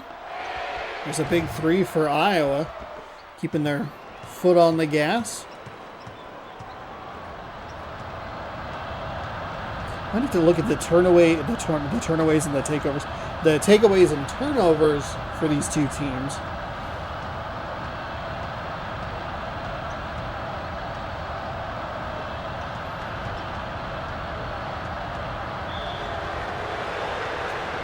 Foul on the shot will send Villanova to the line for two.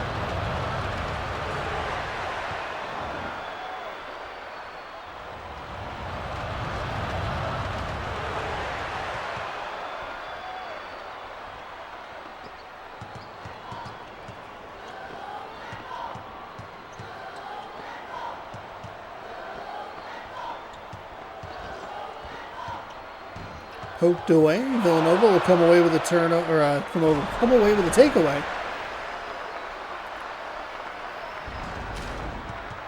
Didn't really need the spin move there, down 11, but that's okay. You do you.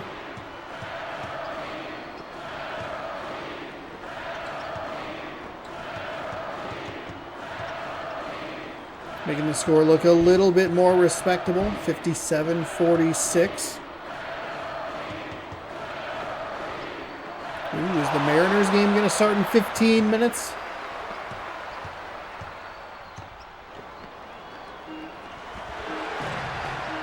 Oh, they needed a roll like that a little bit ago.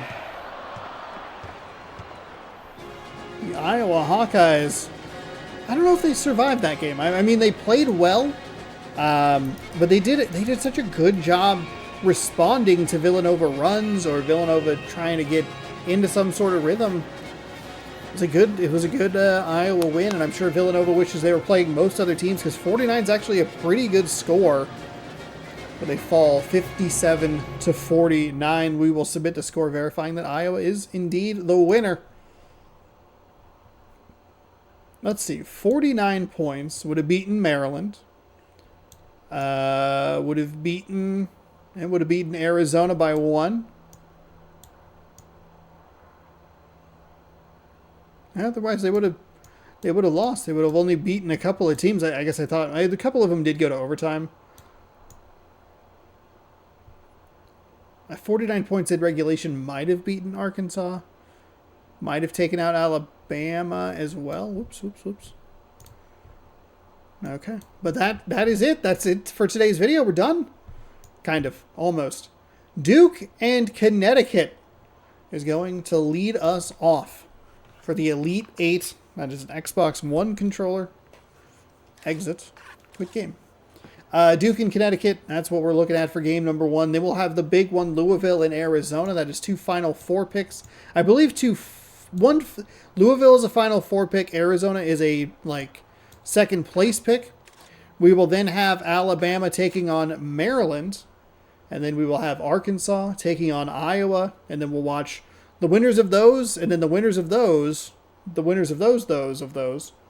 will compete for the championship. We'll also watch the third place game, which will be the two losers of the Final Four. So that way it's a nice even 8 games per video, 64 games, 8 parts, a whole month long content, 30 some odd hours. It is a delight to run these, and hopefully you enjoy them.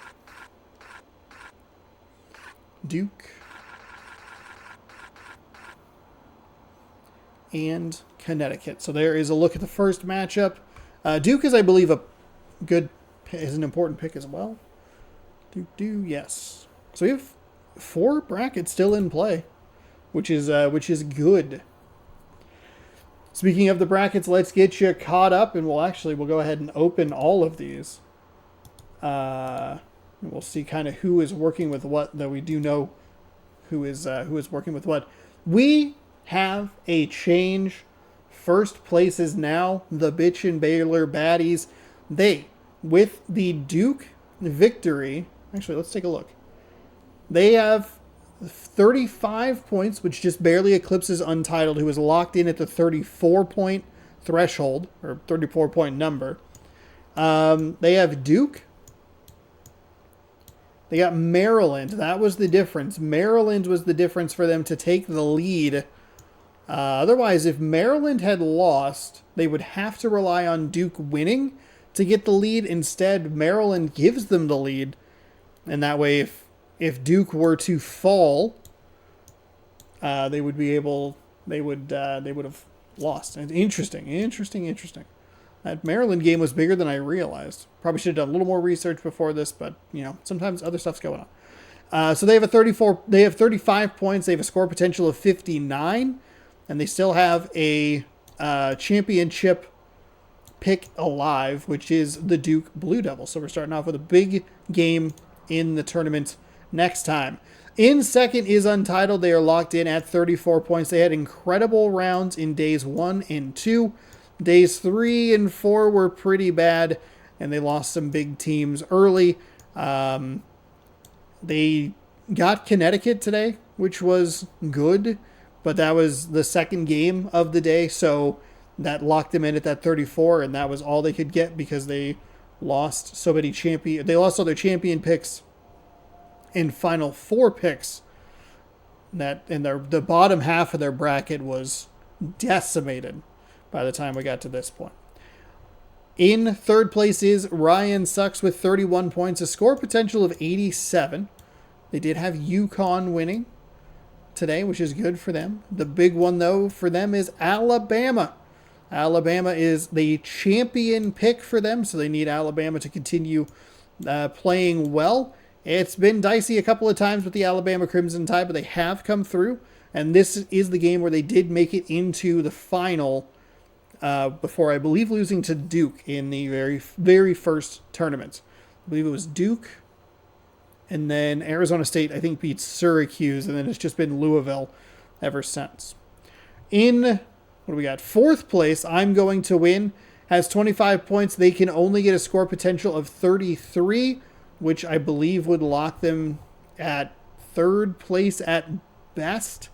Let me see if I can pull up the predictions here.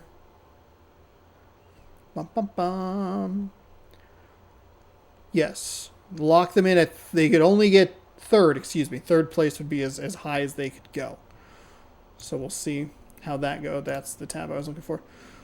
Let's see. They had Louisville. Louisville's their big one. That's going to, if Louisville gets into the Final Four, that's a big pick for them.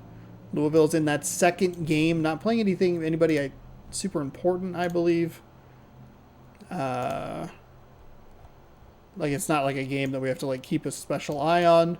No, it is. It's Arizona. Sean, come on. Get it together, buddy. Get it together. All right. Louisville, Arizona. It's going to be the huge game. Could determine... It will determine some placements. That game will determine some placements as we move on. In fifth with 21 points is Will Win Eventually Maybe. They can max out at 45, which would actually win the bracket thing if they get Arizona all the way to the championship game. They'd have to get through Louisville. They would then have to potentially get through Duke, but it could happen. Unfortunately, nothing on the bottom half of the bracket means anything for them, much like it doesn't seem to really mean much for anyone else. And then I am locked in at 6th place. I have a score of 20 and a score potential of 20 because I got my one good pick today, which was Maryland into the Elite Eight. And then that will do it. I got absolutely destroyed early, and I could never get like my team, the team that I picked to win, like big, you know? But hey, that is how it goes. So, Duke in Connecticut, that's a big game. A finals pick. The big game of the day is Louisville, Arizona, a champion pick in Alabama.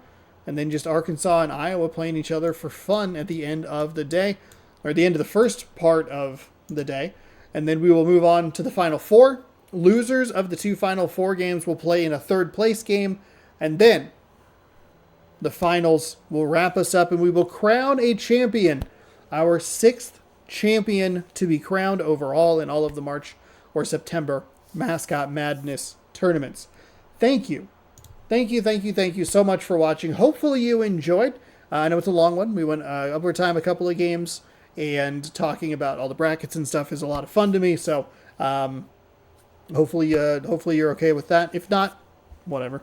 I like it, so suck it. That was aggressive. That was unnecessarily aggressive. I apologize. I'll be back tomorrow, right here on youtube.com/Seannosaurus Rex, April 1st for the finale of March Mascot Madness 4. You can check twitch.tv/Seannosaurus Rex for more content from me if you'd like to watch live.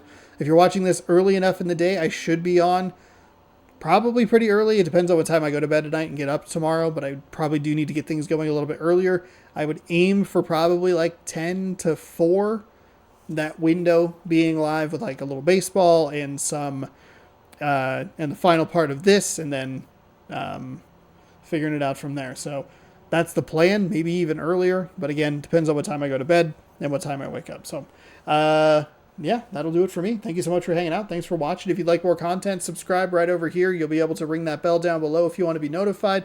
More March Mascot Madness or Mascot Madness in general right over here. And then you can watch baseball, the baseball playlist up there. Thanks for watching. We'll see you another day in a different video. Goodbye.